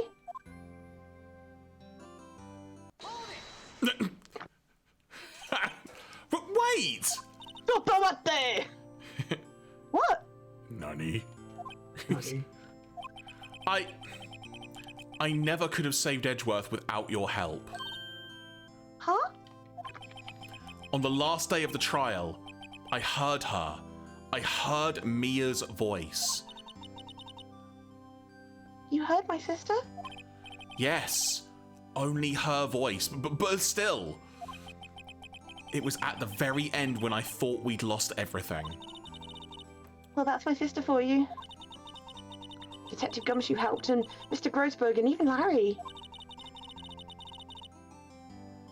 I'm the only one who couldn't help. I was useless, Nick. Disagree. But you were the one who stopped Von Karma, Maya. Huh? I didn't do anything other than get tased in the butthole. All I did was wander around in a daze. Sorry, but I have evidence that you helped. Present evidence. Evidence? Hold it! Present! Show Maya some evidence to cheer her up. Let me guess. What did she manage to help you get? Like a bullet! A bullet. Bullet? Von Karma was convinced he had taken all of the evidence pertaining to DL6, but you were the one who rescued the last piece of evidence we needed. This Your was twitching, shocked hand crashed it tight. No. This was the bullet that put an end to Von Karma, and you were the one who gave it to me. Pooch! Hey, Poochie. Pooch is like, what the heck are you still doing in here? Shut up, we're nearly done. Nick! You got a parrot in your pocket? Thanks, Maya. I couldn't have done it without you.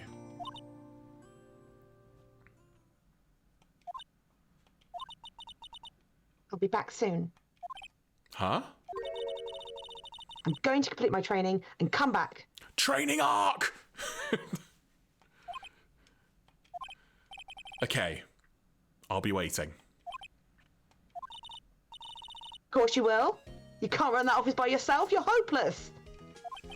I don't know about that. Right.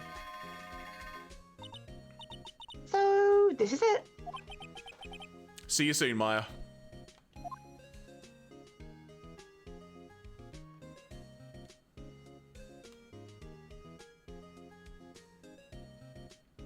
Thanks, Nick.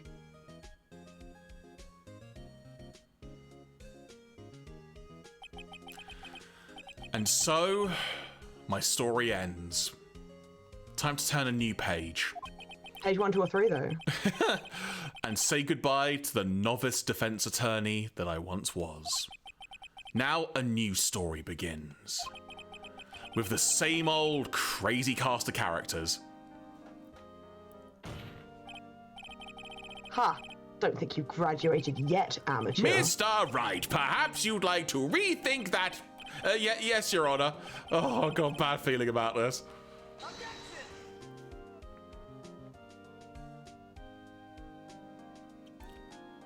Oh, it's credits. Let's watch him. There we go, 100%. Oh, hang on. Oh, hey, pal. Mr. Edgeworth came down to the precinct to wish me a happy new year. Talking about a pleasant surprise. Oh, Detective Gumshoe! Then he hung his head low and went right back outside. I would too, honestly. Kind of like he was embarrassed or something. Strange, huh? You see?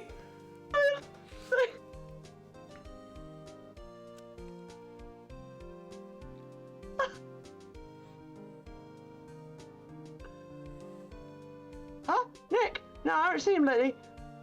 Who, me? I've been working at a cheap shop. Missy's a nice lady, but she's not exactly what you call a cheap date. Huh? Oh, she's in Hawaii right now, yeah. Oh, Larry Butts, whatever your name is. Larry. Oh my god, Larry. You've got to remember his name. Rude. I defaulted to Harry just because of like Spider-Man That's stuff. what Gumshoe called him. Yeah. Oh, God. Oh, remember him? I don't remember. Yes, I remember him. He's been busy lately. You know, not to ring my own bell, but I sort of told him everything he knows. Sure, he's grateful. Pain! If I got to try and remember characters now I've not voiced in like a month. God, these are. Well, I don't think it's going to show everyone. Phoenix He had a London Wright. voice. He had a London accent. Ah, the defense attorney. Yeah. Oh, he's managing the Gatewater Hotel now. Okay. Should you be in the area, please stop by. Harriet put, here's my name. Oh, thank God for. Phoenix Wright? Yes, me as on study was in on. I wonder how he's doing. I haven't seen him of late. Oh, the days of my youth, like the scent of fresh lemon, you see. Oh God, the goat, Kumiko Suakane, who decided that Edgeworth was not going to look like Von Karma.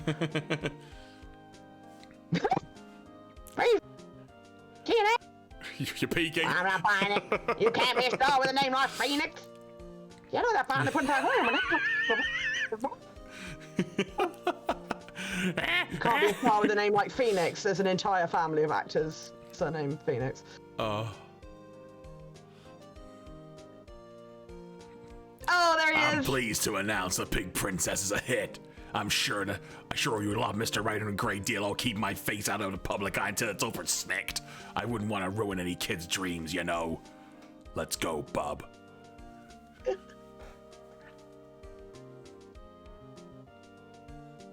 Perfect, perfect, perfect. Oh, I got a letter from Meyer the other day. Sounds like she caught a cold standing under a waterfall. I wanted to visit, but I didn't have time, so I sent her some pink princess trading cards. She says she can't buy them where she is. What kind of place is she living at anyway?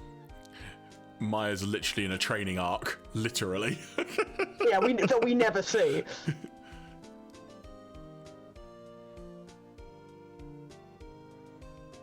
Well, I want to talk? Let's talk Pink Princess, all right? But, you know, I stuck into the studio the other day, and I saw her, the one inside the Pink Princess suit. Ugh, what a dog. Kind of a shock for a boy of my tender age. Spoiler, it's fucking old bag. Yeah,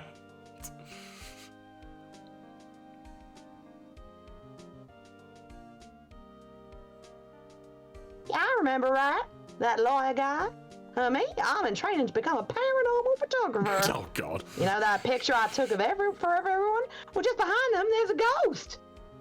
For real. Now that's talent. I'm gonna be famous.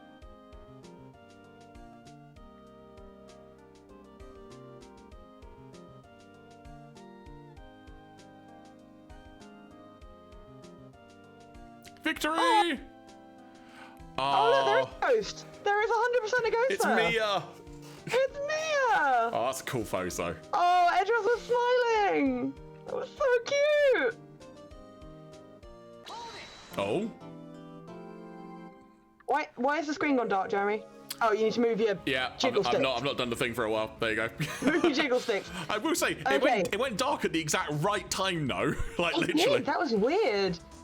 So, that was the end of the game. Yeah. But this chapter is been added, I think, afterwards. Yeah, this is for the DS version, I believe some people have been saying. Yes, I think you're right. So, yeah, so we can either call the game finished there, or we could play that last one. Let me So it's up to you, and we'll decide what to do.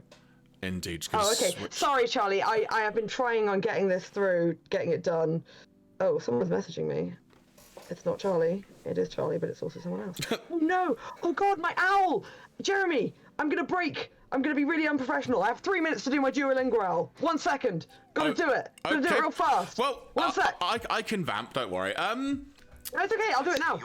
Ah! 1 second. Here you go. Do you want me to mute you for a second? No, it's okay. I'll say, Jungfrau musste sehr schwer arbeiten. I'm just going to watch this, folks. Let's see this happen. War dein Sommerjob gut bezahlt oder nicht? Well, what I would say while Claire is doing that is, first of all, thank you all so much for sticking by, quite frankly, because it's pretty much midnight. We've been going just shy of 5 hours. It has been an amazing stream. I've had a ball with this. Ghost Trick was great. This has been great. At some point in time, I'm sure we will come back to this episode 5, and we'll come back to more Ace Attorney. But I can also see that, I mean, honestly, I kind of feel like we need a bit of a palate cleanser, as it were. So it needs to do something different, maybe for like a few weeks or something. Might come back to this sooner or later. We would, hang on, I'm going to mute you, Claire, hang on. There we go. So yeah, we'll definitely be coming back to Ace Attorney at some point, as it were. And I don't know exactly when that will be, but we 100% will, because we've sort of discussed that off stream as well. There you go. There you go. I have now unmuted you, as it were. Sorry, I was trying to do it quietly, but there's only so quietly you can say German aloud. No, that's fine. That's fine. See, I was just saying we'll definitely be coming back to Ace Attorney, either just to do this episode 5, or we will definitely be delving into the other games, because we've got a bunch of them, quite frankly. This has been a ball, but I am in the mood for I'll say a palate cleanser, for want of a better word. What that will be, we don't know at this time. So what I will say is, come Friday next week, I guess tune into what I will tentatively call a mystery vortex. You will have to tune in to find out what we're going to be doing, as it were. But have absolutely sorry loved about this. that. Sorry about that, y'all. And thank you if you stay to the end. Me and Jeremy do put a lot of work into. I know it sounds silly, and we put a lot of jokes in, but we do actually put quite a lot of work into the serious, silly acting that we do. So, we'll happily ruin our voices doing this if it entertains just one person. So we'll be happy. 100%. So yeah, I guess on that note, folks, we are going to be calling it a night now. We'll do our sort of plugs and such accordingly in a few moments. But like I say, Friday next week, 7 p.m. usual time, 7 p.m. UK. Tune in for what will, I guess, be a mystery vortex, unless we decide to announce something sooner. But I would also say, if you've got any suggestions, feel free to hit us up. As it were, you could sort of find us on socials, as we'll be talking in a minute. So if you've got any particular ideas of things that might work well for a future choice of a game, do let us know, because like I say, we have got a few things in mind. But yes, Felflowne on the floor, yes. Felflowne on the floor, right here, right now. Have you got your Discord open? And can you look if I send you something? Yes. I have just looked at your side of the screen might break, but I can certainly try. No, my side of the screen is a worthy sacrifice. I need to send you this thing that Charlie Von Karma has drawn because I nearly died. Okay. 1 second, where is it? Oh god, I'm bad at Discord, bear with me. Never mind, I've been on it for the last, like, however many bloody hours. Charlie, that's so cute. I can't. Your lines are so cute. When I was trying to draw that parrot, spoiler, Charlie has also drawn the parrot, I just had... Jeremy will attest to the fact that I had to change it to make it look more like a parrot, despite the fact I traced the bloody thing. There you go. Alright, so... Your side of the screen's going to bump up, I'm just warning you, so... Fine. Oh, there I go! There I go! Right. That's really cool. Oh, hello, yeah. That's me attempting to... Oh, no. good grief. Oh my goodness! Ah, damn! Hope there was nothing incriminating. No, I don't think so. It's just work I related. didn't see anything. It's all good. Right, bear with So me. you may not be aware of this meme, but it's just like the meme of someone looking at someone who doesn't look qualified going, "That's my lawyer, dog, I'm going to jail." Yeah, Charlie, it's done a version of this picture. The thing that I like the best is the fact that it could be either the parrot or Phoenix talking, which cracks me up even. Right, let's see if this is going to work. This will either work instantly or it won't. We'll see what happens. Oh, there it is. Charlie, you're about... Oh, look at it! Look at that! There we go. That's my lawyer, dog! I'm going to jail! And can I just take a minute for the fact that Charlie's edited the top to make it Miles... Oh, wait, no, hang on. It's Miles saying it. Looking at his lawyer, I'm going to jail. Miles tweeting that picture, that's even better. Oh, there we go. That is amazing. Thank you so much, Charlie. Yeah, sorry, Thank you. I just worked it out, Charlie. I'm a dumbass. Sorry, I was just pointing out the fact that you'd edited the top to add a little profile picture. And then I realised, obviously, it's Miles saying it. That's so funny. Oh, that is awesome. Oh, Charlie, thank you so much for that. Thank you so much for that. It's almost exactly a year since we got our first fan art, Jeremy. Do you remember? It was when Ree drew a picture of that tentacle going, "Call an ambulance," but not for me. Very good. No, you're very welcome, Charlie. It's been great chatting to you through the period of time we've done doing this, and we managed to wrap up entirely on 10, which I think is very ecumenically, grammatically pleasing. You know, so that's good. It's just cool, quite frankly. It's just like, yep, 10. There you go. But I don't think any of us would have anticipated tonight being 5 hours, though. So there you go. No. I mean, I think normally we would raid into Cliff, but I think we're going to just not do that tonight because obviously Cliff is probably finished already, and the people who are streaming are different vibes to us. So I think we're just going to... Yeah, for want of a better way of phrasing it, we're just going to sort of conclude tonight, as it were. Sort of... We're going to run away like Yanni Yogi from a courthouse. There you go. But before we run away, though... I think we should probably let people know where they can find us elsewhere. So to begin with, Claire, where's the best place people can find you?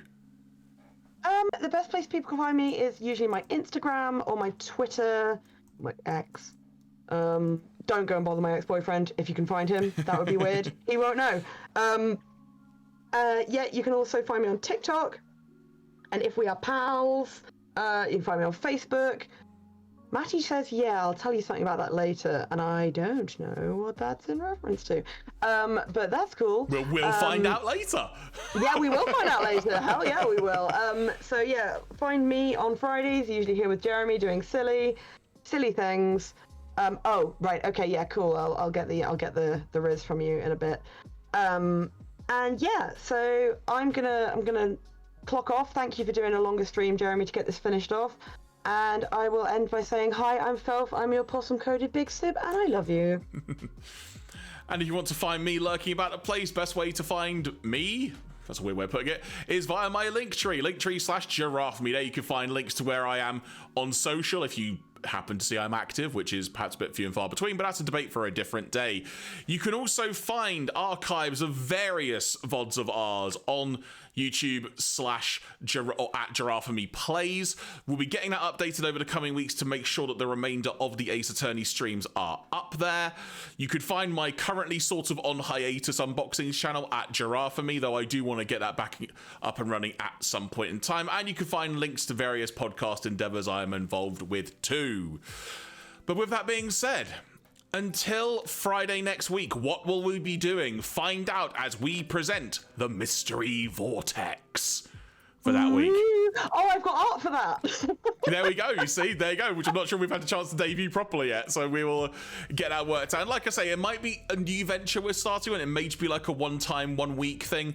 We will see come next week, but if you can join us then, it would be lovely to see you. But thank you so much for spending all of your time tonight, and quite frankly, through this entire playthrough of Ace Attorney. Even if you were only here for part of it, so... Exactly. No matter how long you've been here, no matter when you joined, heck, even if you're watching this and you just tuned in to see what we're all about, we hope you have enjoyed your time with us, and thank you so much for giving us a chance. We really appreciate it. With that being said, from myself, the Jeraffemy, Jeremy Graves, from Felflowne, aka Claire, this has been the Fun Zone. Until Friday next week, take care and have a lovely weekend.